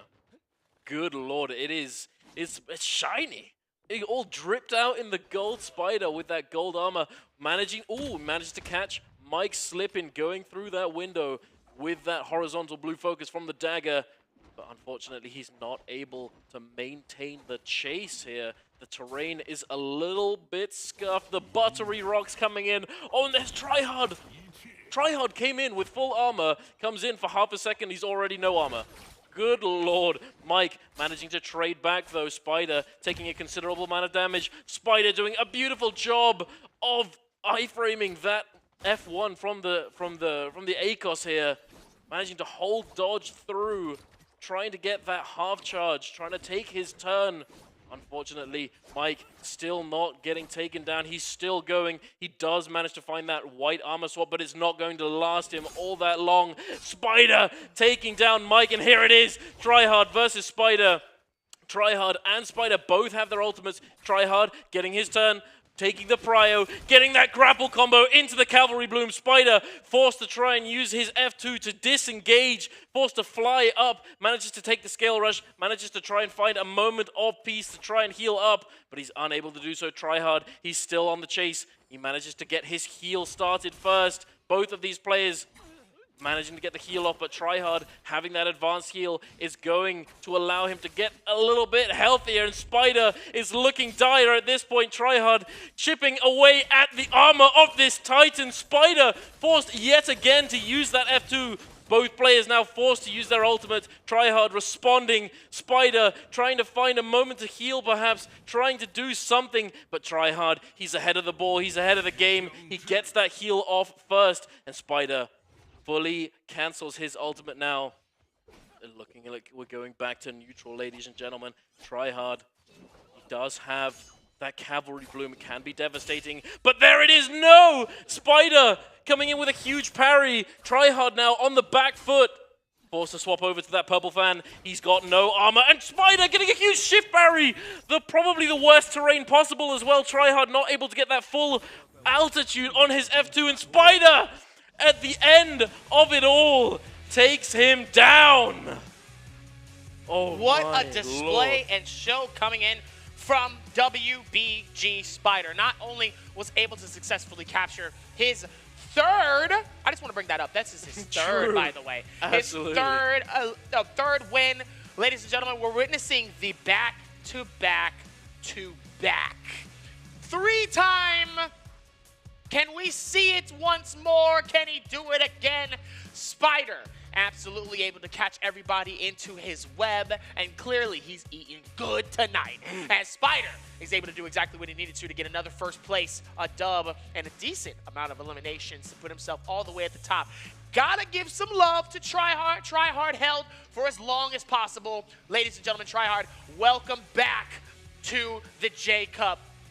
And on top of that, with everything else in between, Mike working as hard as he can here, but he definitely is going to have to do some work to do a little bit here. Nice little reset for him. It's okay. We've seen him in these situations before. He can definitely bounce back. We still have 2 more games, and this is usually when AOW Mike pops off anyway. So, Game 5 and 6 is going to be very fun, but for Frostivus, what happened? True. Brother. My boy. What happened? What a blunder. That could have been the pop-off game for Frostivus. He was set up for that end game. He had the gold loot. He was stacked.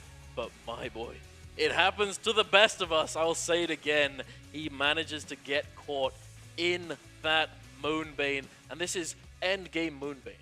So endgame Moonbane hits more often, and it's just the frequency of hits. Wow. It can be devastating, and it will tear you apart as it did to Frostivus. Unfortunately, both Mike and Tryhard were both able to see it happen, and they both catch him. They catch him slipping. They catch that slip up, and they chase saw it him happen. down. And he got destroyed too, by the way.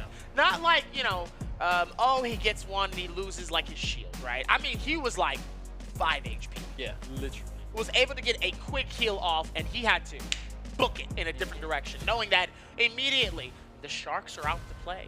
It's time to eat. And clearly those two knew exactly what it was time for. And that actually gave, believe it or not, NA gave NA its first elimination. Tryhard. It literally fed in that game. Tryhard. In that game. In that game, it fed NA Tryhard his first elimination of that game and got him close to a top 2.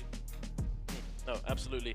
Tryhard, he's been working his way up, and it's good to see that final fight at the very end of that match. He was reading Spider left and right. He had Spider on the ropes, and unfortunately, when they both used their ultimates, Tryhard, big brain, looked to try and get a heal off initially. He looked to try and find that heal, so that because he knew Spider would have to heal. Spider was in a huge deficit, meaning that if Tryhard heals first and then looks to chase him down, he's going to be able to do a lot more, because as you saw off of that ultimate, Spider immediately starts charging. He expects Tryhard to immediately start chasing him. He doesn't. It's slow. But I think Tryhard made the error in that he took that heal first, but then he opted to go full healed, and he allowed Spider to get that reset fully back to neutral. He came in with that cavalry bloom a little bit aggressive, but then Spider, calm and collected as he is, he's able to punish him. He's able to get that parry, and at that point, it's GG. It's a GG at that point. He just lost all of his armor. It's over at that point. In that situation, that's always, at that moment, it's all about just making a choice. And sometimes that choice can be the benefit for you, or it could be the disadvantage. And in that moment, it really could have gone either way. Even if he did heal, and if Spider wasn't able to actually get that successful hit, then it could have gave Tryhard a chance to maybe back up, go for a quick move, and then now they're both equally set. But in those situations, knowing that it really does take that one move to change the entire outcome, it's definitely one of those things where, hey, you made the choice, it might have been wrong, it's okay. You're gonna run it back to game number 5. And obviously, running it back exactly the way that it's been doing so far, these games have been absolutely phenomenal. But let's not forget, Spider gets 3P. Hell yeah. Day one, Spider gets 3P. Already, the man is feeling it. He's grooving. He's chilling. And I'm not sure if you managed to catch it, but earlier on, in between one of those games, you saw him looking to the side. He's like, yeah, just laughing with his rivals, with his fellow competitors, just having a good time.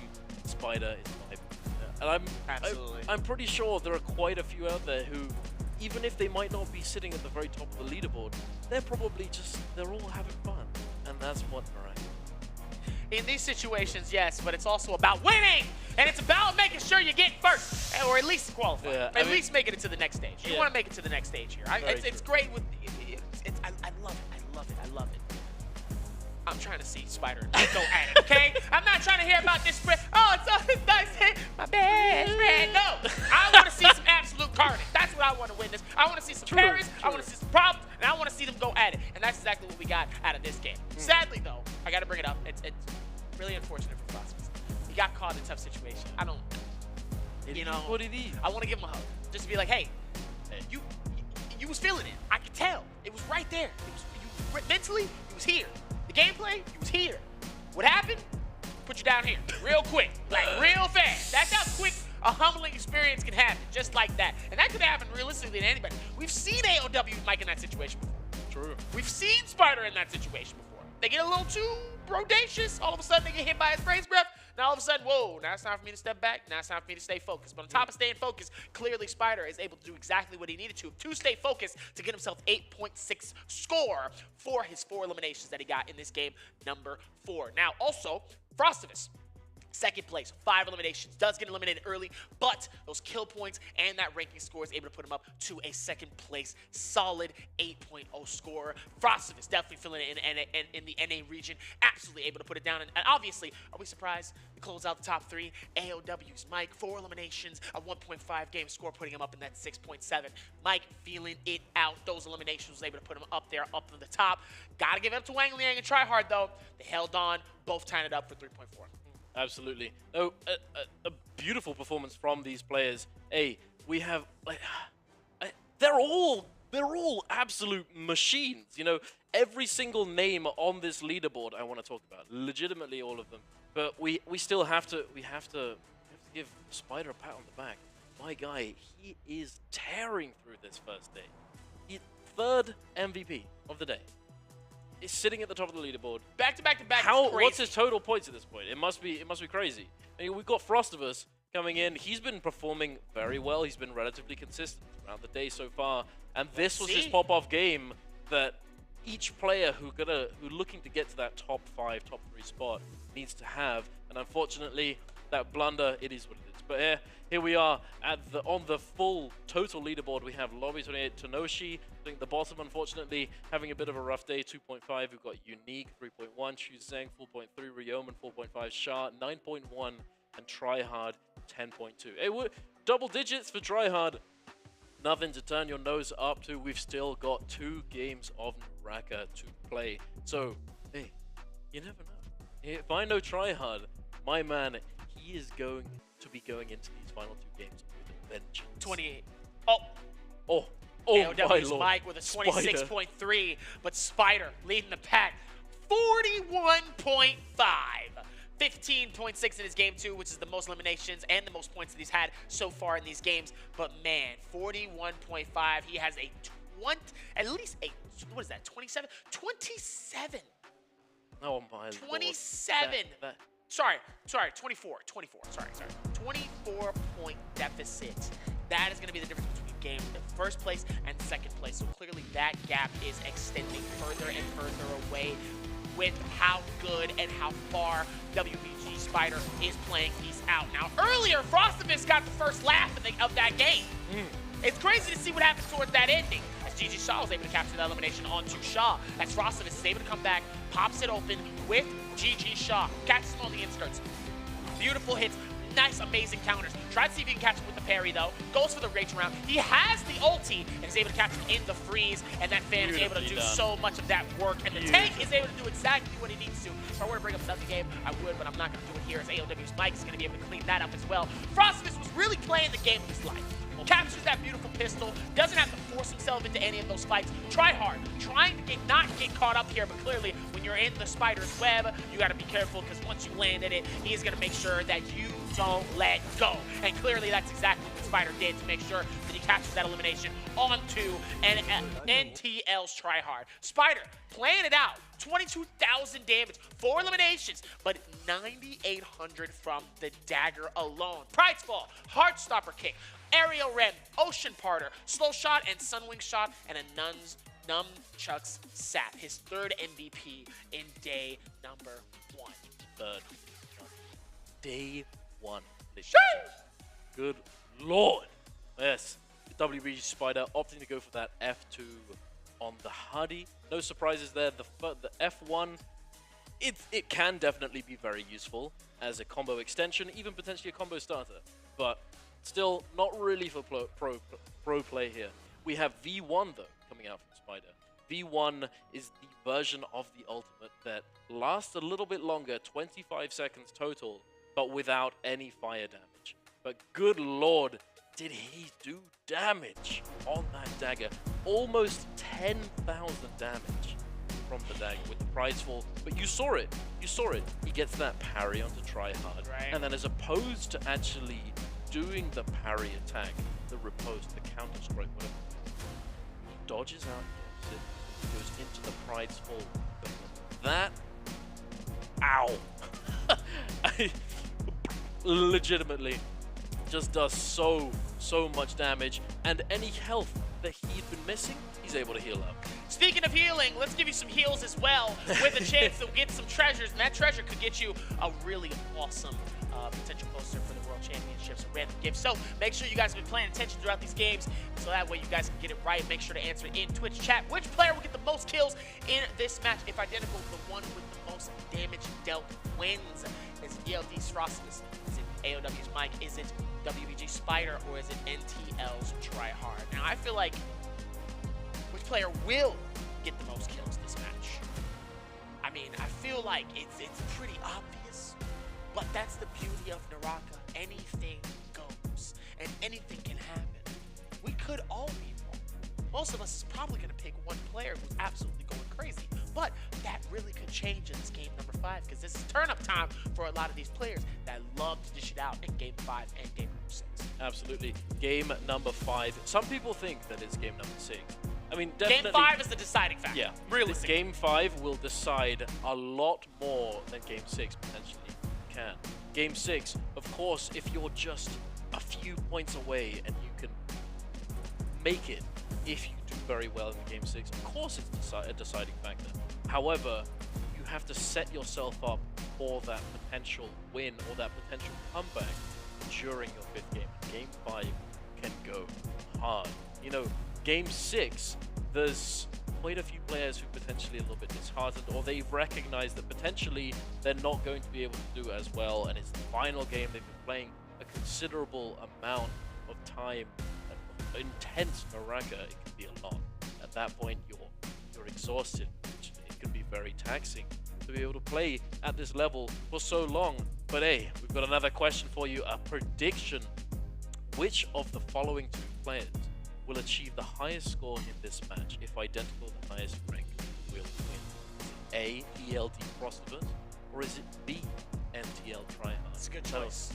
It's a very good choice. Very true. Very good choice. To answer this question, make your prediction, go into your client, or go directly to the website to be able to set up your prediction for this coming game. Lock it in. Have a chance at winning these J-Cup cosmetics, and Lord, do I want to get my hands on one of those banner spear skins. They are very hard. I have been. The moment we go off screen, look at me. I'm already answering the question. I'll put my hand there. There it is. Absolutely. But yes, we have all the players getting ready to go into their 5th game of the day. Frostivus, first man on the cam. Oh my lord. I think if there's one player who potentially could have taken a considerable mental hit, a hit to his mental after that last game, it's likely going to be Frostivus. I wouldn't necessarily say a mental hit. I think because if he had a bad game, then I'd be like, yes, maybe. But those 5 eliminations, he was feeling good. There was a lot of confidence there. That Bane's Breath definitely did hit a little bit, but I think knowing that, he's like, okay. He went up against some good players. It wasn't like he really eliminated some players that were kind of easy. He got some good people. First elimination, he gets Spider right off the rip. No, absolutely. He's still bound to be very confident in himself and his ability, but just simply knowing that you missed out on a potentially huge pop-off game for yourself it's bound to be taxing. There's no way that he's not coming out of that game just kicking himself. Oh, why did I do that? It twice. He actually eliminates Spider twice because he eliminates him in the realm of Yang. Yeah. So he has 2 that he eliminates him in the top of the game. So clearly that confidence is definitely there. Yeah. I can definitely see where you're coming from, especially. But like I said, if it was a bad game for him, I feel like that definitely would have been a little bit more like, oh, that really is unfortunate. True. No, why did it do that to me? No. But now, obviously, him coming back at it again, he knows he has the opportunity to go up against the best of the best, and we've seen him do it time and time again. Both AMW's Mike, WBG Spider, even Wang Liang. So with that in mind, I definitely see that, but he has to be able to shake it off, and he's got to go right into this game 5 with that same energy he brought in game number 4. No, I completely agree. But yeah, the look on Mike's face just then worried me for a moment. But then I remembered. I think he's on. Mike's an oogler. He's an oogler. I'm gonna be honest with you. I think he was probably scrolling through the TT. You know what I'm saying? He was scrolling through TikTok. I'm gonna be honest. I think he was just on TikTok. He was probably doing something. He's like, hey, what's going on? What's in the feed right now? Me personally, if I'm in my mental, the best thing for me to do is look at something funny. That's something that will always get me out of my head, out of my headspace. All right, cool. I give me something funny. I laugh at it. All right, cool. Now it's time to lock in. Let's get it. Exactly. No, I completely agree. I mean, if I'm ever tilted, what helps me out? Just watching some family-friendly TV. That's always nice. You get laughing about and you're chilling. Absolutely. But yes, we are going to be heading into this game, and we are. Oh, this is the one we've been waiting for. Yeah. Night. Wait, it's all been night. What are you talking about? Last game was night. I mean, evening and night. It's essentially the same thing. Okay, I'm about to say because I was like, okay. Okay, it wasn't dark last game. It wasn't that dark. Hold on now. Wait a minute. Essentially, it's the same thing. Don't gaslight me now. No, true. You are right. But the implications are essentially the same. Right. With your dusk and nighttime maps, you're getting your fireflies on both.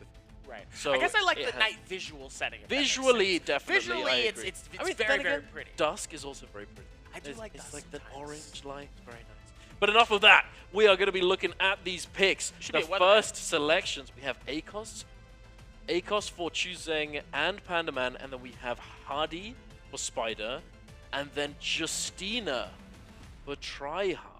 Interesting. These Hardys. Interesting. Very, very interesting. Hardy's been very oppressive when he's had momentum. Again, Hardy being picked up by Frostivus. Look at Shah with the Tumult. Shah on the Tumult. Unique on the ACOS. Wang Liang pulling out the Takeda. Wang Liang is a big Takeda enjoyer. He has been... He sort of started... That's his confident Yeah, one. that mental sort of adjustment where he would opt to go for the aggressive character on the days and the games where certain characters that were less aggressive were being picked. So he would pick Takeda into a full Ferrier and zipping lobby because he's able to go into the realm of Yang and come out victorious. But hey, and the final player, Ryomen, is yet to pick. Not much time left over. Tanoshi also picking up that Justina. It seems we've got Mike on the Tamolk as well. The Temi for Mike. And then DRG Akuma on the Hadi. Quite like a lot of Hadi. And I remember many people There was a divide. telling me, yeah, there was a massive divide. Big divide. Initially, everybody was telling me that the Chinese pro players and the community in general didn't think that Hadi was all that strong and that he was all that useful in a competitive setting, potentially. However, on the other side, on the global regions, your SCA, your NA, your EU, all of these regions, AS, they all thought that Hadi was very, very strong. That he was almost oppressive in certain matchups. And China, they've caught on, quite literally. They picked up on something that global is doing. And I feel like that in itself speaks to how much the other regions have come, how far they've come, how much they've progressed over time. China has always been the top dog, China's been the top dog. They definitely have the best performances, and the best players. You know, we have Spider, we have Mike, we have all the rest of them in China. And all of these players from other regions, you Tryhard, Frostivus, Rioman, all of these players from different regions trying to come in and take the title and show that they are able to run with the big dogs, the big boys over here in the CN environment. Right. And because they were a little bit ahead, you know, I don't think there's that much of a difference. I don't think there's that much of a difference in terms of potential. Like, there's definitely a difference in terms of skill and also the environment in which one can practice in China. There is a very big difference. But anyway, all of these players from the global regions, they've come here to say, hey, we can do it, and we're going into our 5th game of the day, and let's see how it goes down. Even with that as well here, it looks like it's going to be landing nobody in Celestra. Looks like nobody's going to be landing in Sunwing, but a lot of places also this left side here. So no, it looks like there might be maybe a player in Wreckage Plains, but the majority of it's going to be in these little islands that are going to be around this section. Zest Winery, Victims Haven, Isolate Crater. Very popular location. Zest Winery is a huge spot for people where they can be able to land it and really come through with some massive eliminations here, especially in these early fights, but that also forces them to force fights if they don't necessarily get something good. So that means AOW's Mike is going to have to play this out a little bit better. Meanwhile, Wang Liang, fighting for his life, finds a shield swap, is able to capture himself at least something decent here, but now that swap starts to close in the gap as AOW's Mike starts to push onwards, gets very, very aggressive off of this first rip, is able to get this elimination here, closes it in. Question is, can Frostivus actually steal this elimination away from AOW's Mike? And they're both coming through, but it's not going to be enough as Mike is going to be able to successfully claim the elimination, get the finish, and now they're both going to dive back here. Ooh, nice hits coming through from those dual halberds, closing in the gap. Nice hits on each side. Frostivus wants that payback, and he so does in this next game, game number 5. Frostivus gets his first elimination. Beautifully done by Frostivus, catching him on the fade back after the initial engagement from Frostivus. He overholds, he catches him on the dodge. Beautifully done by Frostivus. Here we are moving on over to just north of Celestra. Akuma and Tenoshi scrapping it out. Akuma, he does almost have his ultimate available. I imagine that he went to go grab that Firefly that is just to the north of Celestra on this side of the ravine. Xu Zheng as well coming in to see what's up, trying to find an entry point into this fight, but unfortunately getting read by Akuma. Akuma catching that blue focus, getting that parry punish, but it looks as though Akuma is still going to be the target. He's remained the apple of their eyes, so to speak. Tenoshi's trying to chase him down on the Justina. Akuma, almost manages to find that second heal up, find that reset. Does get pressured, forced to use that F2 to disengage. He has no grapples to his name, so it is going to be a difficult task to disengage fully here. But hey, we're in Celestra, ladies and gentlemen. And Celestra, got all of these buildings, all of these difficult little corners, hard to really track people down potentially. It can be very difficult to hold on to certain players on specific characters. Here we are over to the west. Spider and Unique fighting it out. Unique forced to use that ultimate on the ACOS. Unique, he has a plan though, my guy. This is what I was talking about earlier. If you use your ultimate, if you get caught in a bad situation, you have to have a path in mind. Going straight over to those Fireflies. Oh my lord, Frostivus reading these dodges beautifully, avoiding every single one of Pandaman's pounces on that ACOS. Now, trying to force the pressure here. Frostivus juggling him off of that jump from Pandaman. Pandaman replying in kind with that Tiger Grab. Does force Frostivus out of flight. But Frostivus, he only had 3 seconds to wait and he's back in the air. But his ultimate has now expired. Pandaman did manage to equalize the effective health just a bit, but it's not going to be enough. Woo! And Frostivus coming in with a beautiful double hold parry, taking Pandaman down now on his second elimination of the game. And he's got a juicy bag in the back pocket as well. 10,000 Dark Tide coins. He's going to go spend that in the shop. But quickly before he does that, it looks as though Akuma's getting pressured by Spider.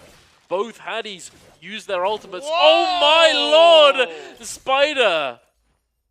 Oh, a bit of a blunder there, buddy. I mean, that was just an obliteration from Spider, showing us exactly why Hadi is in fact a very strong pick, able to dash in and out with those attacks, doing crazy amount of damage as it scales based off of your weapon rarity. Beautifully done by Spider.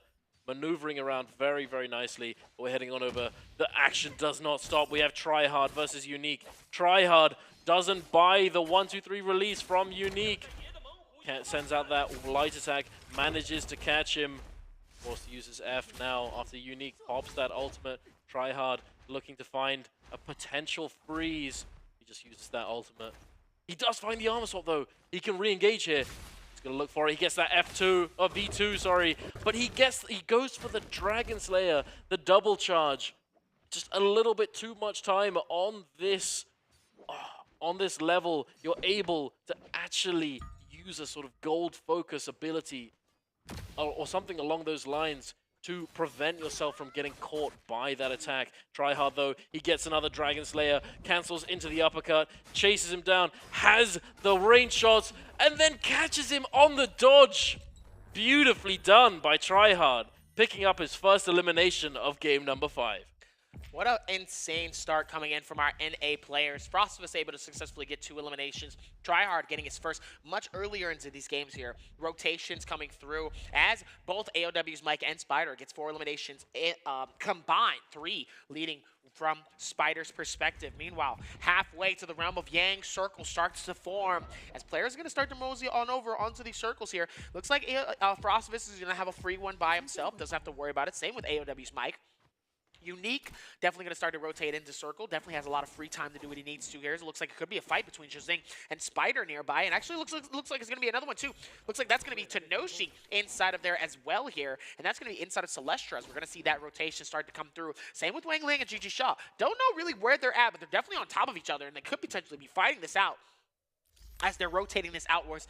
Circle form starts to close in, but that Realm of Yang is going to be coming in at any second now just to get it going and starts to separate the boys from the men as that massive Phoenix starts to realm himself around the map. Absolutely gorgeous from all the way around. And now here we go, ladies and gentlemen. They're both holding on to it, seeing which one comes through, and it looks like it's going to be Wang Liang and Frostivus in one section. It looks like that's going to be OUG's Panda Man and Spider fighting it out in the other section of the Realm of Yang. Wouldn't it be amazing if you could actually see it from another section?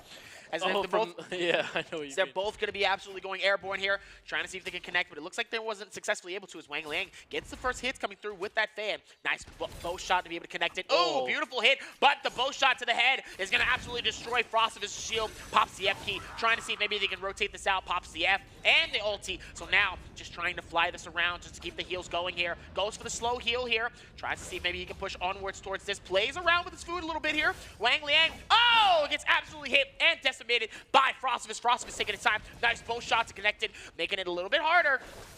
As Frostivus has to be a little bit careful, but it looks like the damage absolutely putting in enough work, making it harder for Wang Liang to try to time the shots and the hits because they keep coming in different areas. As it looks like Frostivus is able to get his 3rd elimination and gets his reward from the Realm of Yang. That's light work for Frostivus, showing us just how strong Hadi can be. Oh my lord. Wang Liang, he was trying to, I don't know, just apply any kind of pressure that he could. He tried holding his Furin's Blast, he tries holding that Demon Push so that he could use it to catch Frostivus on the disengage after having gone in with an attack, but he's unable to do so. The iframe coming out from the dodge mid-air from Hadi just keeps him from being staggered. And then it's just down to Hadi being able to do enough damage and find enough avenues, and that's it. That was very, very difficult for Wang Liang to really do all that much, even though initially Wang Liang was in the prior position. He was winning. He had the health advantage. But unfortunately, he was not able to convert that into the dub in the Realm of Yang. But here we are, moving on over to Panda Man and Ryoman. It appears as though Panda Man did in fact get taken down by WBG Spider. Ryoman on that ACOS sends that horizontal blue. Ooh! Pandaman doing exactly as I said, doing that horizontal blue. Oh, Pandaman catching him with that tiger grab. Ryoman unable to armor through it. Oh, there it again. Pandaman now, he's down to no more tiger grabs. Ryoman does have both available to him, but he is missing all of his armor, so he's looking to try and buy a little bit of time, try and find that shield reset. Pandaman's ultimate has now expired, but Ryoman, he's getting shot down by Unique over here. Unique with that cannon doing a considerable amount of damage, putting pressure onto Ryoman, pressure that might be his downfall. Ryoman, he's trying his best to just send out these blues, get these overhauls. Ryoman does manage to iframe that damage, that armor through that damage from the cannon shots. Does not get caught by Pandaman's F1. He's still on the move, but it's a very difficult situation. He's sending out those RMBs, those vertical blue focuses on the staff. He's using that mobility. Oh, Pandaman has the assault smolder though. Oh, and he sends the bow shot, but Unique is the player who ends up picking it up, and it looks as though it might actually be a pretty scuffed situation for Pandaman as well. He has no ultimate available, and he has this Yang depletion. He only has 2 minutes to make things happen. Unique does have ult, and he managed to get that Soul Bloom. So Pandaman, unless he manages to find an armor swap or two, maybe he manages to find a Firefly, as there are Fireflies in this area. But it looks as though Spider has come into the fray. Spider now, the fourth party in this situation. Both players pressuring Pandaman, catches him with that vertical on the dual halberts.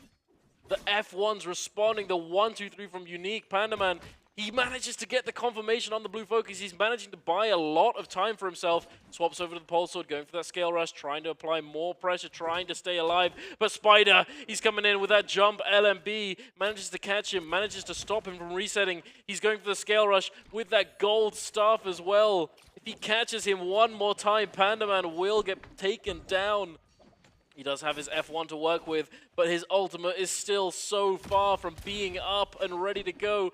Pandaman, he's still on the move. Oh, there's an armor swap right there, but he's unable to catch it! And Unique tech chases him down, but Spider is in fact the one who takes him down and picks up that elimination. Not only that, but he captures an absolute freebie coming through as well. Was unsuccessful in being able to capture exactly what he needed to there, and was able to come through as best as possible here. As Unique now was able to get that second elimination onto the board here. He's down in 10th, so definitely that was a big elimination for him here. Both shots trying to connect onto Unique in the back, but Unique with the movement making sure that it's hard for both players to be able to get any type of damage onto him though.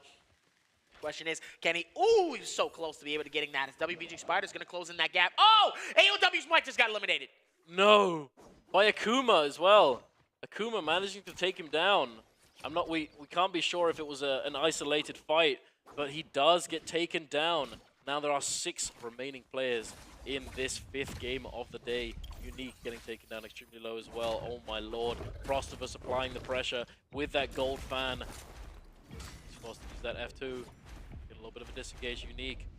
Use that ultimate. He's jumping away. He's hopping and he's skipping. He's trying to disengage. He's trying to get that heal, but Spider does not want to let him out of his web. My lord, it's going to come down to the... Oh, he manages to get that second tiger grab out attempt, but it's... Oh my lord! He manages to make it over the cliffside. A little bit of a movement error on the buttery rocks. He gets that scale rush. He's running out of stamina. And Spider coming in, his 6th kill of the game. Good lord, Spider. You are popping, my guy. Let him cook. He is chefing it up nice and spicy for all of us at home. But, oh, Frostivus getting hit by that parry. Taking a considerable amount of damage from that pole sword parry. Gold pole sword from Akuma. Oh, no, is that gold pole sword? Oh, I think it was a gold pole sword from Akuma. I think it was. He does have the advanced heal. He's staying pretty healthy. He's flying around. Jesus, he actually managed to make it out alive as well. Akuma now, he's the one getting pressured. He does have that gold fan. If he manages to turn, he manages to get one confirmation. He could switch the target from him to another, but it doesn't look as though he's being given the opportunity to do so. He's getting pressured left and right. Try hard. Frostivus, GG Shah, and GG Shah is in fact the one who's going to be able to come in and pick up that elimination. What a clean elimination, too, overall here. Really taking that time here to know exactly what's happening all around him, making sure that he doesn't sacrifice himself in order to get that elimination. And now he's able to do exactly just that. But we're already into our final 4 already, and it's only circle 3. Bane's Breath slowly about to eliminate with the surge. Oh no! Spider and Shaw gets hit on both sides with that. And it looks like he ends up getting caught off the outskirts here. Shaw ends up getting absolutely bullied by Tryhard. Tryhard can get a second elimination as Shaw pops open the ulti and the finish just so he can be able to back off this and doesn't get caught up here as Tryhard trying to see if he can close in this gap a little bit too, but not making it easy for him here as GG Shaw is not forcing the fight and not forcing himself to push into a fight that he doesn't need to be into here as Shaw is going to decide to back off this. Curious enough, I'm seeing Spider, I'm seeing Frostivus, I'm seeing Shaw. I'm seeing Tryhard. Is everyone right there? I think that may in fact be everyone. I'm not too sure. We have Spider, Frost, so it is just those Shaw, 4. and Tryhard. Yeah, I thought there was a missing player. I'm not going to lie. I was like, where is... I thought it was Shaw that was gone. Never mind. I'm tripping. As GG Shaw trying to see if he can capture it, but it looks like Spider's going to be able to capture him first here with the grapple. But it looks like he's not going to be able to get him away that easily here. GG Shaw just trying to separate as best as possible here, just trying to separate it. Shaw finds himself inside of the cut here. He knows he's in his skirts here. Scare Rush on the time strike just to try to see if maybe he can back off this as well. This could be an insane win, though, if Spider ends up catching absolutely. A back-to-back-to-back 4-peat. Could we see it? I don't know. It is possible, though. It's not like WBG Spider has not done this before. It is absolutely possible here, but he has to be very careful here. As Shaw is going to be able to throw out his nice little circle here, and Tryhard is going to be able to push in on GG Shaw here inside of this corner here. Not looking good for him, as Spider is able to come through and steal the elimination away. Knocks out GG Shaw. Top 3, 7 eliminations on the board. 52 points by Spider. God damn. 52. Oh my lord. I don't even know. I have no words. This man is just... He came to play, ladies and gentlemen. Spider now engaging onto Tryhard. Tryhard coming in, but eating a huge amount of damage from that gold fan. The Tornado Gold Jade doing so much damage with that gold fan. Spider sent it out again. Tryhard trying to stay spaced out. Forcing that B to the F2 from... Oh my... Oh, there it is! I can't even get my words out and it's already happening. Spider picking up yet another kill and he catches Frostivus with the parry. Frostivus taking a considerable amount of damage. He has very little to work with. Spider is putting in work. He has the effective health advantage. He has that gold fan. He's reading him like a book, and Spider now, he's just going to hold his ult. He doesn't need to do anything. He can just disengage with that F2. Although that was a chunky bit of damage for Frostivus. Frostivus is trying to apply enough pressure that he forces Spider's ultimate out as well, that they're on even playing fields. Ooh, Frostivus! Oh my lord, you're playing with fire! And there it is! Spider taking down Frostivus and taking home the 4th MVP of the day! Back to back to back to back. I don't think we're going to see him stop anytime soon here. I really don't think so. I think the blue focus, I think the time that he's had, I think with all of the defense and him reading it, he's definitely read from the book of GG Shaw, and it could be Spider's book now. It could be Spider's book. I used to say it's the book of GG Shaw, being able to counter, parry, third party, come through in such a great way. His timing is impeccable. He has clearly read this book, and he decided to create his own. Ladies and gentlemen, he is now a national bestseller. Oh my lord, Spider, the MVP. He's not just a MVP. Look at the smile. He is the MVP. He is vibing. I know he's saying GG's, but in his head he said, "I'm back, baby." Hell I'm yeah. back, baby. I'm coming in to take the dub. Ladies and gentlemen, he is well on his way. More than 50 points. And the second highest, I think, it's less than 30.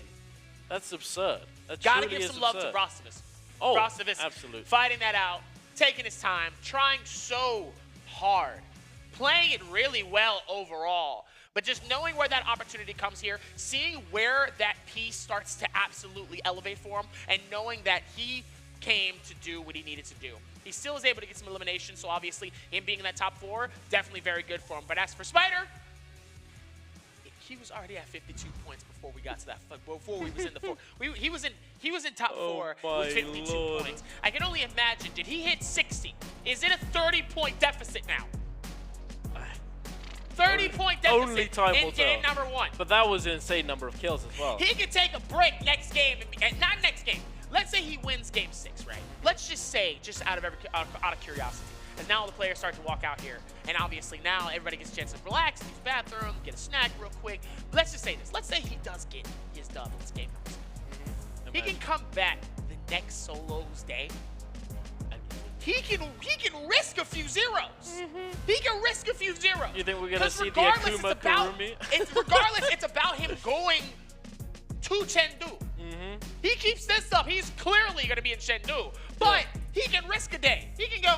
It's whatever. Yeah, no, absolutely. He's got no issue. He's come in here. It's just chilling. It's light work. Chilling like chilling. He's literally chilling. You know, he sat there smiling, joking around with the boys. You know, we've got other like rather solemn faces and some of the other players. You know, they're just like Spiders just looking, and they're all just like. Mike is definitely focused. You can tell. I think Mike, he's not had the best of days. You know, he started really strong. This is strong. different. Usually it's the other way around. Very Usually true. it's Spider Very true. in this mood, in this look in his face. We haven't seen that in Mike in a long time. Even when he wasn't playing well, we still haven't seen his face from him. So that was a little bit of a Spider successfully getting Mike's head. In day 1? Day number 1. Already up in here. There's plenty more NARAKA to be played as well. There's so much more. This is only the beginning of Jacob. Only the beginning. This is day 1. We got the turbo stacked lobbies. And this thing. We still have trios tomorrow. Like, the fact that solos are already getting this good already. The fact that there's already... It's not even a power struggle anymore. Clearly, he's sitting on his throne. Yeah. He feels the power of the throne, and he's using that to push forward. Clearly, he's doing really well. Now, the question is, can some of our NA regions try to keep up? And EU? Try hard. Can Frostiness try to keep up? Can EU keep up? Can some of his CN players and some of his fellow competitors keep up with this momentum that Spider has? Because we've seen this momentum before. This is how he won Worlds. Yeah. With this same momentum. He's done this before. Yep. So now knowing that Mike is here and he's getting these first places, I know it's got to feel good for him. Yeah. No, absolutely. Spider, as you said, he's been here before. He's coming for that title a second year round. After having come off the NBPL split, not having come away with the title. No, it's not what you want.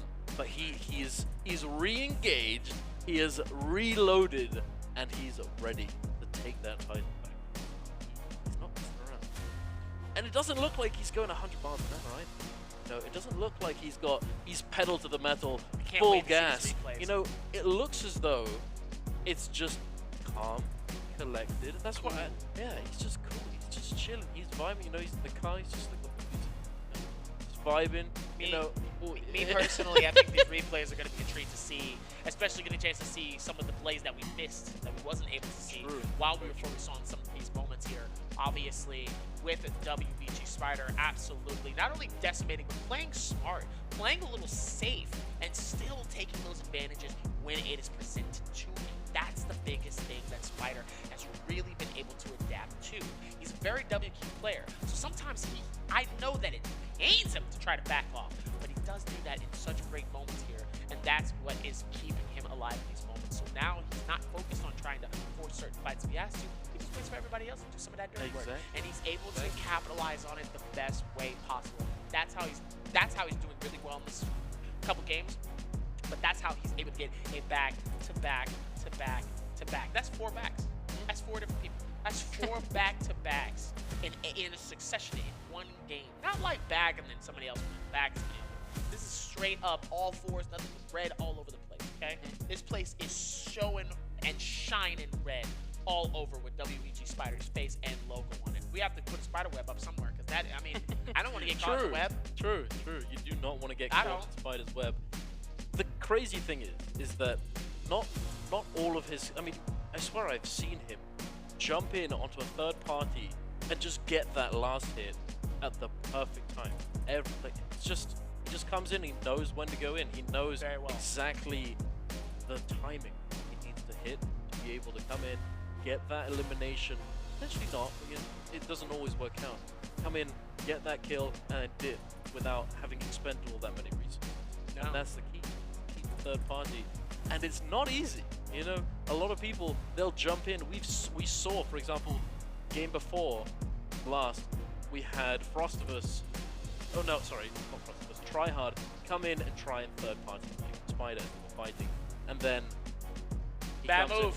He comes in, loses all of his armor like that, instantaneously, and he has to disengage fully. But Spider, whenever he's coming for the third party, he's always managed to walk away without too much of a health deficit, and pretty much the majority of the time it's been with a kill. And very, very nicely done. And Spider, he's just showing that he doesn't need to get too crazy, doesn't need to get too oogly. You know, there's optimal and then suboptimal oogly boogly. And Spider, it's a masterclass, my man. Masterclass. But anyway, as you mentioned as well, I did want to bring up the NA regions, the EU regions, and obviously SEA. They definitely are doing pretty well. Yeah. Some of them not as much as others. We have Frostivus doing extremely well today. It still takes me back to that huge one with the Moonbane. Oh my lord! Hey, he was able to bounce back though. But still, he's doing considerably well. Tryhard, he's found his stride a bit more, and there it is. 15. Yeah, 15. Yeah, we're in the 60s. We're in the 60s. We're definitely. Yeah, we're in the 60s. 9 kills. We're in the 60s. 9 eliminations, 15.6. Second place, not necessarily tied, but at least tied eliminations here. The 3 eliminations for Frostivus and Shaw with a 6.2 and a 5.4 coming in. Tryhard and Unique coming back and taking that 4th and 5th place. Unique's first time in the top 5. Second elimination, 3.4. He needs to do a little bit of work if he's going to see himself in that top 5. He's currently placed 10th overall. Yeah. So he needs to be able to work his way up as well. Tryhard, though, doing well. He was in 7th place with that, and with that 4.1, could potentially get him up just a little bit higher, because the lower we go, no, absolutely. the more I think closer they are in points. I think Pandaman was 6th. Right. And he was only just less than a point ahead of Tryhard. So I think that's definitely pushed him up. So oh, no. Never mind, he's still there. Oh, no, another player from below has come in and sniped but away Unique, 6. now look at him. Now he's not in. Now he's moved up a little bit, and it's a 9th with that 6.5. Panaman with that 10.7, and Tryhard, our NA player with that 14.3. Obviously, a little bit of work to do. 57.1. I thought we were gonna hit the 60s. I would have put money on it. 3rd. Frostivus in 3rd, 6 points behind the deficit of AOW's Mike. Not bad for day number 1 here. 21.8 and a 27.9 coming in from AOW's Knife. But let's not forget, listen, GG Shaw with that 14.5. Yep. That was a He's big, the one who's come up. That was a big come up, 5.4. especially putting the same amount of points up in his game 3. So let's not count GG Shaw out. This is the time where he starts to creep up a little bit closer. Now, for Wang Liang, same thing, 15 points. Sadly, he wasn't able to get anything, but he could survive 1, knowing that he got that 7.2 in that game number 3. Now, and that's 4. 17.9 also in 4th place to end it overall for those standings. So overall, pretty good for a lot of these players here. But to see one of our NA players, Frostivus, in that close, very close to that top 3, that is actually reachable for him, and with that opportunity. Now let's look back at these wonderful replays here for our game number 5. Frostivus starting it off, getting that elimination on the mic, putting that confidence on the board, and obviously he's able to do that continuously as he continues to get that elimination onto OUG's Panaman. Beautiful parry, gets the send, gets the finish, and gets the top. Now back at it again here. This is the difference maker that really gave him that confidence that we saw from earlier. He was able to come through. He times it beautifully with those strikes here and goes right back up into the air. He still has a little bit more time. Is able to push through. Wang Liang doesn't know what to do. He's dizzy. His ghost tries to even capture him. Still can't get a hit. And he's able to capture and get the blunder and gets the finish. Oh my lord. That was beautifully done. Oh, look at this guy. Look at this guy. He comes in with a third party on the situation. And it's not he's not in a position. He doesn't put himself in a position where he's ever actually at risk. Oh my lord, that quick range shot as well onto that onto Tryhard. Frostivus so very nearly. Frostivus was at a huge effective health deficit at the start of this fight. He gets parried off the rip and then takes so much damage, but then manages to turn it around, manages to bring back that health deficit just like to half. It was almost actually a winnable situation for him, but unfortunately he wasn't able to do it. But fortunately for Big Dog Spider, he comes away with his 4th MVP of the day, just under 21,000 damage, 5.2 on the staff, 4.9 on the fan, and then 4.2 on his skills and ultimates. That's with his wings, his little arm gauntlet, the blade of the sky dog, and he coming in with 9 kills. It's just crazy. He got Universe Slash, Wild Wind Spout. This new fan J, extremely powerful. Tell me about it. It's so powerful. It is the double charge on it's the vertical blue focus on the fan. You send out first tornado, and then another follows it up. The first one extremely hard to parry because of how fast it comes out. But enough of that. More on that later. We have an answer for treasures. Yet again, you know the drill, ladies and gentlemen. We have a question, and you must put your answer into Twitch chat and have a chance at winning some lovely goodies to take into game with. The question is, which hero will this match's MVP use? Will it be A, Takeda Hokutora, B, Hadi, C, Akosu, or D, Zippin Ying? We're so used to saying Takeda, I didn't realize his last name is. Oh yeah, no, he's got a very That's fancy a name. That is a name. That is a name's name. Exactly. That's gonna be interesting. Though. Make sure to get your answer to Twitch chat though, and keep an eye on it. Keep an eye on your messages. Do not want to be that guy who didn't realize he won and then miss out on those drops. But anyway, we are going to be cutting over to a short break, a cheeky video for you. But don't go anywhere. We are going to be coming back for our final game of the day very shortly. We'll see you very soon.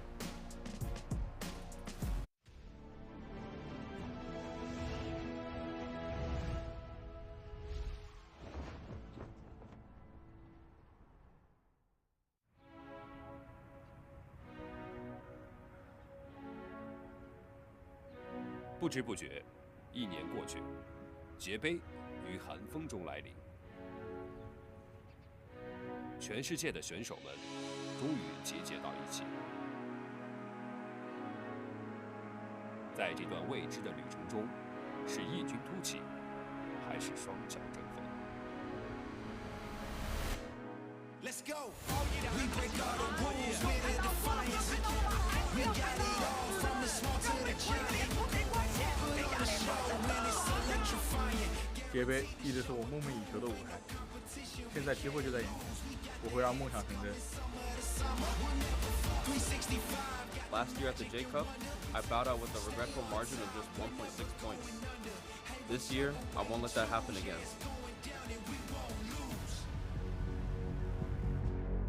có thể tham gia J Cup là mục tiêu đầu tiên của tôi. Tôi sẽ chứng minh điều đó với thế giới. Việt Nam không thua kém bất kỳ khu vực nào khác. Lifting the J Cup trophy has always been my dream. Last year I finished 4th, but it wasn't good enough for me. I'm ready to start the fight.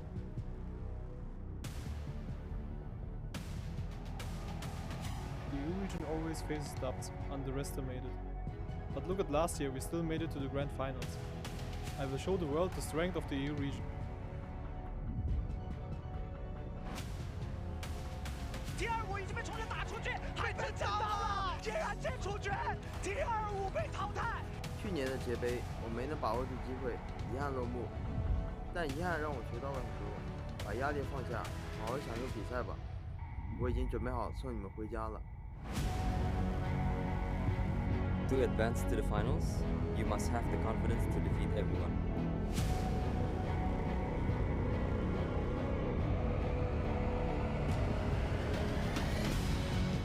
Frostiness, I've never doubted myself.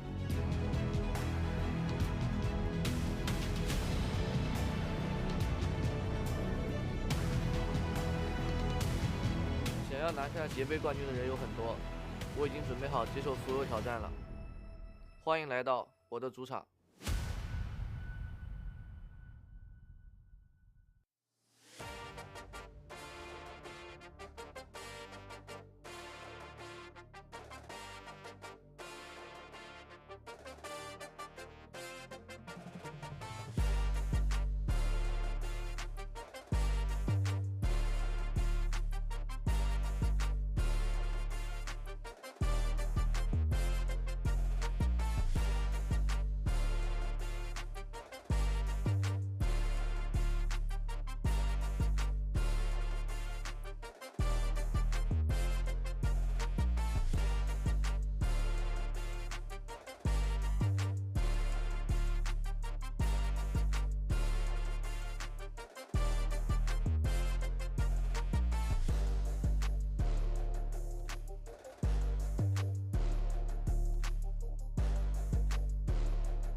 Both him and Mike and Spider. I absolutely believe in it. So, as we're going to be able to lock into it, ladies and gentlemen, welcome back. We're back, to ladies and NARAKA. gentlemen. Just grooving out of the music, you know. Oh yeah, absolutely. The music was vibing. Vibing. Can we please give a round of applause to the production crew who has been absolutely working tirelessly to give you guys amazing content, not only behind the scenes, but also giving you some amazing, intense trailers just to get you guys a little bit more anticipated for the J-Cup group stages. I can only imagine what trailers that the production team has sitting and cooking when we get to the finals. True. It's gonna be great. You think this is fancy? Yeah, no, just wait, baby. I can't wait. I'm so excited. We don't even know. Hey, we don't even know. Yeah, we don't know. We don't know, and we're left in anticipation. You know, but you got me excited. Speaking of anticipation, we got game number 6 for you, ladies and gentlemen. It is going to be. It's all going to be going down. And the thing is, I wanted to bring something out. You know, Frost, he was just saying, you know, Frost, he's popping off. He's about to be a problem. He's going to be a problem. He's going to be a problem. But the thing is, I think he already is. If he hadn't gotten hit by that Moonbane, he'd be ahead of Micro. I don't know. He would be. I don't know. No, because like I said, that play might not have necessarily been the deciding factor either. Let's say he did get hit by it and he still was alive to keep that game going. Let's say he was able to get away just far enough, pop a heal, he was able to do. Like I said, it really can, and this is the thing that's so great about NARAKA BLADEPOINT. Anything can happen, and even with certain blunders like that, there's still a chance for redemption. And clearly when it came to that next game, that redemption was set when it came to Frostiness, and that's why he's in that top 5 right now. He saw that opportunity. Obviously, it did hit him, but that did not define the rest of these games. It did not, and Frostiness knew that. I am saying this right now. If he continues the way that he's going, where obviously he has to get a feel out for the layout. He's got to get a feel out for these players. He's got to get a feel for some of the things, because he's been scrimming with people, absolutely. Yeah. But once it's game time, all scrims are off. This isn't practice anymore. Yep, no practice. They're pulling out all the stops. They're pulling out their strategies. They know exactly what it is. So, and speaking of strategies, we're also going to give you guys a chance at a strategy, a 50-50 strategy, that is. And you got to answer this question. Which one of the following 2 regions will achieve the most kills in this match? If identical, ones with the most damage wins. Is it going to be A and A, or is it SEA over NB? Mark your answers in the chat for the chance to win something really, really nice. Make sure to link your NARAKA BLADEPOINT to your Twitch, so that way you can get these drops and you can get these wins. This is the website. Oh, from the website. The client, in-client website. In-client. Make sure that it's website. linked as well into that as well here. Make sure you get that done. Make sure you make sure you get it linked regardless. So, with that in mind, back to it. Frostiness, like I said, it's not like I don't have confidence. Trust me, I do. But this layout, he still has to get a vibe for it like everyone else. Clearly, Spider, Mike is definitely ahead of it. Frostiness, I'm guarantee you, by the next time we're here talking about this for solos, oh, he's going to be a big problem. I believe it. No, I completely agree. And I think that Tryhard is swinging. I believe that too. He's he had a pretty rough first couple games, but he's not fallen apart. You know, he's still up there. He's only just a couple, like maybe even just a point or so off of that top 6 spot. And I think that, let's say he gets a massive game number 6, right? He's gonna skyrocket. He's gonna go up to maybe 5th, 4th. You know, who knows? We're gonna have to wait and see. I mean, it's clearly possible. Spider just put up 15 point something on the board in that game just now, with 9 kills in first place. So it's definitely possible. It's going to be really hard, though, when you got somebody like Spider popping 4 eliminations, 4 dubs back to back to back to back. That's all I'm saying. I don't think anybody's really touching this man today. That's why I'm sitting here and going, listen, everybody, day 2, this is where we shine. But right now, clearly Spider owns it right now. Like, I don't really see there going any other way. If there's another person that wins that's not Spider in this game number 6, I'm going to be surprised. That's my prediction. No, I mean, you are right. Once you get the ball rolling, once you get that pickup, that momentum, it's pretty hard to fall. It is. Pretty hard. And especially from Spider. Because he is somebody that when he holds that momentum, he holds it. Exactly. No, you're absolutely right. And that is, I mean, I think I'm gonna say the same thing. I think I'd be rather surprised if Spider doesn't come away with this 5th MVP. However, we can't count the rest of these players out. We have so many big names here on the board. Mike as well. Mike, although he looked somewhat disheartened throughout the series after having not done as well as he'd hoped, he's still in 2nd place. You know, but it's just that Spider has managed to accumulate such a ridiculous lead. Like, it's insane. It's actually absurd how big of a point lead he's managed to accrue for himself. But we are going to be jumping in to these character selection stages very shortly. Wang Liang, hey, my boy, he's looking locked in. He's looking ready. Mr. Astro Brain himself. And Wang Liang, he's also been performing extremely well today. But, hey, we're going to have to wait and see. And Hadi, again, making more appearances. Frostivus, Wang Liang, Shah, and Unique, all 4 of the first round selection players are picking up that Hadi. DRG Akuma now coming in with that Ferrier pick. We got Ryoman on the Tessa. I don't think we've seen any Tessas today, have we? I don't think we have. I can't remember. I don't think we have. Ryoman bringing out the first Tessa of the day. We have Tenoshi on the Justina, and then Mike on the Justina as well. Mike, I think that may be his 2nd Justina game. Interesting. I might be wrong. I'm not 100% certain. However, we now have Chu Zheng on the Ferrier. Try Hard on Tumult. Very nice. And there it is! My boy! That's what I like to see, bringing out the classics. Back to the classics. Vanderman, my boy, I'm glad. I was getting a little bit worried that I wasn't actually going to see it, but here we are. We have the Taka pick, the Fire Dog. I never counted that out for a second. I knew the Taka was going to come out. You know, in the back of your head, some thoughts you just can't control. You just worry a little bit of, is he not going to pick it? Oh, no, he was. I could have reassured that and you probably would have calmed down. I'm so glad. I'm so glad I get to see it. I'm not going to lie, one of the players that I really want to actually see and have a sit down and chat with is Pandaman. My guy, he's been rocking the Taka for long. You know, back in the day, we had quite a few Taka enjoyers, but now there aren't that many left, unfortunately. But Pandaman, he's still going strong, and he is bringing it out in our 6th game of the day, the final game of the day, ladies and gentlemen. What do we have here? Spider, also as well, Spider, he was the final pick at the very end there. He also went for that Justina pick. So, Spider, Mike, Tenoshi, all on the Justina.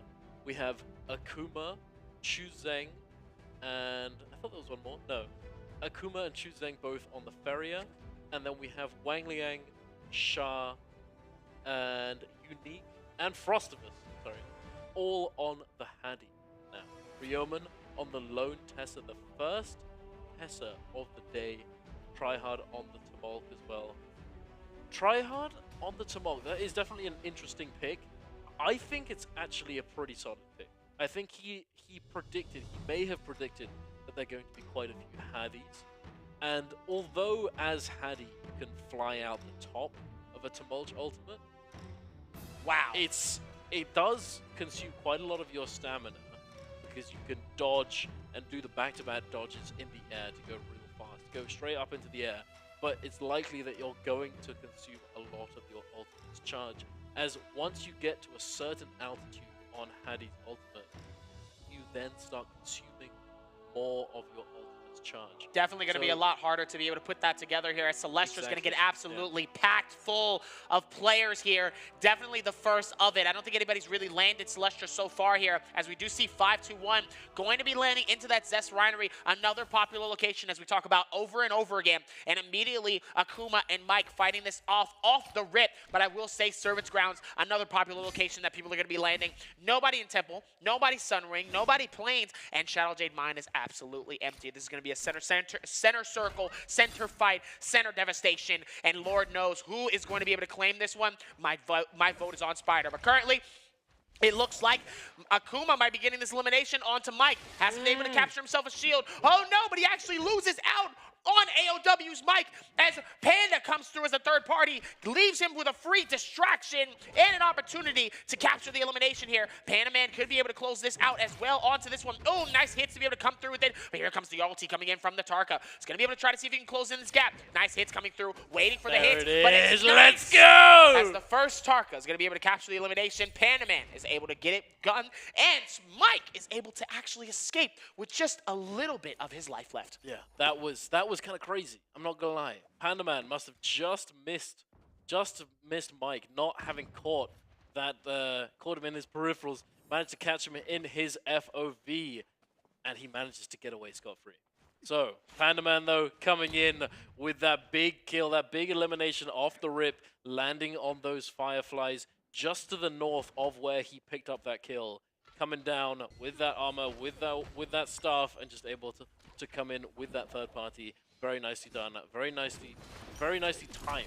We talk about timing and pathing and all of this. Timing attacks is typically the term that most players, most people use. Timing attacks, very, very important. One of the most useful, like a very popular strategies when it comes to Firefly maps, as you're able to go pick up the Firefly and then look for a timing attack on potentially a fight or just a general area which you envision is going to have high traffic.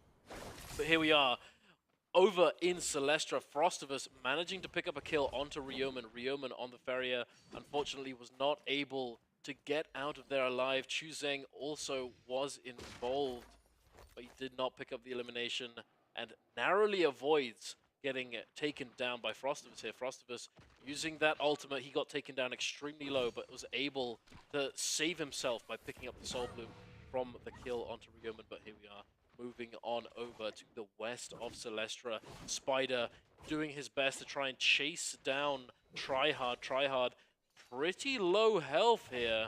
He's lost his armor. GG Shah also looking to get involved. Tryhard forced to use his F. He sends out the wisp. Oh, Spider, very nicely done. Catches him with the tech chase on the horizontal pulse sword. The sprinting horizontal pulse sword carries you so far forward. Very nicely done by Spider. Able to catch him. Able to then do a double jump and essentially just trap the dodges from Tryhard, so he's just unable to get away, and he takes him down, picking up his first elimination of the game. Not too many eliminations just yet. Oh, although Panda Man manages to pick up his second off camera, off screen. Chuzeng also on his second. Frostivus just on the one, and Spider on the one. I think that although it's still Firefly map, Firefly, we have the Dusk map on Horizon. Although it is still Firefly, and there is going to be much more ultimate charge going around, I think a lot of these players may have tried to slow down slightly. They're trying to, they're just sort of intermittently speeding up and slowing down. Just certain moments of extreme aggression, and then a lot of tiptoeing around a lot of footsies. I mean, we're gonna have to see. We're gonna have to see where it goes from this point on. I mean, knowing that we're closing this out here, game number 6, I can imagine that there's definitely a half bit of players that's like, full send. Let's go. Let's go crazy. Let's push in. We might as well send it all the way to the end. And then there's other players that's like, well, let's play back. Let's try to get some placement points. Let's try to get some elimination in order to get us a little bit higher up onto this leaderboard as possible. Meanwhile, Frostivus, beautiful, getting hit by the parry of WBG Spider. WBG Spider seeing the third party happen from the back, ends up popping his F key just to make sure that he goes quick for the shield. Oh, let's go! Beautiful double parry from Frostivus. Absolutely decimates Spider with the heal there and the he is! shield as GG Shaw is going to capture his first elimination of this game here. Now he gets juggled by Tanushi. Tanushi able to push onwards, and now, just like that, Frostivus is able to dip out, go for the shield, could potentially come back. But with that, Shaw gets the elimination, and just like that, Spider gets caught in his first third party of this game and gets eliminated that early into the match. A little bit of a surprising twist to this, but he's not down and he's not out for the count. Meanwhile, AOW's Mike pops open his ulti here, trying to close in this moment here. Almost catches the freeze onto JDG Shazing, but it's not going to be enough as he does get hit by the rocket, but he is going to be able to separate himself further away from Shazing. So that way he can go for the quick reset, goes for the retreat, stops his ulti, and Mike, nice little smiles. See the smiles at the bottom right of his screen there? So there's a little bit of some hope for him. He knows what to do. His confidence is there. He's been in these situations before, and it's only day number 1. It's not like nobody's getting eliminated immediately off the rip. We still got some time, and as for him, I think he knows that going forward. Now, Circle still closing in, halfway mark, or a little past halfway for the Realm of Yang, our very first one into these circles. We got AOW's Mike Panaman, and it looks like we have one more on the top left. That is going to be DRG's Akuma. Bottom left, JDG Shazing, WBG Spider, Tanushi, we have Unique, Wang Liang, Frostivus, and Shaw in the center, and Tryhard and Ryuman down on the bottom right. So it definitely looks like it's a lot more open area, open space for some of these players where there are going to be some immediate fights happening and some that are just waiting it out for this circle. Meanwhile, WBG Spider, caught in a tough situation, is deciding to back off, is able to back off in the right amount of time and do exactly what he needs to scale rush that time. And now he's able to hold strong. Unique finds him. Beautiful timing to capture the heal. And now he's going to come through, pop that push, and now he's going to be able to go for the excursion. But it doesn't matter. Spider can't even get into the Realm of Yang because there's 2 players just absolutely on his tail. As now we have XCD and DRG fighting this out. Same with our NA player. Frostivus able to do exactly what he needs to as they both go airborne as AOW's Mike is going to try to see if he can capture his elimination. He's 0 for 2 with Frostivus currently. Actually, Frostivus is absolutely winning. Beautiful hit. Nice strike coming through from Frostivus here, able to almost decimate the majority of his shield. And now it looks like they're both just baiting it out. Both of them trying to hit the focus strike, waiting for the opportunity. And it looks like Frostivus is able to hit the first one. Nice struggles to be able to close it out. Can he push it through all the way to the very end? He pops the ulti, gets the freeze. Can he do enough to be able to cross it? Oh, nicely done. He gets him inside of the freeze. Oh, no! But this is the opportunity to get the finish. And this could be the opportunity that he's been waiting for. He gets stunned. And Frostivus. No, he's not stunned. He's just chilling. He knew he was dead. He just stood there and waited. Mike literally gave up. He knew it was GG. He knew it was over. And he just stood there and waited. It is... I think he literally sat back in his chair for a second there. Oh my lord. Never seen Mike do that. Frostivus managing to take down Mike in the Realm of Yang. But here we are moving on over to Wang Liang and Akuma. Akuma getting a huge parry, but the timer is ticking down. Wang Liang manages to duck under that horizontal hold, that horizontal blue focus release. Oh my lord, that was very close. Unfortunately, neither player is able to come out on top here, and both go down to that Yang depletion, and are both going to have to try and find a Soul Bloom to come back and cleanse it so that they don't get taken down passively by that debuff. Ryoman here scrapping it out versus Mike. Mike with the tech chase is light work, and Mike takes down Ryoman. Ryoman doing... Oh, Mike, he got the smile on his face. He's back, baby. Mike, he's chilling. We were worried about him. Why were we worried about Mike? Mike's just being chilling. He's having a good time. He has no worries on his mind. He's still sitting at the very top of the leaderboard alongside Spider and Frostivus. So it's not as if he's been having a really rough day. He's still chilling. It's just that Spider has managed to accumulate a 30-point lead, which is still astonishing. It's just actually insane. Frostivus is 4 points behind Mike, though. Frostivus doing a really, really good job putting on a show for us. And speaking of a show, we're having an absolute theater production over here. What is going on? We have the entire cast in Celestra. Tanoshi, he's the main character right now. He's getting focused down. He does manage to find himself a cheeky armor swap onto that blue. Wasn't fully healed up, but it's definitely better than no armor. Tanoshi managing to cut noise and find a corner, find a ceiling, heal up just a little bit, but not for long. Akuma coming in, forcing him out of the building, but unfortunately Akuma's not able to pick up the kill for himself. Chu Zheng managing to catch it with that pistol shot. Akuma getting a big blue focus scale rush onto Mike. Mike coming into the room is just like, yo, what's up? Yo, you still scrapping it? You still fighting? No? Okay, bye. Wang Liang though, oh my lord. The Sky Dog, the boy, he's in the air. He's trying to disengage with that Hadi ultimate. Having taken a considerable amount of damage, almost getting taken down in Celestra, but he manages to make his way over to this temple, the Eastern Temple of Celestra, and get himself a full heal. Surprisingly, he's actually heading back into Celestra, back onto the bridge. The bridge is definitely a really good spot to continuously kite around and just continue running. Although the problem with that is that if you're looking for a kill, going to the Celestra bridge, unless there's a lot of people already there and a fight's already happening, it's a very hard place to actually pick up kills. And he needs to pick up a kill right now. Or he needs to find a really good third party, as he only has 1 minute and 30 seconds left on his Yang depletion debuff. He needs to find that Soul Bloom, or he is going to get taken down. Taken down indeed here. Definitely does not want that to happen, as now you just have to play this just a little bit smarter and a little bit smoother. And with Mike, nice rotations, trying to see if he can get out of harm's way here. It's going to go for the shield swap. It looks like Wang Liang's not going to go on the in-strat here and just misses out on the opportunity to find AOW's Mike. Scale rushing it, trying to see if they can find anything that's nearby. Sees him cross paths. Now here potentially could be the chase.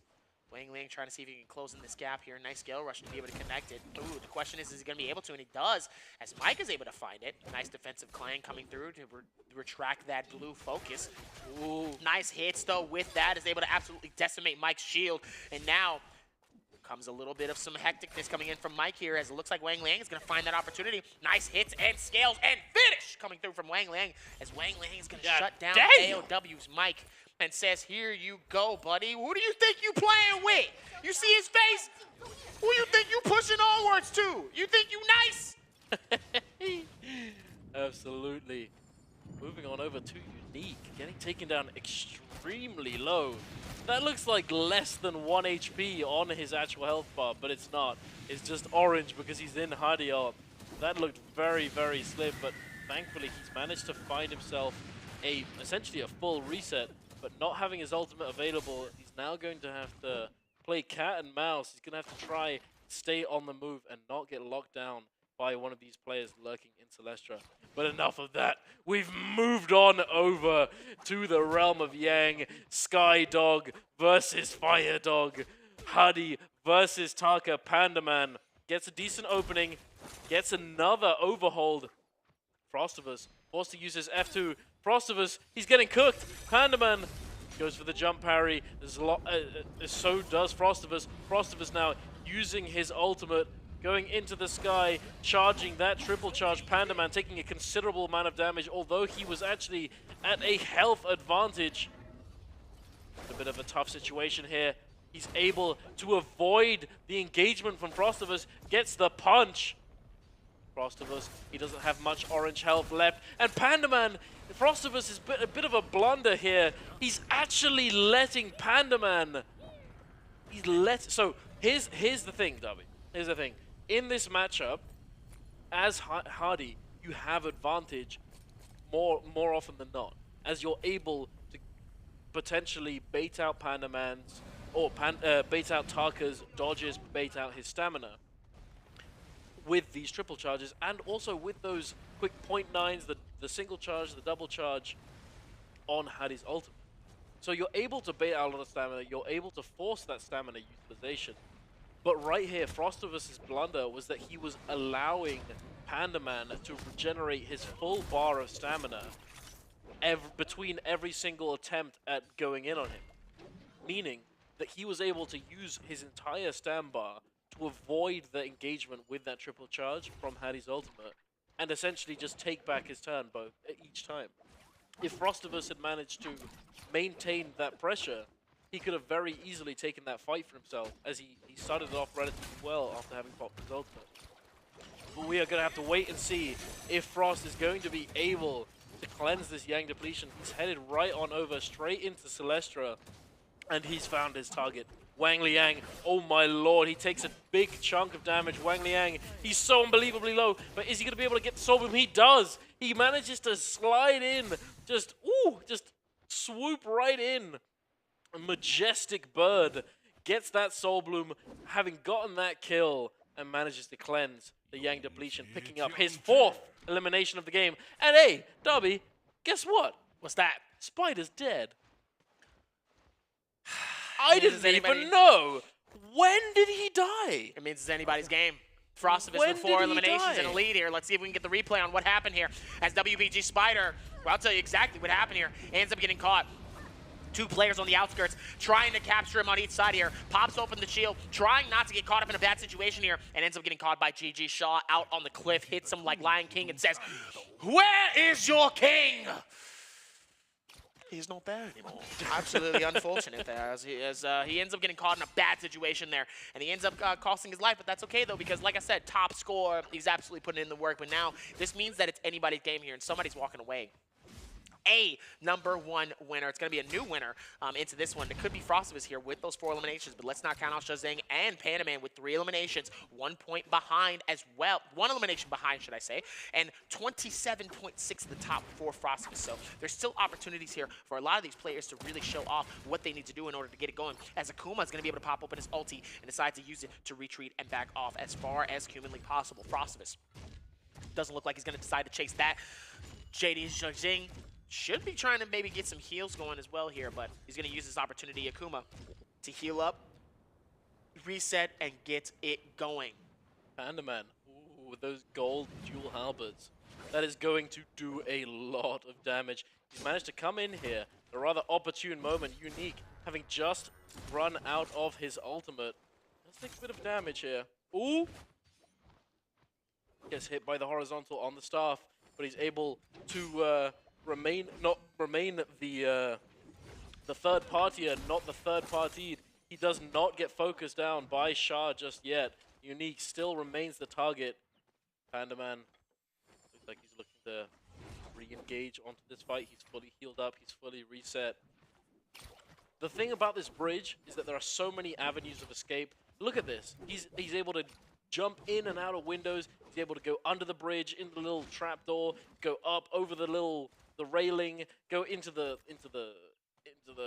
attic, up into the top, into the rafters. You know, it's so unbelievably difficult to actually hold certain characters and certain players with certain weapons down in this area.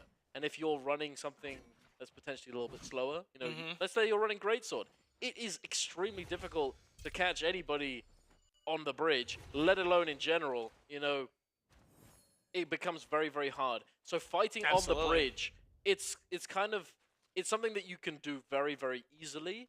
If you manage to attract lots of people to the bridge, you manage to entice certain players. You know, come over here, get over here, you know, let's have a fight. And then you can just dip in and out, especially with certain characters, you know, your zippings, your whatever, what have you. You can dip in and out, stay on the move, and you're impossible to catch as long as you don't make a considerable number of mistakes. But here we are, Akuma managed to get that gold armor. That is juicy for Akuma there on that Farrier. He hasn't managed to pick up any kills, unfortunately, but hey, he is scaling into that end game. He has managed. Ooh, hey, yo, is that a gold Greatsword I see? Although it's Akuma, so we're not going to see him play Greatsword, unfortunately. You and the Greatsword love. Hey, you know it, bro. Oh, wait, he pulled it out? He's pulled it out. Oh no, he swapped it. He swapped it over to the pulsar. Fair enough. Smart man. Smart man. Surge. But hey, oh, he's got the Tornado Jade on that fan as well. The Wild Wind Spout. Doing a lot of damage with that. It's so unbelievably difficult to parry. It's so fast. So fast. But hey, it doesn't look as though we've got all that much happening on the map just now. All of these players looking to set up for that end game. We may in fact see the first sort of heal-off situation for these Firefly maps for the second half of the day. Once we've gotten onto Morris Isle, it's been pretty aggressive. We have gotten nowhere near heal-off, nowhere near those end zones. But this could potentially be the one. But we're going to have to wait and see. You know, we've got Farriers, we've got Hardys. It could happen. But Panda Man on the Taka, he does not want to go to endgame. He does not want to go to heal-off.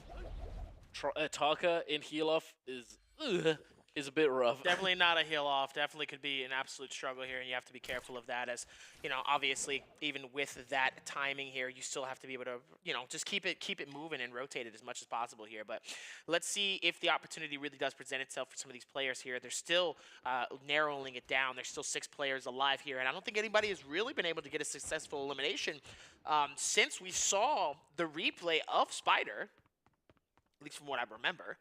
And obviously, still able to put that one together here, but let's see if they can be able to rock this one as well. JDG Shoseng ends up getting hit at the bottom stretch here, sends him down, but not too much shield though, as he does end up trying to see if he can rotate this around here as DRG's Akuma wanted to push in on that, besides not to. And Circle starts to close this in here. We are going to be closing in on our circle number 4. Starting circle number 5. 6 players alive here. What are your thoughts? What are you thinking? Currently, I'm thinking Frostivus could take it. I think this could be his game. This could be a huge game for him. We said it before, and I say it again. He does have that open space and opportunity. Now that Spider and Mike is gone, this could be the moment that he has. This is the redemption that he needed from game number 4. Yeah, no, you are right there. Frostivus is in position to take that second place on the leaderboard for himself. He just needs to stay alive a little bit longer, go up a couple placements, and maybe pick up an extra kill, and he takes second place from Mike. That's gonna be second place from an international player. That is going to be very huge, and this is only day 1 as well. Unfortunately, Tryhard did get taken down early on in the game without any eliminations. It is what it is. Wang Liang are getting taken down. Smike and Spider both not in this endgame, not in this top 6, these final 6 of this final game. Unique still alive, no elimination through his name. Chu Zheng on 3. Oh, dangerously low. Oh my lord, Chu Zheng, he is so unbelievably low, and there it is, Akuma managing to pick up his first kill of the game. Sitting in a pretty comfortable position here, gold armor barrier. He's chilling. He's sitting in 4th place as well. Akuma, he's had a pretty consistent day. He's not been popping off like crazy, but he has been doing extremely well when it's mattered. It's been a bit unlucky at times, but hey, he's playing good NARAKA. That's what we like to see. Shah forced to use his ultimate here, it seems. Now we have this cooldown forced out from him. Frostivus recognizes that Shah is in a vulnerable spot, and he's looking to try and create an opening for himself, but look as the— Oh no! As I say that, Shah takes almost 1,000 damage from this musket. Good lord. Shah so unbelievably low at this point. The zone! He just goes into the zone? Oh my god. Akuma picking up that kill onto Shah, having done the final little bit of damage before he dies to that storm tick. And he does, in fact, get taken down, unfortunately. This is exactly what I was talking about earlier. When certain characters like Taka, like Hadi, have their ultimates forced out, when they're in this kind of situation, in this environment, with lots of players lurking around, it becomes nigh impossible to actually find a reset and find that disengage, as you essentially have nothing to your name. It's very, very difficult to really do anything, and we've seen it time and time again. But we've also seen the potential upside of playing these characters. You know, Hadi has been obliterating isolated 1v1 fights all day. He's been doing extremely well. Frostivus here. Ooh, getting taken down extremely low. Frostivus, this is the game he needs to secure that second place position for the lobby, for the game. Oh, it looks like it's a GG for Frost. He goes up into the air. He's still so low. He's swerving. He's... Oh, no! There it is! No! Akuma with the musket shot. Akuma now picking see up... the smile? Hey, Akuma. He's very happy with that one. Picks up his third elimination. He went into this endgame with no kills whatsoever. And what did I say when he got that gold armor? He's playing Feria. He's chilling. He's scaling up to the endgame. And he manages to come away with 3 kills so far. Panda Man now, though, he releases that blue focus into Unique, and Unique gets the parry. And Akuma again with another ranged weapon kill. Oh my god, snipes away that kill onto Panda Man. Oh my lord, Akuma, he's in the position to win this game, to take this one home for himself. 4 kills in a top 2 situation. Unique, he does have his ultimate available, but he's lost a chunky bit of health. Akuma opting to go into that Feria ultimate, trying to make use of it, trying to get some damage. Unique managing to avoid all of these turret shots, though. Managing to avoid a considerable amount of damage. Akuma, he's accumulated a chunky bit of charge on that turret. Oh, there's the damage, ladies and gentlemen. And Unique, he's now gone sky high. He's in the air. Can Akuma hit the shot? He does not have the time left to do so, unfortunately. He doesn't have any shots left in his musket either. This might be the comeback for Unique. Oh, but no! Unique gets a little bit too close to the sun, just like Icarus. Unique flies a little bit too close to the burning hot sun that is Akuma. And Akuma comes away with our final MVP of the day, the 6th MVP in the 6th game of our very first day of J-Cup groups. Honestly, I'm surprised by Akuma. I know he has like a very different type of energy, especially when he really does decide to turn up. I think this is definitely that confidence that he needed, knowing that he is kind of, you know, a little bit down there in some ways, but he's not all the way. But Akuma definitely needed that nice little bit of a jump here. Frostivus getting caught with a third party, that pistol shot to get that finish. Definitely was really unfortunate here. Shocking to see Mike and Spider out, but they could risk one game. They can absolutely risk one game. It is okay. Panda Man. A little shocking, I think. How so? I don't know. I think overall, I feel like he definitely put on a performance, but I feel like we're definitely going to see him really, really go crazy within day number 2. But at least for this last game, it was kind of like, interesting enough. I certainly would hope so. I mean, Panda Man, coming into that game, he played it kind of the only way that he really could play it. You know, he got the initial kills on Tarka. Right? He got the first blood at the very, very beginning, gets that cheeky kill. He manages to get another kill off screen that we didn't manage to see, unfortunately. There might be a replay of it. But then he has to take a bit of a slow down. And the reason why this is as a Tarka player, going into this kind of lobby where you have Hardys, you have a couple of barriers here and there, you've got a Smolk. You know, it's actually a very difficult lobby to actually find these kills, as a lot of these characters like Inferno and Hardy, they're very mobile. They're able to secure certain disengagements within urban areas. You know, if they're out in the open, they can get bursted down. They can just get like mosh pitted, and they just can't really do anything. However, in these urban areas like Celestra, for example, which we saw a lot of fights in Celestra in this game, lots of them, you're able, with that mobility that you have, so for Feria, for example, in her mech, she's able to fly up into the sky, go fly around, she's able to skywalk effectively with her rockets, and she's able to make distance and apply pressure. Hardy can essentially do the same thing. He can skyrocket up into the sky, disengage, somewhat heal while flying away, and then because of the urban area, they're able to then use that terrain and use those buildings to then find that avenue of escape and then hide amongst the rest of the characters that are all the same. Be interesting to see a chase of those two. Like just the mech and then the hottie chasing the mech, or the hottie being chased by the mech.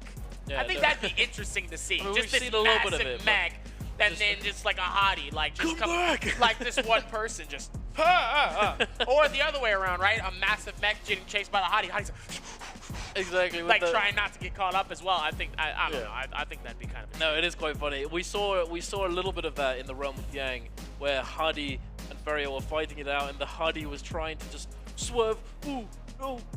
He's right. A Neo action, you know, but with the Feria just trying to shoot him out the sky. Exactly. Yeah, exactly. But yeah. Anyway, so the problem here is that because there were quite a few of those characters in this lobby in Immortal War, in these competitions, you are unable to see the cosmetics of the opposing players in the lobby. That's true. You can see your own, but you can't see the others. Players. So that means that if there's a lot of Ferias, right, you're fighting one Feria, she gets really low, and then she goes into a group of them. How are you supposed to tell which one is which? Especially if that Feria actually to swap weapon, you know? The only real thing you can maybe take a guess on is knowing their playstyle. Yeah, exactly. If you know their playstyle, or then see it'll be a little what they're easier. doing. You know, it's very difficult. But it's not easy. For Taka, the lone Taka in the lobby, he can't really go to those places. No. Meaning that he couldn't accelerate his initial lead in the game. Meaning that he couldn't singled himself out. Yep. But still, coming away with 5.4 points, 3 kills to his name, that is not too shabby. Not too shabby at all. Pandaman still cooking on that Fire Dog. I love to see it. Frostivus with 6.7 in second place, but Akuma picking up legitimately all 5 of his kills in the endgame. And I think the majority of them were with range weapons. I think it was 3 or 4 of them were range weapons. It's insane. Extremely well done by Akuma here. He is on it with that aim. But second place, Frostivus, 6.7. Not the first place obviously that he was pushing for. It was but unfortunate. That is a good first day, I personally think, for Frostivus. Oh, I completely agree. If we look at the standings overall for our first successful day for the group stage solo games, top 7, finishing it off with Pandaman with a 16.1, getting his first game and his 6th game being the best score of a 5.4. Now, obviously, similar to Tryhard with a 4.1 in his game 3 and his game 5. Sadly, dropping 2 games, he gets himself a 14.3 in 8th place. Unique, close to the bottom with that 8.5. His best game was a 3.4 in his game number 5. So obviously, those are a couple of eliminations that he had from earlier. Getting that top 5 placement, enough to be able to push him up, just getting him something to be able to get something to work and keep things moving. Now, going on to the top 6, though, this is where things get a little hectic. 58.7, as obviously he wasn't able to successfully get that sixth elimination, or that 6th win, should I say, 5th, sorry, with that 1.6. But also Mike getting the same thing, 29.5 and a 58.7. 28.5, 1 point deficit in third place. Our NA player, ELD's Frostivus, is in the top 3. Welcome to NARAKA BLADEPOINT, the group stages. Hell yeah, my boy Frostivus putting on a show for us, doing an amazing job. Unfortunately, thing is, hey, the Moonbane incident, let's not talk about it. Unfortunately, he's not able to stay inconspicuous in that endgame. Believe it or not, his best game was the Moonbane game. It was. That's what I was saying. Points. So either or, he still ended up doing well regardless. That 8 points still ended up putting him in that top space. And to be honest with you, I agree. If that Bane's Breath didn't work, he probably would be in second place. See, that's what I was saying. You know, like if that was one of the main things that I was talking about, is that this could have been the biggest mental hit for him, because it's a game that would have skyrocketed him much higher on the points because of the multiplier. The number of kills he had going into that end game, if he'd managed to secure maybe second or first place. This is that moment where Mike gives up. Yeah, Mike just literally standing there. Yeah, exactly. My boy Frostivus cooking his way through the lobby with Hadi, doing an amazing job. Chu Zheng, look at this pistol shot. This was lovely. Waiting, biding his time, catching him on the way out of that building, out of that door. Catches him with the pistol. Wang Liang here doing a really good job of just reading Mike reading Mike back to back, and then the dual blades grapple combo just obliterating. It does so much damage. That was only blue dual blades. Does a crazy amount of damage. Frostivus, look at this aerial movement with Hadi. Beautifully done. Look at that, Akuma there picking up. That was his first kill. Second kill he got with the bow shot on somebody taking damage in the zone. Third kill, musket. Fourth kill was also a musket kill. And then Akuma, he gets the final kill with the... So that was 3 out of his 5 kills were all with ranged weapons. 3 out of the 5 in the end game. Very nicely done. 10 points on the board, securing 4th place. Well played, coming through with the Fairy as he will able to get his first MVP of tonight and his last one, at least for today, with a Switch Dazzle, follow the recall, a flying kick, Juggernaut, advanced heal, and a melee resist Soul Jade, giving him 22,000 damage and a 5 elimination game. Pole Sword really being his top use, the weapon, with a 6610. Overall, though, with his F1 and a V3. Very well done overall for Akuma, as I know he has to give himself a little bit of a sigh of relief and maybe a quick smile just to say, hey, I'm here. Sure, I got a little bit of troll in me, but this troll can definitely bite. Don't let me catch you under my bridge. No, absolutely. No, I think that gold greatsword that he converted into that pole sword did so much work for him. Being able, like, it just, thing is, it's a gold pole sword. It is one chunk, just does so much damage. Finish. You gotta be careful. This is it's the same thing with the upwards dagger too. The upwards dagger. They're catching him into the combo. Many of eliminations so far with that upwards dagger, especially with the new player flying around. Maybe he's dangerously low. You get that nice hit. That could be the deciding factor as well. I call him Cosmo. That's just me personally. But I guess because I like him though. I feel like with his voice, I feel like it just matches that energy. Anyway, back to it. About Hadi. Yes. Yeah. Do you know? Actually, little tidbit for you. It's really cool. Do you know who voices Hadi? No. For I think it's the Japanese voice. Dr. Stone. Have you ever heard of this? No. It's an amazing. It's so good. It's the voice lines though. In general, let's just say this: in general, all the voice lines of all the voice actors for these characters, they've put in this game. It's an amazing game. It's so cool. I love Hadi. At the moment that I heard that voice over, oh my lord! You were like, that's it. Yeah. That's the one. Yeah, it sounds so crisp, so good. It's they do an amazing job. They do an amazing job. Truly. A diverse cast being able to voice such an incredible character that obviously is doing well so far. It started off as a divide, but now I feel like a lot of people are definitely non-doubters of the Hadi as they're seeing the gameplay for the first time, at least for the competitive circuit here for the J Cup. And now that it's in groups, now that it's viable, that you can use this character, we're definitely probably going to see a lot more of them, probably leading up to our Grand World Championship. No, absolutely. One thing I'm excited to see. We've definitely seen Hadi get a lot of views, get a lot of pickups in solos. But what about trios?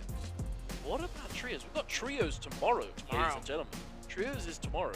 So we're gonna have to wait and see. But for now, we've got a quick video of Tryhard. Go.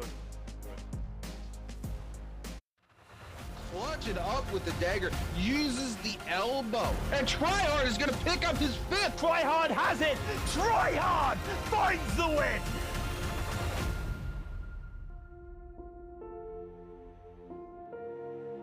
Everyone always asks me like who Tryhard is.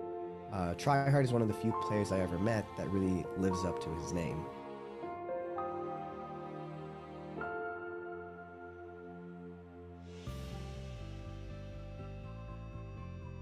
My name is Jared Martinez. I'm a student at Cornell University. I'm currently studying cognitive science. Playing NARAKA for the first time it was definitely like, it kind of clicked for me, and I've never even touched a melee-focused game before, and playing it was kind of like a surreal experience just because almost immediately when I first started playing, you could see like how high the skill ceiling was at the game. First thing is that he's really, really smart. We all start very, very new, just 1, 2, 3, focused attack a lot, but Tryhard, within the first 2 weeks of the game, he realized how good parry was.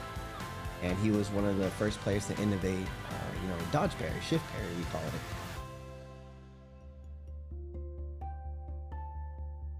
it. It started around my sophomore year of high school.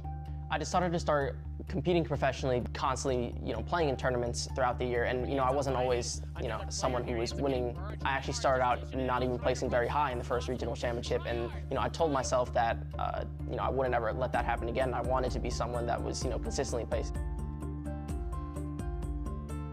Tryhard is a very unique player that if he sees a video of you, he understands you. That's something that most players don't understand about Tryhard, is that he watches the game more than he plays the game, because that's what it takes to be the best player in the world.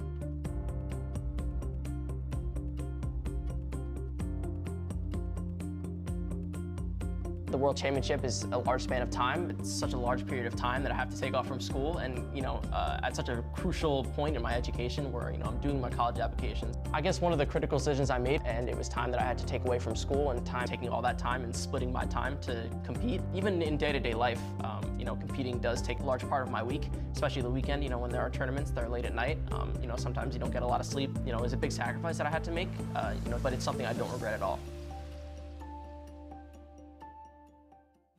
Able to do it all the way towards the very end here. You love to see it. Let's go, try hard. Just because last year I felt like I was so close, and I was halfway there, and I just fell short on the second day.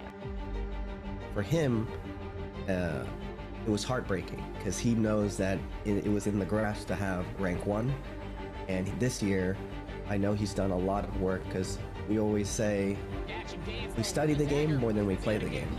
Going into Worlds, I have the utmost confidence that he'll show everyone that even with more pressure this year, he'll perform as everyone expects him to.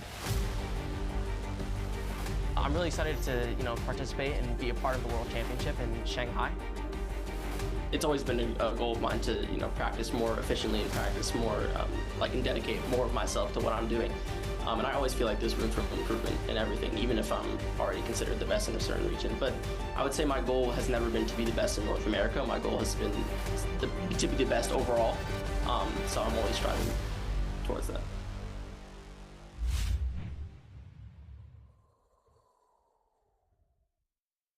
Our two-time player, Tryhard, giving you guys a little bit of his backstory of his origin, his success, and why he is grinding this game all the way to the World Championships. Tryhard, our NA's finest. I mean, like I said, he is one of the best, and clearly as of today, we got a chance to see it, and definitely excited to see how he's able to continue this reign. Like I said, he's done it before. He's been here before. He's made it to the World's Finals. He's made it to the championship. So I have nothing but confidence that he can do it again. Yeah, so it's good to see that backstory and see that video. No, that video was very insightful into a little bit of Tryhard's life. He's got a lot on his plate. My guy, he's playing solos, trios. He's studying at Cornell. He's definitely he's definitely a Tryhard. I'll just say that. Tryhard at life, we love it. Living up to his name, absolutely. I'm a Tryhard at life, so I respect it. I absolutely respect it. Even with that as well here, as we're going to be able to go on, we're going to give you guys another section here, and we're going to give you one more treasure to go with for tonight.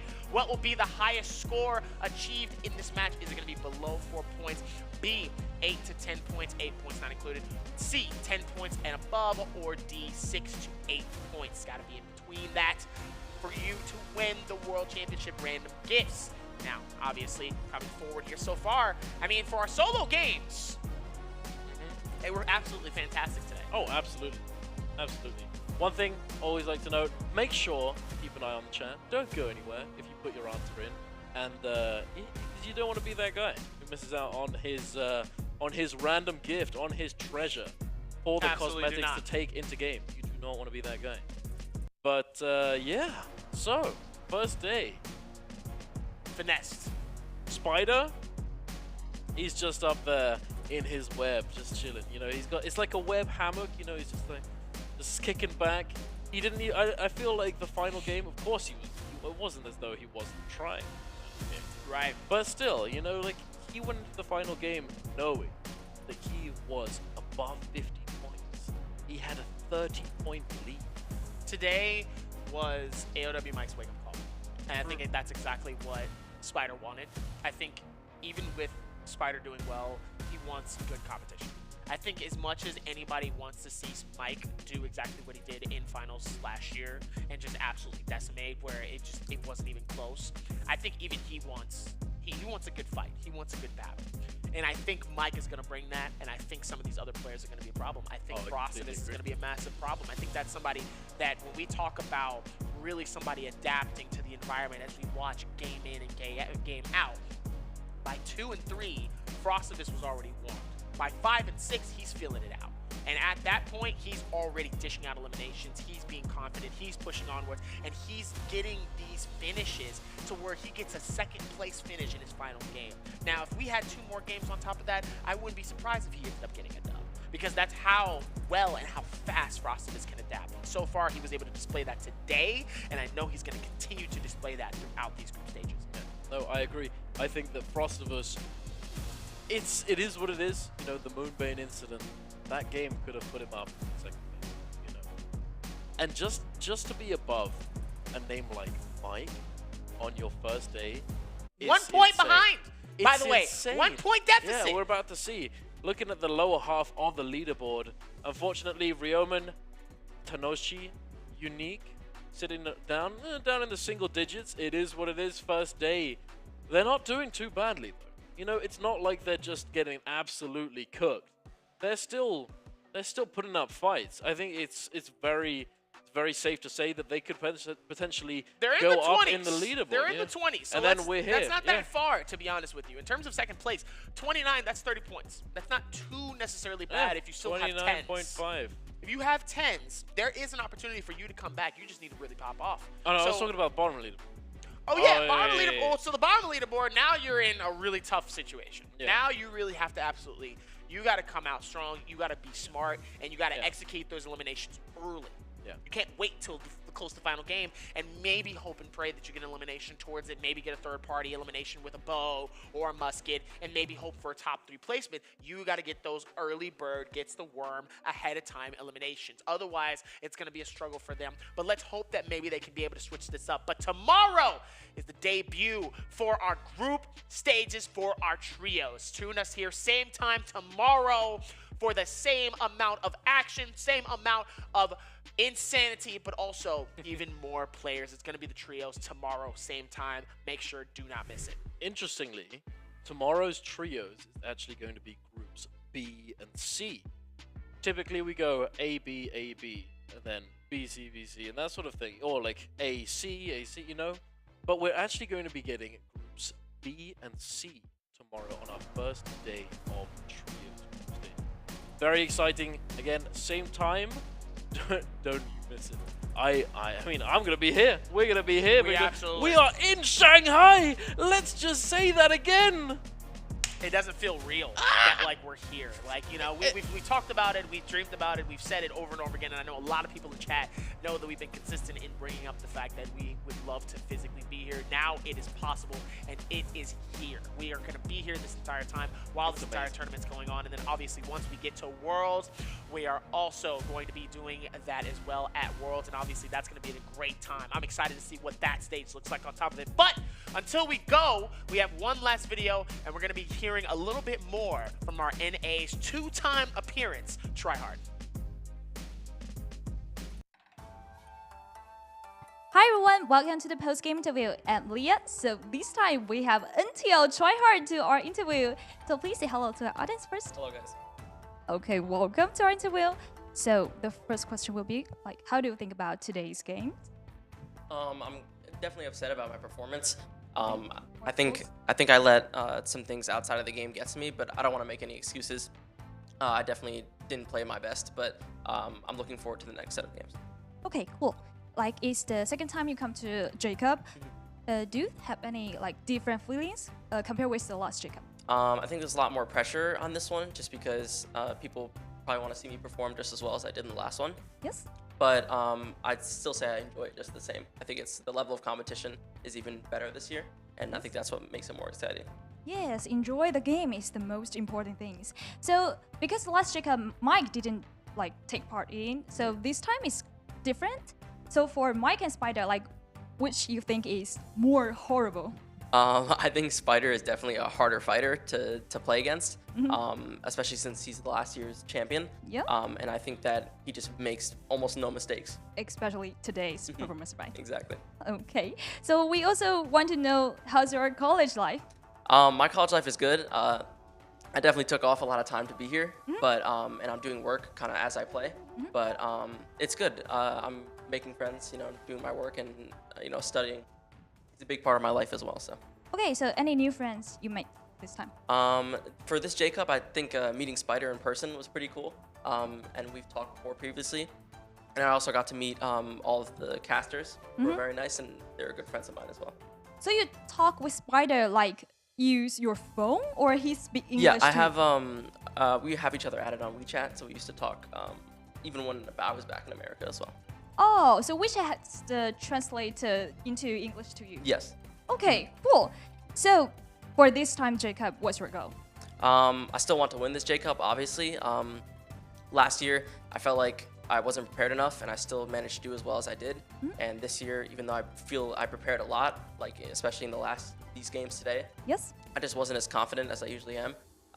And I think that's what I'm going to try and fix for the next set of games for sure. Yes, so for today's game, it's just a little start for every players, I think. So you still have a really long journey for this time, Jacob. Okay, so that's all for the interview. Thank you, Tryhard, for doing this. Bye, guys. Just good luck to you for the following game. Thank you so much. Bye-bye, everyone. Much love to Tryhard. Obviously, definitely not the result that he wanted, but he definitely can come back and absolutely decimate in our next day for solos. But for tomorrow, it's about a trios. And for Tryhard, at least he gets a chance to rest. At least he gets a chance to, or technically, he might not. No, he's playing tomorrow. He is playing He's tomorrow. playing tomorrow. So He's now it's playing time to get every right day. back. It's time to get Wait, right no, back. is he playing tomorrow? Wait.